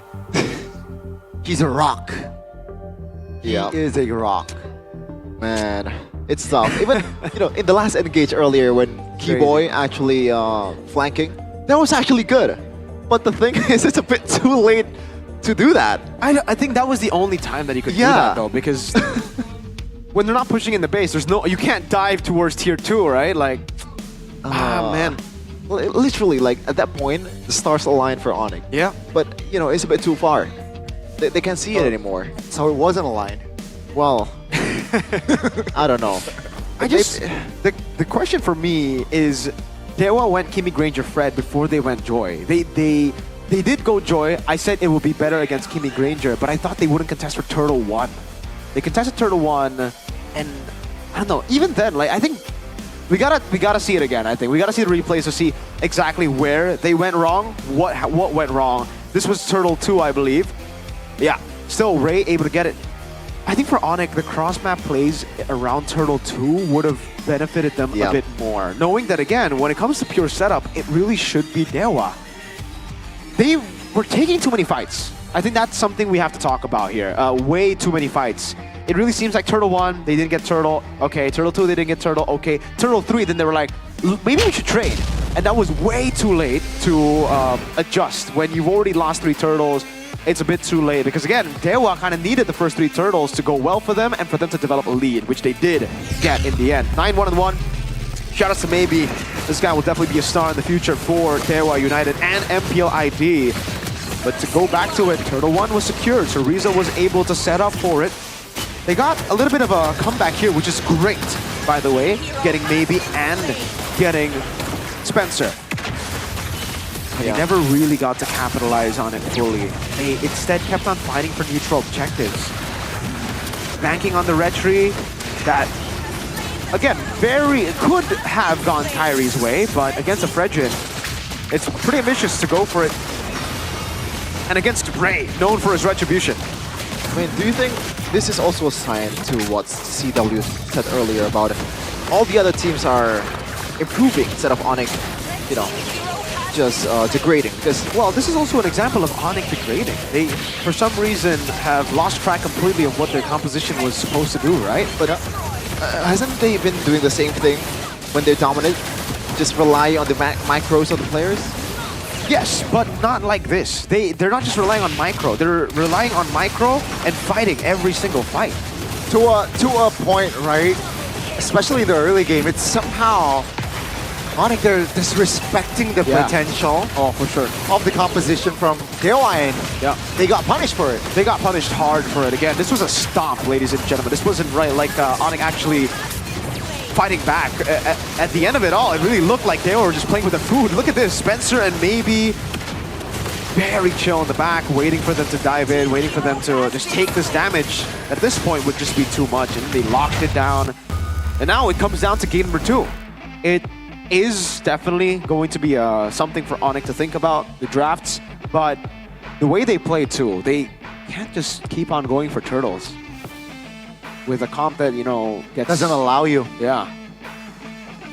Looking at the items here, still, I guess there's not many peculiar things that we can talk about from the items. It's still the normal, usual build, maybe except Gadot Kacha from Keyboy is not really building the boots to the full build.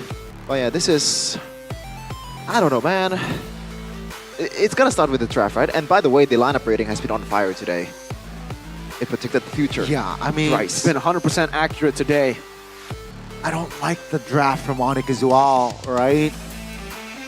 Especially that, okay, technically, not a lot of options. That last pick value that usually Yeb. And do you think like the Beatrix pick was a bit too early? Or maybe even the Farsa pick was a bit too early?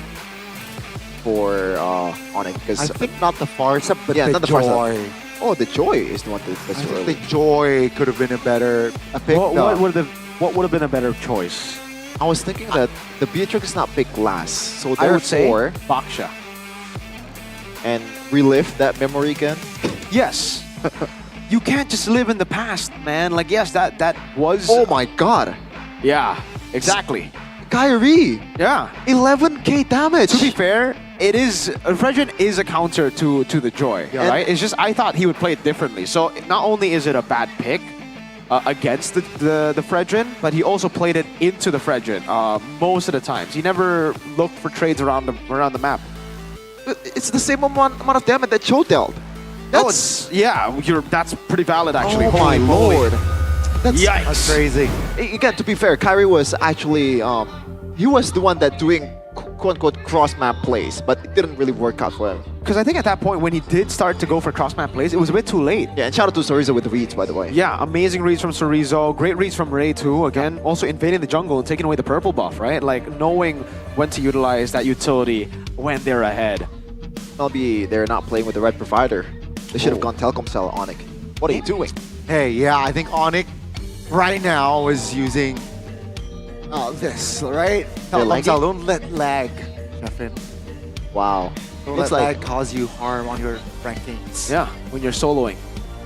why are you specifically going for me? But you know what? That was a Who cares? Granger with one stack. Yeah, don't let you're lag soloing. cause you to lose ranks. Enjoy a seamless gaming experience, not like Onyx just now. With IndiHome Packet G21 offering fast and stable internet, get speeds up to 100 megabit per second for just the low price of 375k IDR. Subscribe now via my Telkomsel or tcell.id/national. It's as easy as that, you know.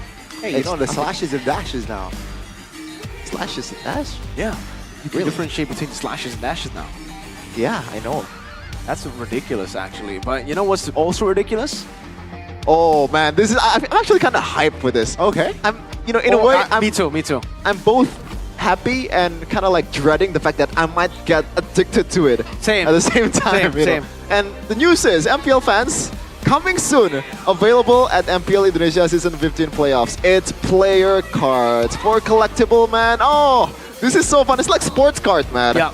PSA Grade 10. Give me a triple S Eman gold card.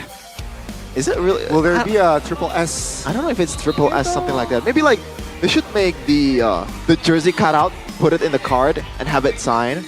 Now the value goes up. It's just like the sports card. I think they do. Look, like there's a signature. There's there. a sign. But there's no Sultan jersey card cutout. The signature is there, but the jersey cutout is not there. Ah.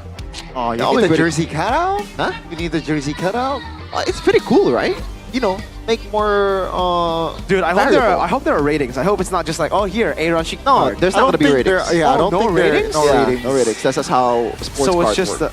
oh. The only rating that you'll get is usually when you're trying to grade your card for the quality. If it's stand that it's in a perfect condition, usually sell that like for like millions of dollars if it's the right card. Are we billions? No, Millions of not dollars. billions. For the Are right we card. going for this Nirvana? Nirvana. Yeah, it's called Nirvana. What? What Nirvana? This card thing. Oh, really? I didn't know about that. Well, there are 5 rarity levels in total, from tier C all the way up to super premium tier, which is incredibly rare and absolutely a must-have for serious collectors. So, are you ready to start collecting? Because I am. I want that super premium tier Eman gold card. Make sure to stay tuned to MPL ID social media channels for the latest updates and information. So, don't miss out. I'm gonna buy it instantly when we go, when we get into Velodrome. Are we going to dive deep on this one, boys? Yeah, It's I fun. will. If I get a Beloy card, I'll have it signed by him. Dude, if I get anyone's card, I'll just be like, yo, can you sign it? The pristine, the rights, like the privilege of casters. Yeah. And you guys can't have it unless you come over to Velodrome playoffs. To Velodrome, maybe you Be can ninja. play some games with us. Yeah. You know, Be a ninja. with Naruto's kids, Mobile Legends Bang Bang X Naruto Shippuden is still here for you to, I guess, experience. You can get free Gara skin. There's a lot of collab things that we have here. The emotes, the turrets, you know, the voice packs. It's pretty cool, man. Border, the emo sticker, the Naruto the experience. Gara real. skin. It's for free, Did you get it? boys. Did you get the Gara skin already? I did, yeah. I haven't. I haven't gotten it, Yeah. bro. I haven't been playing as much. Same. We need to play some more What MLB. do you mean, boys? It's. Have you done the training stuff? I have. I've done everything. Actually, But I guess haven't. I don't play every day, so I don't get the quest things. Ah, That's kind of on you, Merco boy. That's on you. But yeah, and it's on Onyx that they pretty much lost the Hey. game, giving them 1 as well. Wow. Somebody Maybe called they need- 911 because that was the stat for maybe and also Onyx. That was a That was for the Onyx fans. That was a snoozer right there. Gani was crying. Gani was crying. Gani, you know you Yep. could still be 6th place in the standings, right? Like this could actually change everything. Hey, you know what? Velodrome was the venue. Oh my where lord. Onyx. It was lifts. also Gani, the venue where they had upper brackets. Oh man. Wow. Wow. Wow. 2-0. Zipper Zipper's just taking a said- shot at Onyx. He's taking a shot at Onyx, boys, saying man. that From an Onyx, AE fan. no. It's a bleh. Wow, that's For Onyx. Still though. Go get yourselves the battle emotes in the shop right now. This is my favorite one. I like it. Yep. The drool as well. Yeah. the mouth thing is just You so like the funny. jewel? Yeah. Yeah. Out of everything? Like the design? mouth as well. The mouth is like The jewel in the mouth? That's kind of crazy. that actually is kind of crazy. You know what? Let's just move on with that. Let's move on. Let's talk about actual Mobile Legends here. go. Onyx versus Dewa, game number 2. Now, I think the possibility of Onyx making a comeback is actually pretty solid. Yeah, it's all right. I guess. think game 3 is definitely... Hey, but Dewa did 2-0 RQ. Oh, wait. Is this the comeback of Dewa United despite them not making the playoffs? Could be, dude. Like, again, this is very good for them for the next season. We've already kind of mentioned this as well for Dewa. It's really good, a good foundation to lay for the next season. And they continue to develop with this team. Hey, we might be looking at a very special set of players. Especially that XBTR, by the way. Oh, man. Sorizo? Every time. Yep. Every time. Look at the gold here. Spencer winning it out against Sans. Even Reyes of Fredrid has, had more gold than Kyrie as a proper jungle that can actually jungle and enjoy. Looking at the win rate though, first pick selection still for Dewa United. Wait, is it still? Were they second Yeah. pick? They're going to Oh. stay on the same sides. Ladies yeah, and you're gentlemen, right. Onyx have chosen red despite losing on red. I think now Chip, Kalea, Juicin. Did they let go of the Juicin? Yep. Yeah? Surely that's gonna Now, be the case. Kimmy? Kimmy was... Do you think it's Kimmy? I or do think they want let to go go the to Fam Sin route? and Chip. I don't think you want to let go of Chip. Onyx have not been good on Chip at all. You neglected though. No consideration towards the... Itoshi Kesu plays a pretty okay Chip. It's pretty okay enough to get a dub though. I think so. Onyx aren't really the best at going up against that kind of hero, you know? Like, Right. they want to make individual plays, and Chip loves it when you want to go individual plays. Yeah, they play more active than reactive on it. That's been the history for this team. And that's why Keyboy is very iconic with his Keyboy moments. But let's see though. The picks like Mathildas are not out of the question. By the way, why is Mathilda not getting any love here this week? We haven't been seeing Mathilda for a while now, ladies. Again, Chip, as expected, still though, same old for Dewa, Badang, and Haya. Will be the Fanny last band too, I believe now. And then it really comes down to Onyx. What do they leave Seal's open? been itching for a real fight. Juicin ban. I think that's what they have to change. Change the Juicin to Kimmy, What's your Ranger, command? Your team is something of the sorts. What's good about the Kimmy, by the way, Time is to the... drop the beat of Whoa. the flash. Your team is Okay, so they want Suyo. Yeah. Or they want the Fred. Yeah. But no, if they want the Fred, I think they'll be okay with the Your Joy. team is picked. Kimmy picked up. Let's see, Onyx, what's the response here? Last time it was Farsa and Phoveus. Phoveus. Is it going to be the same thing, or do they take the Granger away now? Yeah, I think Farsa, you can kind of slot it to the third pick, right? It's Yep. not as important as to the jungle. you thought.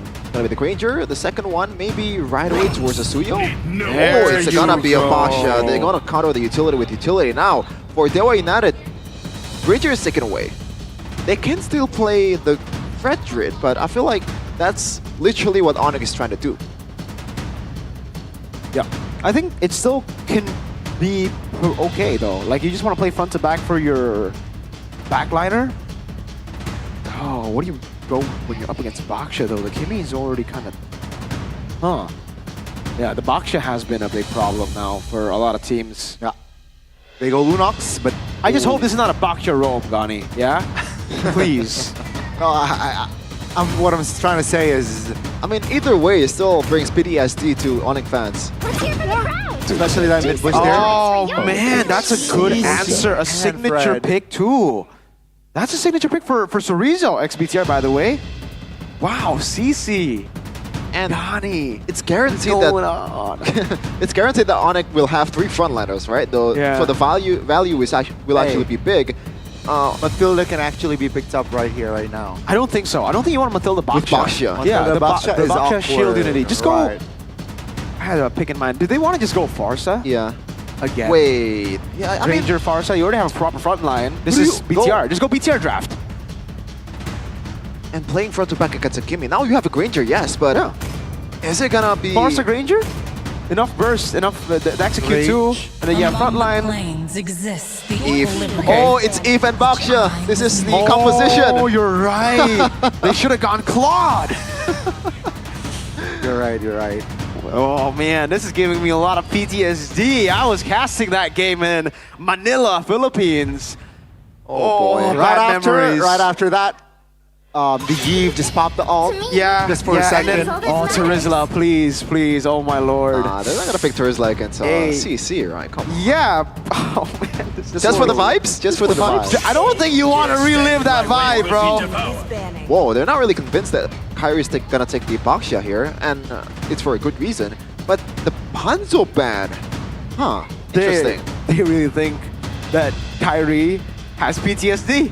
And I won't blame him, yeah, because Baksha, that... Come on, Dexter. Oh, they bet the Claude. Okay, they're like, no, we're not gonna... They can hear us. They can hear us, truly. Okay, Hanzo ban, Dewa. What are they gonna ban now? Trying to think like another... surely this is gonna be a Baksha jungler, right? Or, I don't know, actually. Man, what will really give Onyx PTSD is a Dewa Brody pick. It's not gonna happen. That's not gonna happen, but oh man, imagine. Imagine, Chapin, imagine. Just imagine, man. Yeah, I'm imagining it right now. Ling is getting banned. They really want the Baksha to go jungle. They're really forcing it. Oh, that's Yev's wife. It's Mrs. Miranda. For EXP lane, I mean, pretty much almost anything is a bad matchup against a CC, but you might want to go. Oh! Wow! Oh! Wow! Alexa played Despacito. Wait. Bang, bang, bang. We are throwing it back, man. This is Lutpi Paquito? Lutpi! No one else does this in MPL ID currently. Debut pick for the Paquito. Against the CC. Is this a winning matchup? I forgot. It's been a while since I've seen Paquito. If you land the shots and you kite the skills, the first skill of CC well enough, that's a good pick. I think it's a good trade for the Paquito, but overall, if we're talking about like a long drawn 1v1, it is, I think, CC's game, especially when the items are stacking up. Now with the Franco last pick, it's kind of a way to deal with the Matilda, but at the same time, it's like you get cancelled a lot by the Fred Drainer.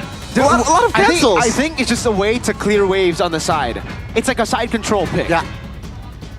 You're gonna like clear fast and then just rotate. By the way, Baksha shield unity into hook is what they're trying to do, right, with the Franco. It should be Keyboy playing that then, but it's Kyrie. Looking at the lineup rating though, it's actually pretty close towards Onyx, despite them bringing out the Paquito, a debut pick in Season 15, rocking the flicker. But it is Lutpi. We know that this guy can play the damage EXP laners. But is it going to be enough though? Is that the answer that Onyx looking for against Dewa United? Here we go. Will they force a game number 3? It's Onyx versus Dewa United again. Round 2, ladies and gentlemen, it will Dewa United just clean sweep the Sky Kings, or will Onyx have more say in this second game? Keyboy, gotta be careful. 4 members of Dewa are in the vicinity, and yeah, seems like a-okay. Lutpi, Paquito, a lane to watch. Ladies and gentlemen, will the curse... Oh, he jumped into that bush! Kyrie jumped into that bush. Now, Itoshi Kesu, though, will force to use the flicker. A different outcome. for now. Well, Okay. this is season 11, Rico. This is... Will the curse still be present is my question here for Onyx, because now for Dewa, they are Ray getting hooked. For Dewa, they should still be fine. I don't think they should let these, like cheese picks get in the way. They should play still for their game, because this is still very much an off-meta pick, the Paquito. Looking at the rest of the emblems here, nothing too crazy. Bargain Hunter on both magic damage dealers. And I guess we can talk a little bit about that. Once we get into the mid-game, it will be a bit of a struggle for them to... I don't even think so. Never mind, they have a CC. They have ways to deal damage physical too. So, yeah, still the normal game for Dewa, playing front to back. They just have to be careful about the pickoff that we were talking about in game 1. That could be a stopper against Spencer, and maybe Flicker instead of the Purify. Ooh. Wants to try to dodge away from the Bloody Hunt. Yeah, I think the chances of the hook landing on towards maybe, it's actually lower than, Keyboy flicking forward to a Bloody Hunt. So that's, I think, a good choice there. Now, we're on to level 4 towards the first objective. It's gonna be interesting to see the objective battle, man, because this is a throwback right now. It is gonna still skew towards the Fredrin, but you can never know what Onyx is cooking. Field Unity on towards Ray. Oh, actually, Keyboy on the land. No. That's going to be the CC, though. That's going to be Kyrie still taking the retribution. Sorizo isolated, and he should fall. 2 kills on the board for Onyx, and that will be Dewa United for the first time in this series, losing out on a Turtle. Hey, if they're clumping up, then Sun's gonna just pull the trigger right away. Well played to Onyx with the Baksha. The retry battle becomes way closer here. Game fact by Gope. Oh, this marks Paquito's debut in MPL Indonesia 2015 after last being used by Sorizo when Dewa defeated EVOS in Season 14. So, yeah, it's meant to be, man. Yeah, it's a signature pick for Sorizo, but he's up against it now. Lutpi, also quite known for the Benes, the Paquitos back when he debuted in the season 13, I believe it was. Yep. Crazy. Yeah. This snowball's looking really good for Onyx, though. They will have so much more control with this, and they can play for the kill pressure down below. And the thing is, how do you take care of the Eve, man? Because I really do not see a way unless maybe. Oh, that's a hook and the hunt. Keyboy secures the kill, and that's gonna be maybe taken down. I said that the chances of Keyboy flickering forward to a Bloody Hunt is higher than Keyboy landing a hook, but you gotta stop now, Keyboy. Seems like now that will be revenge. 1-for-1. Keyboy seems like Onyx though. They're strong as heck as Ray wasn't able to deal with the Puissance and Suns. She goes down as well. The muscle memory is there. Yeah. For Kyrie. Just keeps on jumping into that bush, man. Do you get deja vu? Oh. Hey, call him Gani Rodrigo. Do you get deja vu? Oh. We're just gonna... I actually do not know what that song is, but what? Sure. Oh, come on, Come on, I am uncultured. I'm uncultured. Well, I gotta own I don't think it's a... I don't know how to feel about the deja vu of Kyrie on Baksha. I mean, it's good now. I hope it really is a blessing now, no longer a curse. Onyx playing for the Turtle. 3K already? I love how the chat just says Kumar is back. Kai. Oh, Kyrie now, crashing down. That's a hook land again. That's gonna be Ray taken down 3rd time. My goodness, Onyx. What the formation? That's gonna be the real manipulation, locking 2 members of their United down. Spencer now, hitting, but that's a hook landing again. Just 1 by 1. Keyboy doing the work. How long has we seen Keyboy and a Franco? It seems like, again, he's still very comfortable in using this hero, but granted, in the first hook earlier, I think I could have done it with Kyrie standing up the front line. Definitely. But the second one, it was just so good. Landing it on Spencer, who wanted to get a few extra hits on Sans. Same build as Edok, by the way. It'll be the first item Winter Crown, I believe, for Keyboy. Yeah, first item Winter Crown, probably going to be going to the fleeting time, too. Oh, man, Savero already has Sky Piercer. This is the Kyrie 1,300 gold ahead against Fredrin. Oh, the Baksha Fredrin. We're back to the old meta, ladies and gentlemen. Oh, man. Dare I say I missed this meta. Really? This was prime Onyx, you're right. So you do miss it. let's say. Circling Eagle lands on towards Wait a two. That's a second. taunt. Keyboy taking a lot of aggros, but he will follow outside Kyrie. Real world manipulation wasn't able to assist, but Lupe is in the area to deal some damage. Not enough to take anyone down though, as Ray was their only trade. That was probably the most perfect curtain calls placement that I've ever seen in Season 15. Yeah, they had to split both ways. One going to the other side. And this is where you get kind of scared here, Gani, because remember, the M5 Grand Finals, they were actually winning for a while with the Baksha pick and the Eve. Then the comeback happened. Dewa definitely still have avenues to come back in this game, ladies and gentlemen. It might look like a stomp, which it is, but they will have to sustain to build up later. Spencer can scale, and especially that Harith. That Harith can be a real problem in the later stage of the game if Keyboy doesn't get the right hooks, if they don't get the right plays. Radiant Armor, first item for Kyrie. That's a good one. Yep. Actually, he went for Dreadnought, Molten Essence Dreadnought, and then the Radiant Armor. So really good itemization right now to deal with Dewa United's mix of damage with the CC and the Fredrin handled by the Dreadnought, and then the Radiant Armor. Should be able to handle this. I think Dewa now just look for trades, because if they go in for like an all-in fight, no way. Yeah, no way. The front to back's too clean for Onyx. But Onyx, will they let it happen actually? Oh, Ray! Oh, whoa. Close. I was close. A little too close for comfort there for Dewa. Wow, they still want to go for it. 5,000 gold lead though. This is wise from Dewa. Let's see the execution. Retribution should automatically go for Kyrie. Kyrie now, Shield Unity on towards one. Should land low. Keyboy misses the hook actually. Real world manipulation now. Good thing the guiding win actually assists members there to get out of that RWM. But Onyx just got the turtle. That was actually a clean disengage by Dewa United. But actually, but of course, Onyx won on that occasion. Definitely they did. They gotta try to suffocate the carries of Dewa. They gotta still stop the ways that Dewa can use to win and come back. It looks very small, which it is, by the way. It's very slim, the chances of a comeback.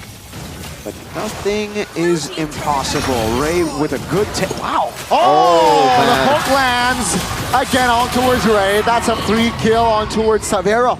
301, 3 kills. How many sacks? 2? 20 perhaps? 2. Not, okay. Yeah, 20 sacks. Okay. That's 2 kills. Already better than Chefin on the Granger. Don't have to go there, man. Onyx looking for the Siege, and when it comes to Siege, they have the range, man. The RWM plus Savero and Keyboy. Remember, one of the best sieging tools is actually a Franco. Yep. You can constantly kind of zone the enemy team by just standing there. Menacingly. We've seen it from E-Doc. I think we've only seen it from E-Doc this season. Really? For Onyx, they just gotta wait for Keyboy to land the hooks. Like, that's it. Like, you can play that for the next 10 minutes and they're still gonna get the W. As long as it lands like once or twice. Because how do you engage as Dewa United when Onyx is climbing up as 5? Yeah. It's gonna be really tough, especially considering the front line is not really frontlining right now. They're very squishy. Onyx frontline, on the other hand, oh my god. Kyrie's a tanky boy this time, and you guys can watch them live in Jakarta and the Jakarta International Velodrome for playoffs. Go buy your tickets now. It's for sale. Yep. Don't forget, there's a basketball court in front of the Velodrome. Yep. So if you want to play with me. Are you going to play basketball, Chefin? Yes. And right now, Onyx is just playing with Dewa United. 8K gold lead. Yep. Dunking, everything. Alley-oop 360. Over the shoulder and head. East Bay. Head and shoulders. Okay. MCCT2 will be live for you guys from May 23rd to 25th. Rule the board. Roar. No, they're not a playoffs, Gandhi. It's like Onyx is ruling Dewa United. Man, oh man, looking at the items right now though, it looks like Lutpi is just going full on damage here. I actually noticed that Lutpi bought the conceal earlier and then cancelled it for Dire Hit. Yeah, because obviously that's not what you want to go for. Hey, Lutpi, you might want to check out the doctor. Maybe you're a bit colorblind. Hey, maybe he wants to conceal. Maybe they because Keyboy doesn't have conceal, and like sometimes the XP lane actually does go for conceal. Okay. That's another tool there for Lutpi to deal damage with the Malefic War. The frontlanders our food for it here. Is it too soon to say that we are heading to game 3? Let's see. First base turret falls. Lord, 75% HP. Dewa United will sacrifice their top inner turret, their base turret. Onyx will look for a possible engage. Dewa United still holding on. They have taken care of the Lord. Another minion wave will crash from the mid and bot soon. But Onyx seems like they are waiting for a connection from Key Boy. Doesn't come though. It seems like they will prioritize the bottom side turret first. Officially, all 9 turrets of Dewa United has been taken down, and Onyx this time can take it slow. Oh, that's a traction fall. That's a big bait from Keyboy. Sans with the flicker play finds a solo on towards Sorizo. Base wide open. Dewa United, can they hold on? That's a pull. Maybe goes down. Another member, and that is Ray going down as well. Ladies and gentlemen, they're looking for bodies. It's going to be a wipeout for Onyx, and that will be enough to take us to game 3. They made it. They made me thought twice about why Onyx is still a contender. Now I have to think thrice, because what the hell was that? 12k gold lead in under 12 minutes. This is some Onyx Prime we're talking about. Hey, maybe they just wanna go back to utility. That's your game. Go back to utility when you're up against Fredrin. I think it's a good plan. We did mention again that the Baksha could be the answer. If they really wanted to go up against the Fredrin again, just go Baksha, right? And they did against Kimmy too. Double value, take away the Granger, and it worked really well for Onyx. It was a stompy stomp, really a smackaroony to the head. RWM there from Sans. It really is giving me back to, like Sans Prime as well, playing with utility junglers, getting all the space to go for all these crazy moves. Look at this again, like in the back, just constantly dealing damage to the right members, leaving the front line for Onyx. GG Onyx. There's something missing though. The recalls from Sans. Yeah. It's utilities, man. It's your ground. It's your playing field. Just go back to the Gila Sans that we know. Not just skill-wise, but also entertainment-wise. Let's see if Onyx can really, bring back the old meta. Their prime back again. Ghani. Whew. In game 1, he was shaking. Game 2, he's like, oh my goodness. It's so over that we're so back. I can smell the new trophy already. That's Kyrie, guys. You can smell the new trophy already? That's Kyrie. No, it's not. It's a fake. Oh my god. We got a fake Kyrie before fake Sheffin? We got a fake Kyrie before fake Sheffin. Yeah. It is Kyrie. Wow. Really? He had a body double. Oh my, wait. Interesting. Yeah, look at the crucial moment here though, Mirko. Like, from the get-go, the first objective was doom for Dewa United. Dude, they can't play front to back against this comp, especially in the early game. Onyx definitely have way more power in the early game, dude. Spencer takes a while compared to the Eve. Maybe takes a while compared to the Granger. So Rizzo is the only, CC and Fredrin, but even Fredrin Baksha wins that, right? Like, yeah. Hey, Gila Sans, he's back! And he is here as the MVP presented by official tournament smartphone Samsung Galaxy S25 series. A perfect game for Sans. That TP percentage is not TP that we're used to see Sans do, but it's team participation, 100%. Look at this. Slowly but surely building their lead up into the 14k. It's, like you said, back to Prime Onyx.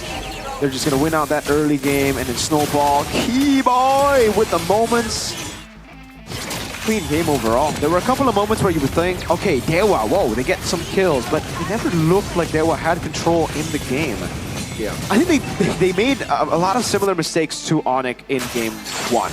Onyx were just taking too many fights, and I think Dewa did that this game. Like, they shouldn't have fought for Turtle 2 after losing Turtle 1. That is, I think, a pretty normal rule when you're playing with this kind of composition. But for this is also a very odd move from Spencer. Instead of kiting away to the other side, he walks into a very dangerous, vulnerable position. And like you said, that curtain call could not have been placed better. We did see glimmers here and there. But man, the hooks really kept Dewa from farming, kept Dewa from coming back in. And interesting that in this fight, yes, Luke Beat did something, but even if they play 4v5, I still think Onyx could have won the team fights. Yeah. Too much DPS, Avero is already snowballing. Sans is just, when you give him space, he's gonna eat. Too much definitely to handle for Dewa. It was the same problem, right? They couldn't get past the front line. They had too much damage. The front to back were the backliners were too untouchable. A solid 3 stacks on Granger. 1-11 Baksha. Paquito. The kills are all spread out really, really well. The damage dealers, man. Lutpi. When you have a Baksha in the jungle, when you have a utility jungle, putting damage in XP is just so good, and we get to see it again. Yeah. Paquito, though. I didn't expect Paquito. Like, maybe we... Man, I love Paquito. I miss Paquito. Thank you. What? Because Lutfi played Paquito, Onyx, my team. Oh my lord. You cannot see the... I think you have... Hey, Gani, you're welcome. The Baksha is a BTR thing, you know? I think that's symptoms of narcissistic, you know... Personality disorder? NPD, yeah. You have NPD probably, Gani. At least for Onyx stuff. For Onyx stuff. I'll take that. I'll take that. Wow. Even owning to a mental... Is it a mental... It's not, think so, right? It's not, right? It's just every time Sheffin just got rage baited somehow or trigger baited. Dude, okay. It's so funny. Hey, Sheffin. I'm not raging, guys. Shout outs to you, Sheffin. Shout outs to you. 1-11 here on the Baksha. They did good. I don't know, man. Again, this was a stomp of a game, and really, I think it was very self-explanatory. I think a lot of people back at home as well saw the game and were like, okay. You know, it was a pure front to back that really worked, and this is what you get when you see a front to back that just wins out completely. The other front to back can't front to back, and therefore will have to stay in their own turret, their own base for the longest time. Wow, yeah, full turrets, no turrets. This, if you give me a screenshot of this, I would probably think, okay, this is like Season 12 Onyx, right? Fair enough. Boba Zayn would love this meta. Yeah, and by the way, I just did a quick math. Total damage dealt for Dewa United is less than half from Onyx. That's... Talk about not given a chance to compete right from the get-go. No chance. Oh, man. You know who has a chance? Who? Eterna at trying to get Dewa to come back with their fans in the building. With the Anak Dewas. ADITB, Anak Dewa in the building. Yeah, Anak Dewa and Onyx fans, just like we're on the Onyx side. First match earlier, we're gonna have some maybe trash talk, some maybe chants going around. Hopefully it's gonna be better this time though. For Dewa and Onyx, they gotta prepare a better song, man. Ooh. Another Arsenal Tifo moment. I'm sorry, that was that was amazing, dude. It's like an Arsenal Tifo. What do you mean? Yeah. What do you think, Connie? You know what I think? I think the 4th best London team. Wow. Let's not talk about football too much though. Connie has taken a lot of beating. Yeah, he's from us in the talent room. Yeah. And hopefully it's not gonna get worse. Luckily, he supports Onyx. Imagine he supports BTR. Hey, if Dewa wins today, what happens? Oh, that's a big if. You're right. Yeah, that's an if. But we're just gonna throw it over to Eterna, talking to the fans in front of the stage. MPL Arena, mana suaranya? 1-1 untuk kedua tim di match yang terakhir di hari ini. Dan sekarang Eternal lagi ada di audience nih. Nah, dan kita pengen ngobrol-ngobrol. Coba kita ke sisi kanan kali ya. Halo Kak, boleh ngobrol sebentar? Boleh? Boleh di sini sama aku Eterna? Halo, namanya siapa? Alia. Alia kesini nonton siapa? Onyx dong. Onyx dong. Mana nih sore Sonic? Kamu ngefans sama Onyx ceritanya? Dari kapan? Dari dulu. Dari dulu. Nonton Onyx kenapa? Seru. Ada satu player nggak yang menurut kamu, aduh aku ngefans banget nih? Keyboy atau Sans? Keyboy atau Sans? Alasannya kenapa, boleh tahu nggak? Jago aja sih. Oh, karena jago. Terus ini kan Sans sama Keyboy lagi berusaha untuk memenangkan game yang ketiga. Kamu ada pesen gak sih buat mereka? Best luck. Best luck. Oke, thank you so much. Enjoy the show. Oke, Mungkin dari sisi Dewa sekarang ya. Ini siapa kayaknya yang pengen diajak ngobrol? Halo Kak, boleh ngobrol sebentar? Kalau malu gak apa-apa, aku cari orang lain nih.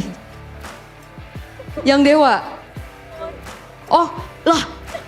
Tinggal satu Dewa, satu Onyx nih. Gimana? Sama Onyx. Oh, sama-sama Onyx. Oh, sama-sama Onyx, kenapa kamu duduk di sini? Kebagian kursi. Iya, udah rame banget sebelah situ. Oh, karena rame banget nggak kebagian kursi. Ya udah boleh nggak sih ngobrol berdua bentar? Ya nggak sih? Ngobrol sebentar. Nah, yeay.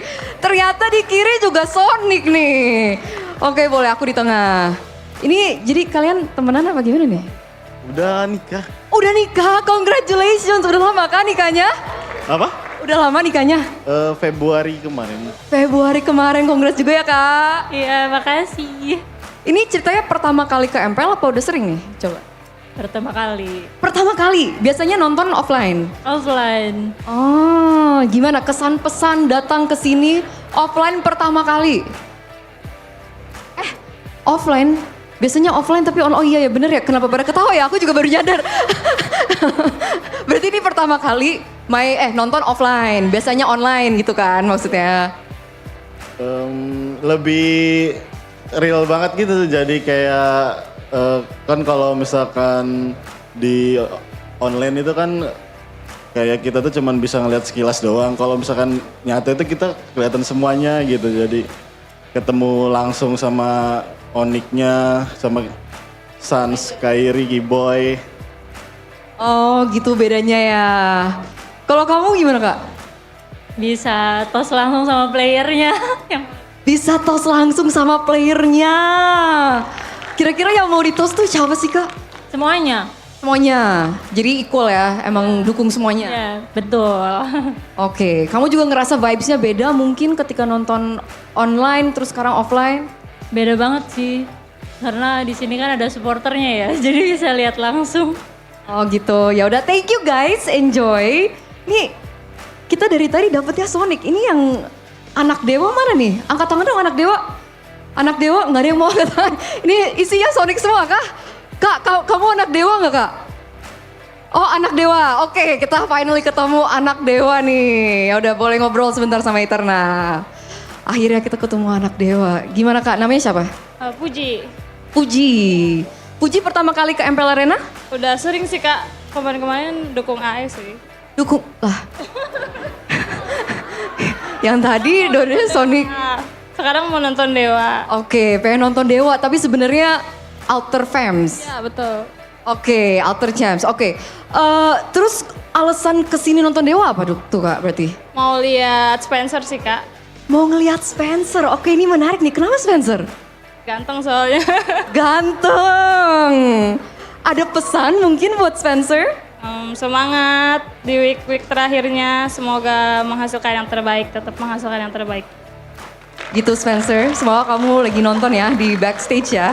Ya udah kalau gitu. Thank you so much Kak. Oke. Ada lagi yang pengen diajak ngobrol mungkin? Nih yang di ujung kayaknya ini banget ya, tulisannya apa sih itu? From Kediri, dari Kediri. Wow, ini apa? Jiayu Onyx, Sonic Palembang. Ya udah boleh Kak, yuk ngobrol bentar yuk. Oke, ini kakak siapa nih? Ria dari Palembang. Iya.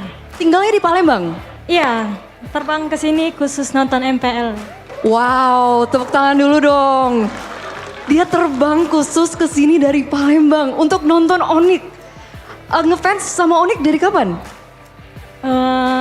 Kenal Onyx karena cowokku sih. Terus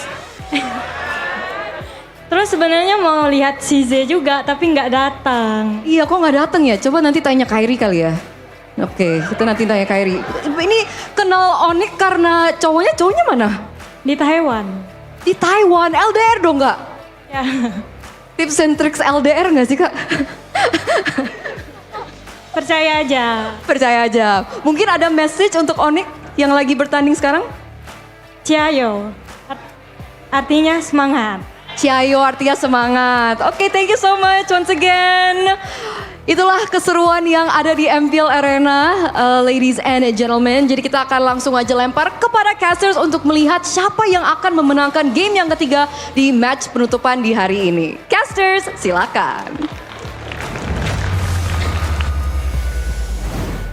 Wow, those are actually some actual real fans, man. Thank you. Hey, the first person that Sonics, man. Passion. it was like, hey, it's like 2 out of 10, bro. And you got, you hit the 2. It was lucky, right? But shout out to them, man. The first person that I interviewed, it was a little kid. Thank God Arashi isn't here. But yeah, what? It was what does that mean? She asked Arashi, she asked the fans about who's her favorite player, right? And I thought she was gonna say Kyrie. Yeah. She said Kibo and Sans. Yeah. She knows ball. And the second one, I don't know which team she's supporting, but she said Ultra Champs, but she went here to see Spencer out of all people. Yeah. You know, I would expect like something like Watt, maybe, or maybe Sorizo, the Yeah. guy that has already has a name in this league. Wow. I think the men would come here to watch Arizo and Watt. But Spencer, he definitely is on the good-looking side, man. You're gonna get a lot of female fans there. Okay. Just like the entire Onyx fan base, it seems, man. I mean, it's not their fault they're good-looking, right? Like the Onyx players. Yeah. By that I mean Kyrie. What? What? And Keyboy. It's not Sure. their fault that they're good looking and gods at the game. And gods at the game. Oh, okay. Interesting. And shout out to the third fan as well. She came from Palembang, by the way. This Onyx fan came from Manado. Yeah. I came from... He's having a good day. Well, it depends on the matchup. It depends on the result. But he could have a good day regardless of the match. Yeah. This is the groovy cookies, but you can drink a lot of coffee or stir. Which one? This one? Yeah. Shake or stir? I mean, just a I don't light think shake. you can Or Or light you can shake. open it and then you stir. So, why would you make your life more miserable, bro? You don't have to do that. Not miserable. Okay, It's just more difficult. It's but more difficult. It is more... You get more of a coffee taste, I think. I'm just making Do things you, up, man. Do you? I think an actual coffee head would, bring their own coffee. Might actually, like, make your own coffee. Yeah, like a good friend of mine, Kaisam Yves. Oh, okay. He But likes drinking Kaisam, coffee. he's missing out on a light snack that goes well with coffee. That is sucro, Yes, man. it's Hey, if amazing. you're coming to Indonesia, this is, if you want some nuts, in your mouth, you can get sucro. Nice, go check pretty it cool. out, ladies and Sucro, gentlemen. baby. Yep. What is sucro? Sucro is a bunch of nuts that's coated in some, whatchamacallit? It's not a dough, right? What's the term? I mean, it's a snack, you know? Yeah, it's a it's a crunchy finger food snack. Just convenient when you're gaming, chilling, hanging out with buddies, or all of the above. But it's Oshikesu, man. What? I'm surprised. Surprised by how good he is? Yeah. Ah. He was able to be an impact in game 1. Game 2, it was a different story, but that's Spencer right there, Chef. He has a smack. How about Sorizo, though? Look at the gains. Yeah. He's a muscle man. Man's been... Well, to be fair, he's got a free gym in the Daewoo facility. Now, that's a facility.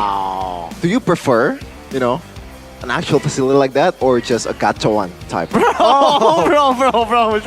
No. I'm not mentioning teams, bro. No. I'm not mentioning teams. No. Ladies and gentlemen. Oh, Keyboy seems to be having a blast. Keyboy, He almost just spat water. I think Maybe he heard your joke. Yeah? Yeah. Ah. Heard your joke. Yeah. It's pretty cool. Now, game Who's number cool? 3. All of you guys. Oh, thank you. I love you and all you guys. Thank Now, you. going to the game number 3, bro. This is interesting, right? Because 2 games in a row, it's a stomp. Stompy stomp, just like Mirko said. Is it gonna stay the same? Because if we're going down this route, Dewa is gonna win comfortably, Gani. That's the pattern. Or, if you want to follow pattern in what happened in match number 1, when GeekFam absolutely demolishes Bigatron, game number 3, it should go to Onyx, if you're following that path. Absolutely destroy? And you call that absolutely destroy? Yeah. And BTR disintegrated, stomped on Geek Fam Leg 1. I mean, yeah, cool. That's pretty cool. What's your upper bracket? Hey, don't worry, we'll show you in the playoffs, man. We're gonna have a good time here. And this is Spencer, by the way, in case you're wondering, Chefin. Ah, look at that. Better jawline than Itoshi Kesu. Why do you have beef with Itoshi Kesu? No, man? like earlier. I was just trying to make a joke. I'm sorry, Itoshi. Okay. Itoshi, like I what saw. about Sans? What about Sans here? Oh, Sans is awesome. Look at the wink, the wince. Rate Sans 1 to 10 gameplay wise. At least 11. I can take that. Yeah, on his prime, it's like a 12, you know? Okay. Because he exceeds human right now- standard. Yeah, he's down a point. He's down a point. Right now, I mean, if you compare it to rate this guy 1 to 10. Gameplay wise. Gameplay wise, right now, because he's using Baxia, like maybe a 7. Wow. Nah, just kidding. He's at least an 8.5 in that game. Okay, what about Sorizo? Why are you guys interrogating me? I don't know. Segment. You've been going with it, so this is the segment, right? Okay. Sorizo. Sorizo, that game with the CC, like a 4. Okay, Lutpi. Lutpi, he was nowhere to be found, but to be honest, you know, it doesn't matter. They got the W. It's like 6, I guess. So he's like the new Boots. You just don't see him, and then he plays Paquito, Heavenly Fist, remember? He didn't die. 11. Interesting. We're on to the third game draft here, presented by Samsung Galaxy S25 series. Let's go. It's been a pretty entertaining draft, especially in the second game. A lot of surprises. And now Onyx once again is on the second phase, as they usually are. All right. Man, I'm having fun. Y'all having fun. Game 3 though. It's about to start. Sir, what's your command? Oh, they're gonna run it back, seems like. Yep, that's a factual statement, Gunny. They're gonna start. Third ban for Onyx right now. Time to drop. It's going to be still the Joy. So the adjustment should be made by Dewa United unless they want to play the same game again. Now maybe he's gonna get his ammo loaded with Granger. Okay, and this is a bait. Onyx, are they gonna go for the Kimmy, or are they gonna leave Dewa with Kimmy Granger again? Kimmy Granger worked wonderfully in the first game. If they play the utility again, I think it's almost a surefire win for Dewa if they go down that route. Do Onyx just go for Kimmy and Baksha then? That's an option. Or, I mean, they can still dive. If they want to play something like a Yeef right away, no, you know what? We're already assuming that it's gonna be a utility jungler, and it looks like it will. So Baksha and Kimmy, as you said, Mirko. Now, what's gonna be the answer here for Dewa United? Do they want to go for something like a Yeef to prevent Sans? Or, it's still flex, the Kimmy. I think the Kimmy is going to be a really good flex into the second phase. I think they got to use it as a flex pick. Dewa. It makes sense to go Fredrin. Does it though, actually? No, I'm thinking about it. Yeah, they're going to go Cho and Yves because it's already up against a Baksha. It's kind of tough. Yep. I think the first pick should have just been Baksha. Yeah. I was expecting that as well from the side of Dewa. But they prioritized this Granger instead. So now last pick for Onyx. I think they can just go for... Still waters run deep. Oh, wow, that's okay. Baksha. Okay. They're not playing the same gambit, and they banned the Fredrin. And now Ling is a bit more freer with 2 juicy targets in the back line. That means you're going to go and ban the Suyo too, yeah? For Onyx. Yeah, because Dewa can still go for the Suyo. Up against the Ling is pretty good. The Kimmy Baksha, now that's where you sort of struggle. I was wondering, like, is there any other utility jungler that could be brought out aside from the Fredrin Baksha right now? There are also shadows. Something that fits the X-Borg against the Baksha, but not against Ling and Kimmy. Akai if you... Oh, I don't know. Akai! Oh, that's a good one, actually. I don't know about the clear, though. For Dewa? No, just like a utility jungle outside of Baksha Fredrin. Bombaze would definitely pick him up, Kai. What do we think about the Bane, boys? Oh, no? Bane. I don't like it. You get run down to the ground by the Baksha. Right. So the option is limited here for Dewa United. Yeah. They gotta play through both Spencer, Spencer and maybe. Dude, that's why they picked up the Link. They picked up Baksha, they pick up Ling, so that's 2 jungle denies. They've already banned Joy, that's 3. 4 or 5 with the Fredrin and Suyo, 6 with the Haya, 7 with the Fanny. Now it's like, what does Ray even play? Hanzo, does he? Against a Ling? Yeah. Against a Baksha too. I don't even think you can dive in. Baksha's just gonna tank up all that damage. Facts. At least they ban out all the heroes that can. Lucas? Naruto? I don't like it. But their options are limited. Their options are limited. Who says there's no Fallon? There's no Valen yet. Yeah.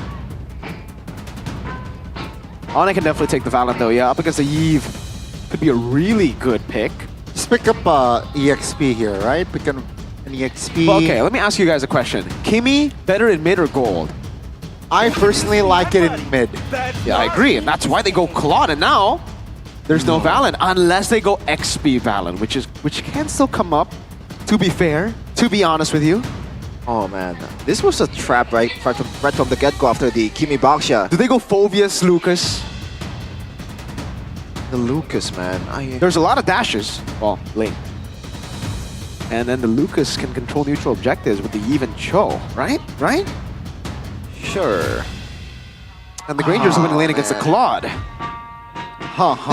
This feels like when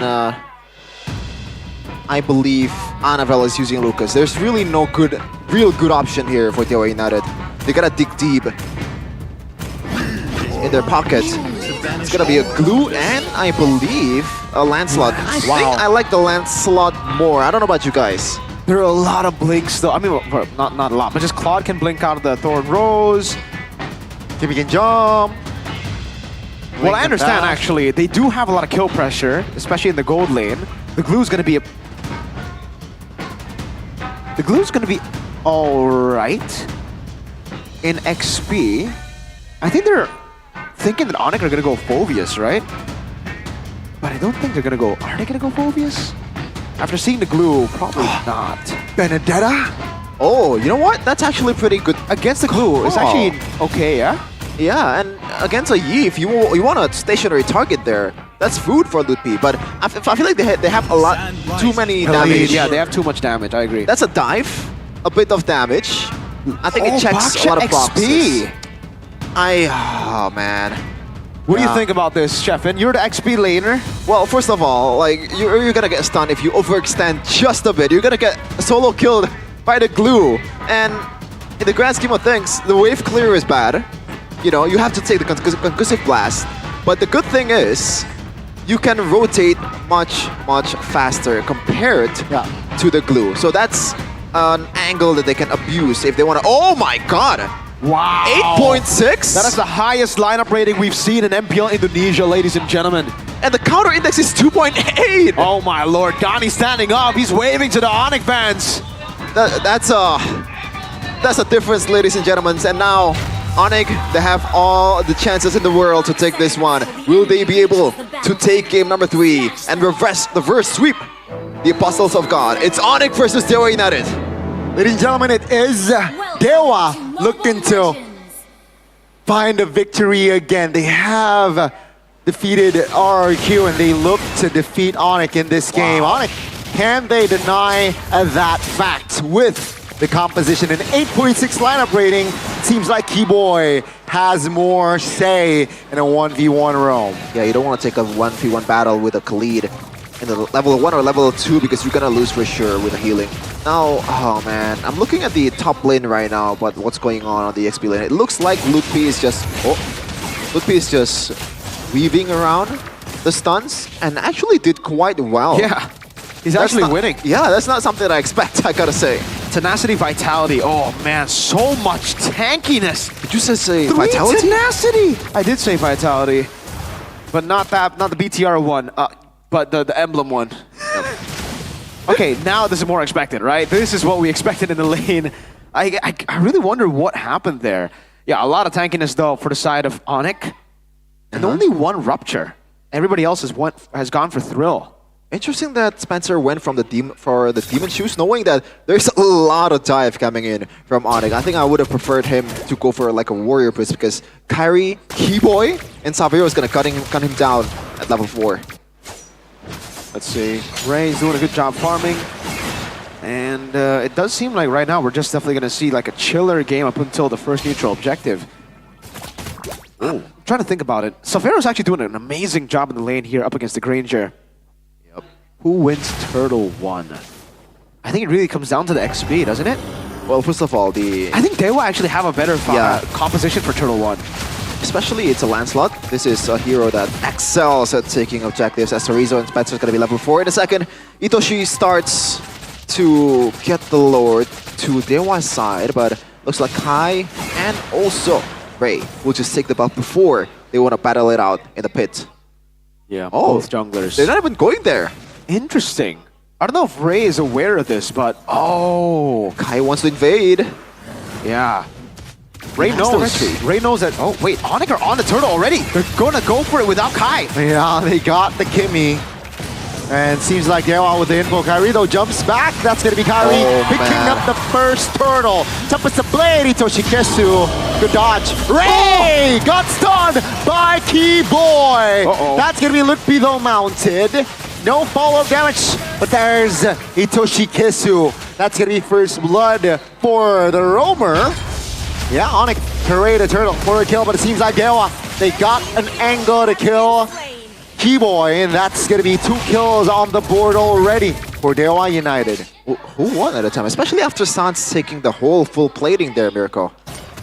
I think it's still fair, honestly. I don't think it's a big win for either side. Either side, because Onyx did get the turtle, and like you said, they got the turret in the mid lane. Obviously, the instant capitalization should be on Dewa United, but Kyrie is still leading over Ray. And the most important part, I think, for Onyx is scaling to the mid game. So Savero and Sans, the fact that Sans was able to get so much gold, you can already see it here in the in-game equipment. 600 gold advantage over Spencer. Looking at the other items, DHS Rush will be the choice for Savero. Warrior Boots 2 for maybe. With the Molten Essence on both XPs. That was an intelligent take, by the way, by Onyx, knowing that they have the advantage in rotation for Kyrie. Just 4 if you wanting the total. Now, it's once again becomes a waiting game for Onyx. Oh, they might want to dive. No, Spencer already half HP after Sans poked him. But I'm curious about what Sans is building right now. He currently has 2 of those items. Does he want to go for something like a Holy Crystal right away? Well, I mean, we have seen that before. With, I think it was Eman. Yeah, Eman. Oh, it's Bloodwings. Bloodwings' first item. Not usually the choice, but he knows that up against this very early game neutral objective control comp, that he might need a bit more survivability early on compared to just damage. And I like that the fact that he brought the Purify. Whoa. There's a big traction pulse, and that's going to be Spencer deleted before the turtle. That's not a good sign. 5v4 now for Onyx. Let's see. Onyx now taking it slow. Sans popped. Keyboy from an angle. Shows himself. Now, seems like Torizo jumping towards the turtle pit. That's the kick. No follow-up damage though. That's going to be Ray though, collecting the turtle. Whoa. That's going to be Keyboy locking Ray down. Maybe now under the turret. Tempest the blade. Keyboy taking the aggro, and Kyrie picks up the double. Onyx now, like perhaps they might look for another collapse, but seems like they will disengage. Yeah, overall I think it's a W for Onyx at that time. Looking at Sans though. Yeah, that's a pull, a big one. Spencer is able to free hit, and Sans will not be able to escape. That's a damage control kill from Dewa. Oh, it's all over the place this game. Turtle this time won by Dewa. Onyx were able to get a lot of kills on board.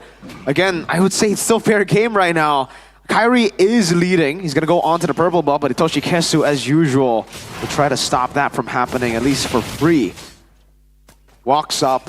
But we have to talk about the killing pressure. I did not expect that, by the way. Oh! The General! Gerald! Oh, man. Lard is here. Shout out to Mr. Delar. Ex-Evos, by the way. X, Onyx PH, Itoshi! Oh, this might be a kill. Sans is re-hitting, and he will find it. No flicker there. And with that, it seems like Onyx, they have pressure on the mid turret. And they want no response. Spencer here all alone. Ray though, will he be late? Real world population just secure his turret. It's not good. It looks like it's an equal game right now in terms of economy especially. But Onyx so far had the better control over the map and over the team fights. Yeah, it's been like that. I mean, with the Ling as well and the Claude, they have a lot of side control. Meanwhile, for Dewa, it's more of like a stick-together team fight composition, right? So Onyx definitely have ways to split up the map. Reminds me of right as we get to see Lard, old Onyx PH style banana split. They would just split up the map with the Assassin and the side control gold laner. Turtle though, does seem like Dewa are the ones first onto it. Ludpi! Yeah, 2 members of Dewa. Seems like Onyx though, they rush towards the Turtles. Pin! It's gonna be still a Rage Rebution. Taking it, Ludpi now, very low. Revitalize will not save him. That's Maybe picking up the kill, and that's a good flicker Ray of Dragon. On the other side though, Sorizo, Tarina by the time Tarina distract, he will fall 2 for 1, but the Turtle for Dewa. Oh, the gold swing is real. Right now, Onyx is down 1k gold lead from what was almost 1k for Onyx as well. This is not looking good for them. Dewa United, they started to figure out how to beat Onyx, especially in the objective game. Just poke it for Ray first and let the 50-50 do the rest. Again, if they are able to get a lead as big as the one we saw for BTR vs Onyx Game 3, getting all the structures, the base turrets, it'll be massive for Dewa. Big one. For Onyx, this is the game that they can play, the side control, on top of the fact that they can actually also team fight, right? But mainly, you want to go and team fight after you get the advantage on the other side. Itoshi Kesu, an attempt there on Keyboy. Won't be able to find it. But Onyx need to try to stop themselves from going in all in first. They gotta still wait for those item power spikes. They haven't hit it. Savero, looking back now for the items, is just now on the way to the Corrosion Scythe. Ling, Kyrie, on the way to his 3rd item in Sans. Because he went Blood Wings first, he has only a glowing wand right now. So it's still going to be some time until Onyx reach the very comfortable team fight spot. Meanwhile, the Foray, I think he is more than comfortable to take a team fight right now, especially with Sans, Savero. They're rocking the Purify. It's gonna make the job easier for this Lancelot instead of taking the Flicker. And he's already stacking up the items, Mirko. On towards BOD. Right now he has War Axe and also Hunter Strike. I think that's more than enough damage to take down Sans and Savero if given the chance. But those two are a bit elusive. Wishing Lantern too, picked up by Spencer. Turtle's gonna be back up. It's gonna be the battle of macro here. Whoever has the better assassin to deal with the side lanes. Both level 13 as Kyrie picks up the purple. But it will be shoved in by Dewa. Are they just looking to blitz the Lord? I don't think they can. I mean, I think they could force it just like Geek Fam did to BTR, but no, they're actually still splitting up. They know that Onyx can't go for the turtle. Sorry, the Lord. So they're gonna go and steal the orange belt, but Onyx, they're coming. Conceal. Conceal, Shield Unity. Pops, 2 members isolated technically. That's a flicker though. Wow. Itoshi is safe. Well played. Ray now rejoins as well with P. Oh, immobilized. He's stuck. Buisan's popped, pulled back towards teammate, and that's gonna be Ludpi taking a lot of heat. Real worm relation locking him down. Should fall here, Ludpi, but Sorizo is actually the one flickering away. Sans! Ray hits Sorizo to his death. I don't understand. 5v4, Ray finds a connection with the Torn Rose, and that's a free kill. EXP for EXP. Gotta say, that should have been an easy kill towards Ludpi, but it looks like some coordination is needed. Spencer taking a lot of heat. Oh my goodness, Traction Pulse connects on towards 2. Savero secures it. Way of Dragon just to buy time, but Keyboy falls regardless. Both roamers down, both EXP down, and no mid laner though for Dewa United. Seems like Onyx, they will move on towards the Lord. Blazing duet on towards Maybe! But Maybe, calm as a rock. He's able to find the solo kill as Kyrie secures the Lord and takes the kill on towards Ray. Now maybe a little bit too overzealous. Kyrie shuts him down, and that should be a full reset from both teams. Well, in terms of economy, so far it's Onyx leading the charge actually. So it's gonna depend on how Dewa uses this Lord and they have the timers ready. Ray 16, maybe 16, they can still catch up, especially it's only Keyboy right now going towards the Lord to clear it. Oh, I don't know where to start when we talk about that team fight, because it was a lot of build-up towards that point. Again, the big question that you were asking, Sheffin, is how did maybe not get the kill on Lutpi when Chorizo was bouncing him? Oh, now he's bouncing Kai! That's interesting. Now Chorizo actually isolated. It was actually Ray who got the Lord. Yeah. So Onyx, now, they can defend though. They have a lot of resources, but perhaps the mid turret here should fall, and as Sans and Lutpi have a say. It seems like they will defend their mid turret, so it's all A-okay, turret-wise. Okay. It's because maybe doesn't have a lot of Sky Piercer stacks. That's your answer. A couple of times when Dewa have been able to fight, they've been kind of dispersing kills left and right. Ray, Spencer. This is why when you have a Granger, folks, you kind of want the Granger to get kills, especially considering he has a Sky Piercer. If he's not building Sky Piercer and the team plan is to not give him Sky Piercer, then sure. But for the most part, when you have a Granger, try to funnel the kills into the Granger. Spencer taking a few of those kills in the early game when it could have been given over to maybe has turned a bit of these team fights to a more like fightable situation. If Lutpi had died there when Chorizo was on him, yeah, it could have been a free neutral objective. But maybe just didn't have the stacks. One more stack and that would have probably been an execute. It's, again, why these small things in the early game will build up to a great team fight later on. The small things that most people don't account for. And with the mid game as Onyx, I think the window is getting smaller for Dewa United. Yes, you still have the damage coming in from your damage dealers, but look at the dive potential from Kyrie and also Savero. It's gonna be even worse to try to keep Spencer safe. I think it should be fine, dude. Like, he's gonna have a Winter Crown later. There's also a lot of good peel, so I don't think Kyrie can just blindly dive into the back. Also, with Maybe there, he's gonna have a lot of damage, a Wind of Nature to deal with that dive too. There you go, that's the Winter Crown that I mentioned. And then there's Ray, dealing damage to Onyx backline too. Like, Onyx can't leave Sans alone. They kind of have to play with him too. Sans will have to dive in. I think it's way more 50-50 than we think. Interesting. The Lotus coming and Kyrie's taking the long lane right now. The question is, now the... Oh, Itoshi? Be careful. Onyx now.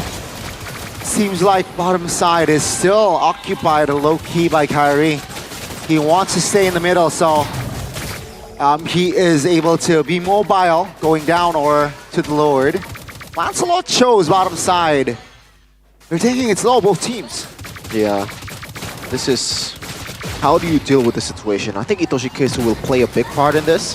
Do they want to go something like a long lane pickoff? I don't think it's viable right now. It's already been chunked, half HP. For the Lord, this is the power of when you have two marksmen on your team, you can just shred down the Lord as fast as you can. And now Kyrie's once again on the housekeeping, taking care, trying to give out a forced error towards Dewa United. Slow build now, but Onyx definitely have the advantage with the Ling. Clearing in the bottom lane, constantly giving that slow push over. Dewa will have to respond to it, and they do. Ray will be sent down below, but he's hesitant. He doesn't know. Onyx, we're already holding onto the Lord. Yep. And they will be holding onto it again. Yep, seems like this is going to be the right call. Lancelot chose. Onyx now. Not the right call, yeah. Unfortunate timing there as they actually committed a reset. Yep. And now it's an angle for Dewa to actually burst it down, knowing that Lutpi has to recall. Half HP on the Lord. Let's see. Technically a 4v5. He is a Baksha though. Let's see. Dewa taking it slow. 14,000 HP on the Lord. Chorizo. Lutpi jumping in towards the back. Kyrie plays the Lord. Now the big fight. Kyrie picks up one. That's going to be Itoshi Kesu out of place. Will be punished alongside Spencer! Sans, with the Wind of Nature, actually able to lock members down. And one by one, only Maybe is the one left standing. Wind of Nature, pre-fire! But that's the Tempest of Blade, locking him in place as Kyrie, the god in the jungle, picks up the godlike. That's the experience for you. That's the experience of the world stage from Onyx. Calm and composed. Great 50-50. It's not even a 50-50. It was a 30-70 for Kai. And he executed the right way. Onyx takes the series. Amazing reverse sweep. Amazing ending for the yellow porcupines. Quality over quantity. It was Ray who won the Turtles, Lords for the most part, but the one Lord that mattered, it was Kyrie who got it. Now, Onyx with a 2-1 reverse sweep victory will be on the rise in the standings, looking for a third place finish perhaps. With BTR losing their match, it is possible for Onyx to rise in the ranks and get the 6th place matchup against TLID. And a sigh of relief for all these Sonics in the building right now, all over the world. They were worried that Dewa United will take this match, man. It looked like it based on what happened in game number 1, but Onyx, they know they can rise to the occasion. This is the real yellow porcupine. The yellow porcupines back at it again. The Sky Kings, you can call them again, man. Wow. Yeah, we expected Ray to win out in that the Lord take because of the Thorn Rose combination with the Retri. But the one time there that he slipped up, it was instantly capitalized by Kai. This is why the Ling was picked up for him. That's why usually it's a wasted pick when you put him on a utility. The Sky Kings has come down to the stage of MPL Indonesia to answer questions from Bude Clara. Dan yay, di sini Onyx mereka berhasil mendapatkan kemenangan 2-1, cukup mendebarkan. Dan match di minggu ke-9 ini kalian berhasil mendapatkan kemenangan. Ada mindset yang berbeda nggak sih untuk menghadapi lawan-lawan kalian di minggu 9 ini? Nggak ada sih, kita yang pasti siapapun lawannya kita all in lah, gas terus. All in, gas terus. Tapi hari ini kayaknya ngegasnya juga berbeda ya. Upi, kamu pakai hero baru, apakah memang ini saatnya tim Onyx bereksperimen, Lutfi bereksperimen? Pak Kito, kita nggak pernah lihat di season ini. Apa ya? Ya mungkin tadi komposisinya pas aja sih, terus kita pakai. Ide Lutfi? Enggak, dari coach. Dari coach, Ya. tapi selalu siap apapun yang coach bilang. Ya siap. Tadi pun main Baxia kan, Iya. jadi Kairi. Bentar, karena Kairi nggak mau pakai Baxi atau gimana? Gantian katanya gantian. Oh gantian, requestnya Lutfi atau request Kairi atau request coach? Request aku gantian aja, jangan dia terus. Kenapa jangan Kairi? Udah mirip Baxia soalnya Kairi. Jadi mirip Baxi ya? Oke. Jadi sesuai dengan permintaan dan hasil juga cukup menarik. Namun kita ngelihat kalau dari tim Onyx, kemenangan kalian memang berarti kepada dari segi klasemen. Namun tidak untuk upper bracket. Dari Suns sendiri, Suns, kita melihat Onyx punya histori yang sangat baik jika berada di upper bracket ketika ke babak playoff. Namun season lalu nggak masuk upper bracket. Season ini juga nggak masuk upper bracket. Gimana, Sans? Bukan rezeki lah kalau gitu. Oke, bukan rezeki. Ya. Namun teringat nggak sih, apakah sesulit itu masuk playoff tanpa upper bracket? Season lalu kesulitan kah? Season ini bakal gimana nih? Sebenarnya nggak terlalu sulit sih. Yang penting tapi kita harus main lebih bagus kalau mau lancar aja. Jadi aman aja? Ya aman aja sih. Season ini apa reaksi kalian ketika nggak dapat upper bracket? Ketika tadi Geek Fam menang? Biasa aja sih juga, nggak gimana-gimana sih. Emang poinnya si Geek lebih banyak aja. Oke. Jadi ya udah, poin berbicara dan dari Onyx pun mengakui kalau mereka nggak bisa upper bracket, ya sudah aja. Ya betul Bude. Legowo, Sans ini memang ya, tapi kalau dari Savero melihat banyaknya penantang-penantang dari Gold Lane, kali ini yang kamu bertemu dengan Maybe. Pertemuanmu hari ini gimana dengan Maybe? Biasa aja sih, nggak ada yang spesial. Nggak ada yang spesial, tapi kalau bertemu dengan player seperti rookie player dan juga player yang sudah sering ada di MPL, ada bedanya nggak sih Savero? Mungkin dia lebih agresif banget aja sih. Jadi kalau player-player anyar di MPL itu lebih agresif atau Ya. khusus Maybe doang? Ya menurut aku dia yang paling agresif. Wow, apakah itu pertanda bagus atau pertanda Savero bikin makin ganas? Bagus lah. ketemu soalnya laning dia kuat juga.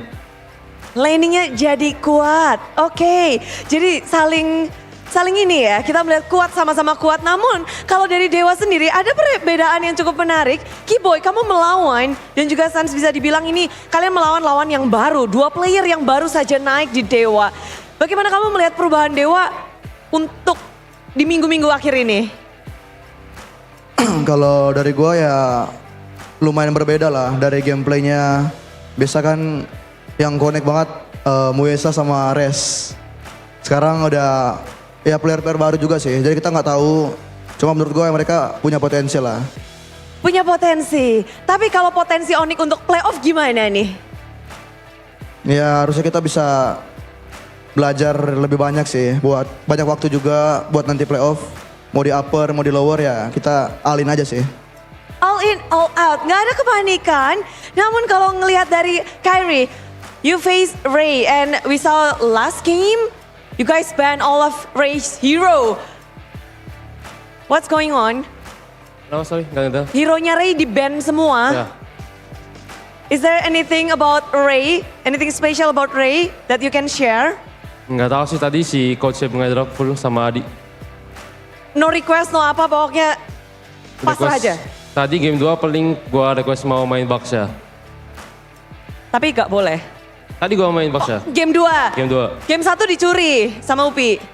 Sama siapa? Game 3 dicuri sama Lutfi. Ya. Oke. Tapi request dikasih and you are happy now? Ya, senang. Okay, and in this state, what is your main focus now in this regular season? You have one last match. Is there anything you want to do on your last match? Apa ya?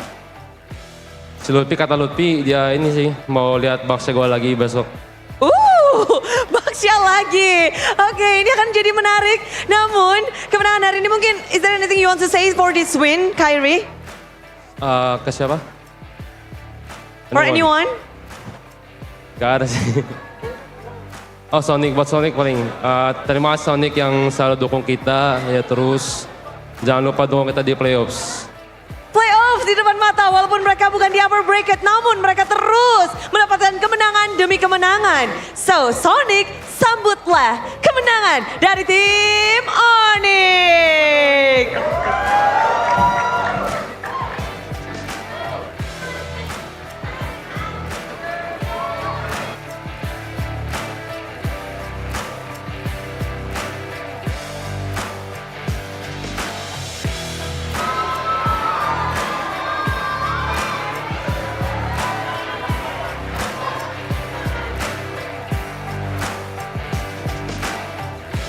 Itulah dia kemenangan dari tim Onyx. Walaupun mereka tidak bisa berjuang untuk upper bracket, namun mereka bisa mendapatkan posisi yang mungkin lebih baik, posisi menentukan prestasi. Dan maka dari itu Bude mau ingetin buat kalian kalau jangan lupa, jangan sampai kalian ketinggalan kelewatan tiket playoff. Karena tim Onyx ternyata mereka akan berjuang dari hari yang pertama. Jadi untuk batch pertama jangan lupa untuk dibeli hari pertama, kedua, ketiga semuanya diborong. Dan pengumuman penting karena batch kedua akan dibuka untuk nanti tengah malam. Jadi buat kalian yang penasaran, ini untuk final lower bracket, untuk grand final, kapan tiketnya dijual. Dan malam ini, di tengah malam, kalian harus bor untuk mendapatkannya. Dan Bude yakin banget kalian akan bersiap dan kalian udah gak sabar untuk mendapatkannya.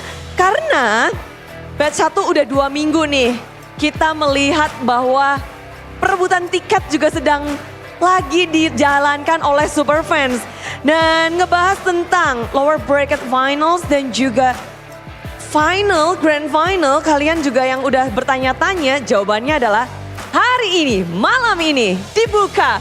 Jadi siapkan diri kalian, jangan lupa alarm, jangan lupa ajakin teman-teman untuk war tiket di batch kedua ini.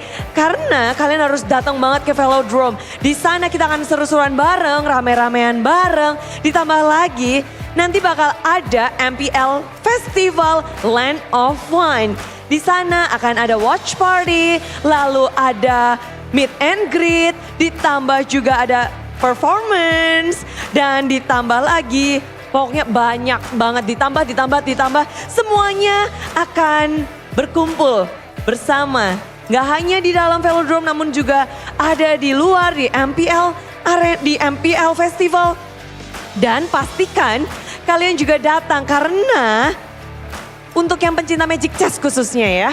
Ada yang spesial karena MCNC Season 3 akan segera hadir di MPL Festival. Pemain MCGG pasti lagi nge-share ini.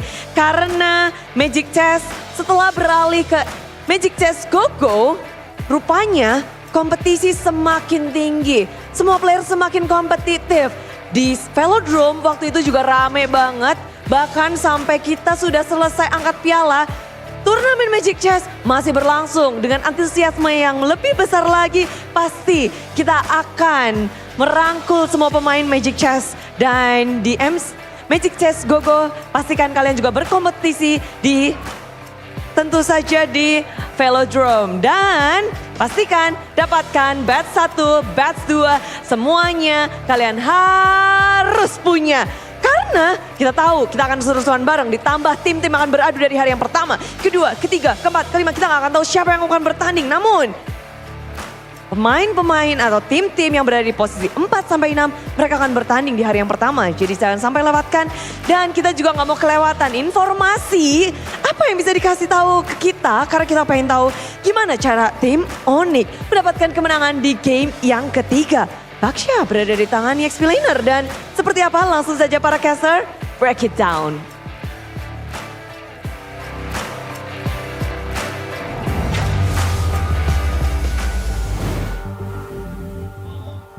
What is that? What is that? Breaking it down. Breaking it down. We're Breaking it popping down. the lock in here. Yeah.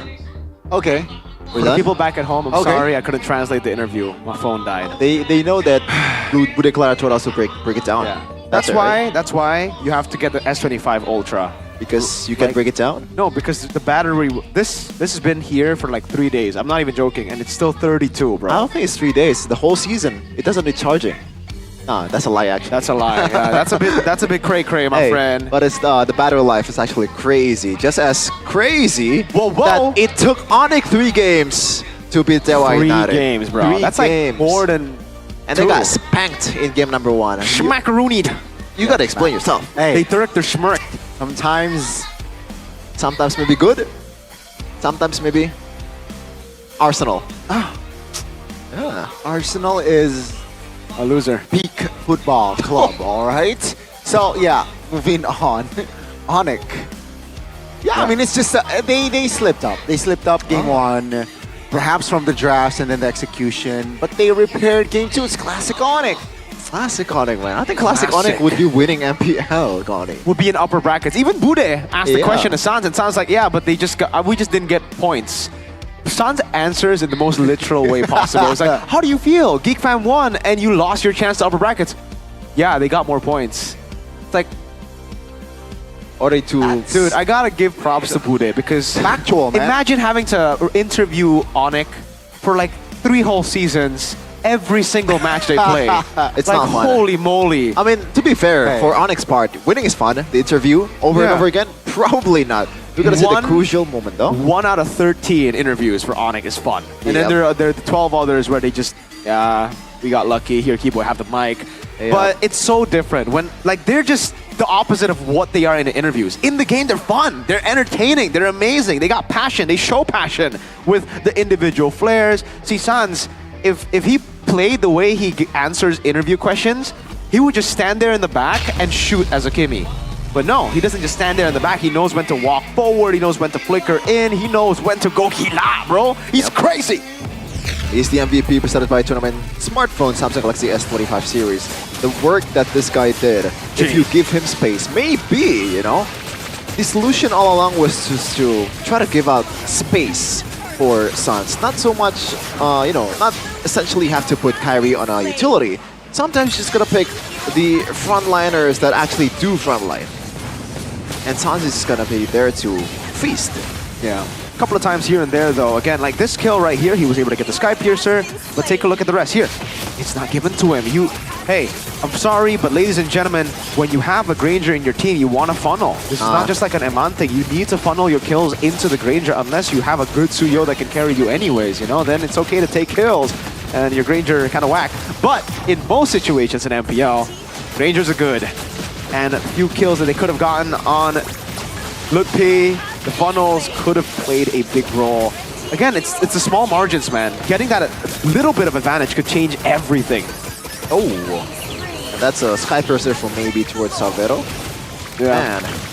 Man, Ray, what do you think about Ray's performance so far? His red trees are amazing, but you can definitely see that he hasn't played Lancelot in a while. His punctures were really weird. Like, he kept on missing the punctures. He never got resets.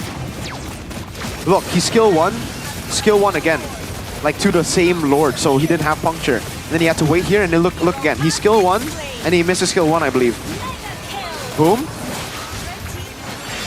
We didn't get to see it, but it's not like the frontliners, you know, they have a lot of CCs. Yes, they do have CC, but it's more for the big team fights. You know, it's not Fredrin, it's not a Ruby that can pretty much dish out the cancels towards a Lancelot. So I kind of expected a bit better from Ray, but overall, from someone that bringed out the Lancelot in a while, I don't think it's not that bad. Looking at the statistics here, though, 16-minute game.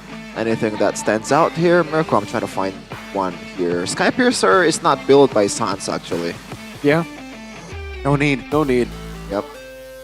Yeah, it's just pure... Nothing too crazy. Rose Gold Meteor, I guess we could talk about that. No. Wind of Nature for Kimmy. So Bloodwing's first item and the Wind of Nature last. I like this. This is how you play Kimmy. I don't like the glass cannon builds. Yes, for Moreno's case, he has a front line.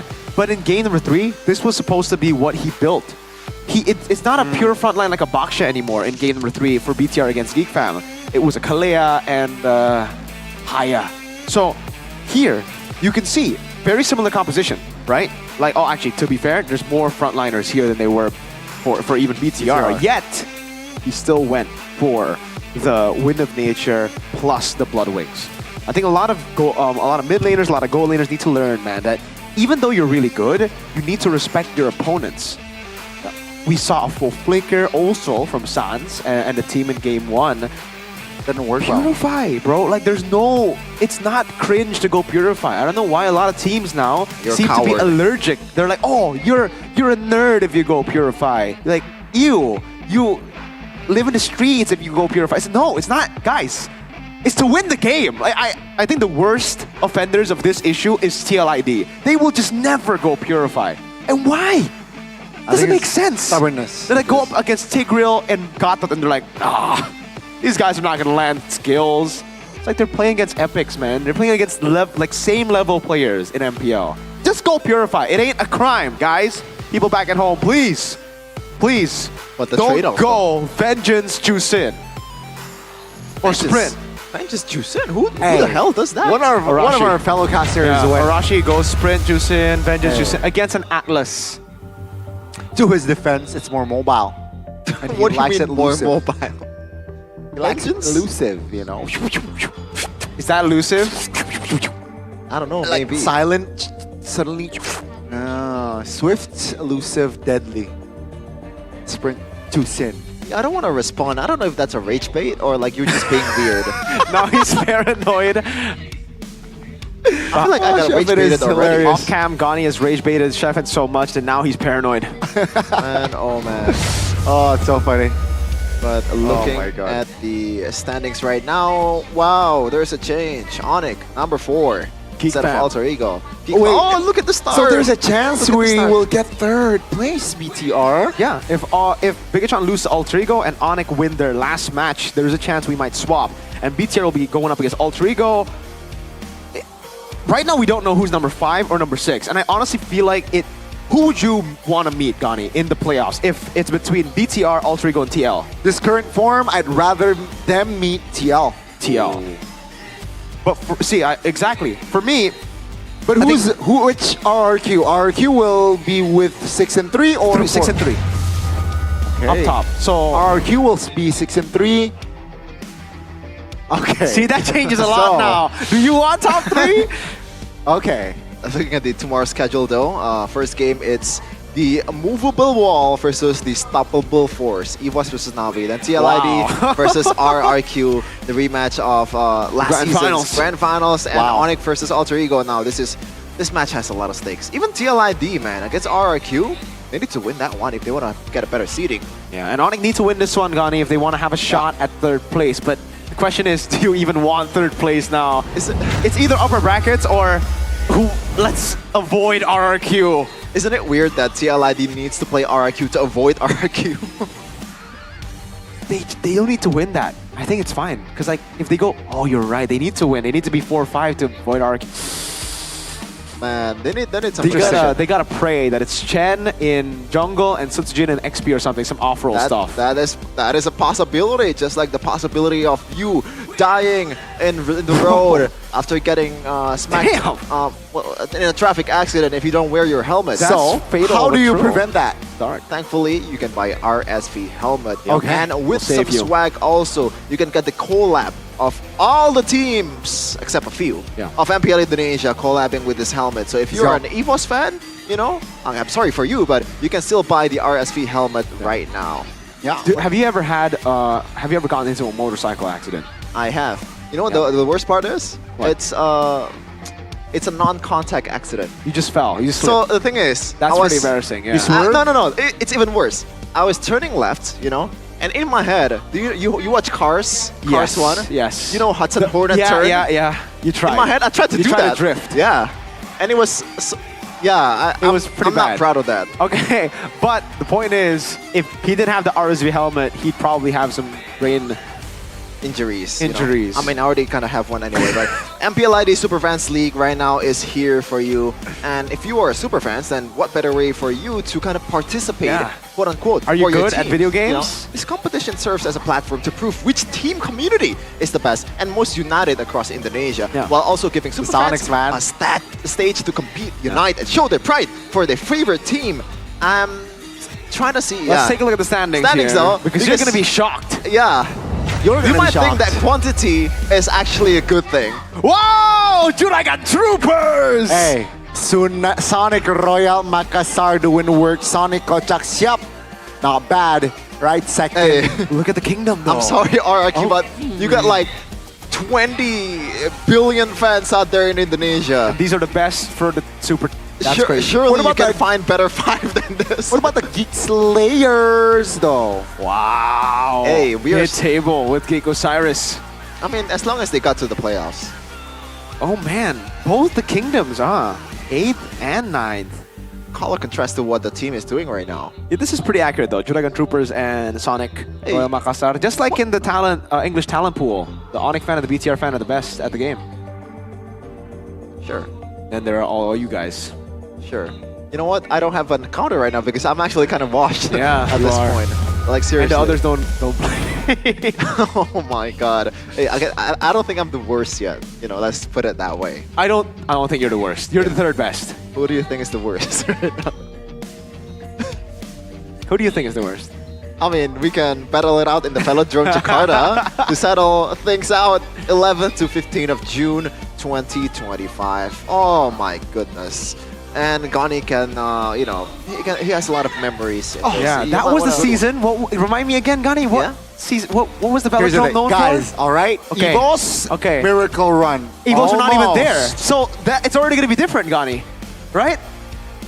Right? Exactly, but so okay, that's it. And Onyx are not upper bracket, so it's different already. Oh, it's not gonna happen. Oh man, we're gonna close it out though. It has been a fun day. It will happen tomorrow again. It will happen is again. gonna be even better. MPL Indonesia Season 15 is here for you to watch. The realization. Me, Sheffin, Mirko, and Gani signing out. See you for more matches of MPL Indonesia in the next weeks. And also, don't forget to come to Jakarta International Velodrome for the playoffs. Tomorrow, stellar matches again. We still have Onyx tomorrow, in case you're wondering. Onyx versus Alter Ego battle for top 3. Oh, okay. There's been some miscommunication. I was gonna close it out there, but apparently we're not done just yet. You wanna talk about something? Ranger Amas. I wanna share a cringe story. Huh? I wanna share a cringe story. Sure. Back then in high school, I was a socially inept teenager. So one of my friends' dad passed away. Okay. I tried to send her a message. Oh no. Instead of saying I'm sorry or my condolences, I sent her in all caps, keep your spirits up, with 3 fire emojis in the back. Do you think that's cringe? I don't think so. Really? Yeah, I think it's pretty, like, it's all right. It's a bit too high. It's positive. Yeah, but I mean, I'm trying to be positive, but we have a lot more positive things to look forward to in Season 15. And that is why you gotta watch or wait for the next matches to come, because it's gotta be much better than this. Goodbye.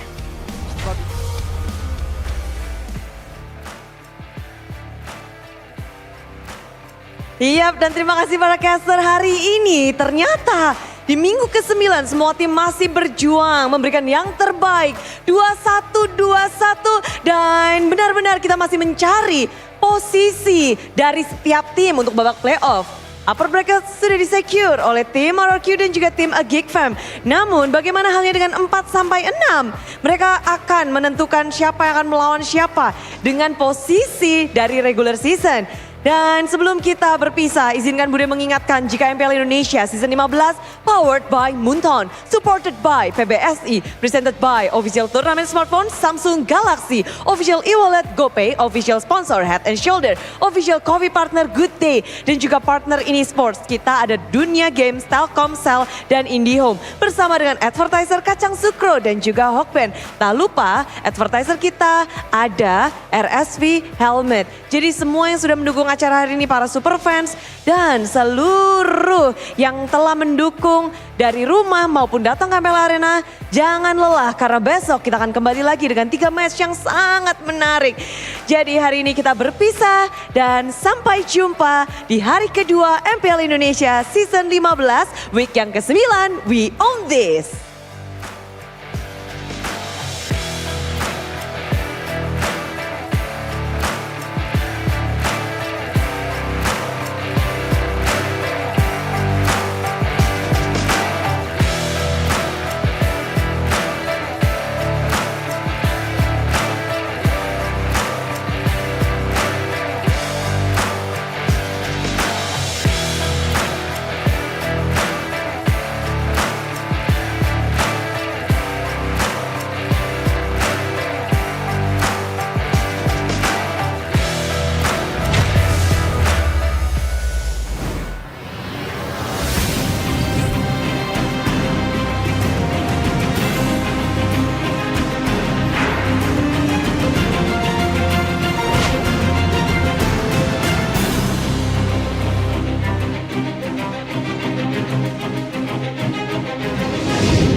Dan terus berlari, terus ke arah puncak tertinggi. Ku takkan berhenti, hanya sampai di sini. Kemenangan abadi menanti. You know we won't miss if we unite our focus. And if you haven't noticed, we all live. Nyalakan apimu, hadapi semua tantangan, hadang semua serangan, jatuh bukan halangan. Bakar semangatmu, janganlah engkau menyerah. Kita akan buat sejarah. We all this, we won't miss. We all this, we won't miss. Saatnya beraksi, jalani ambisi. Aku kan menyawakan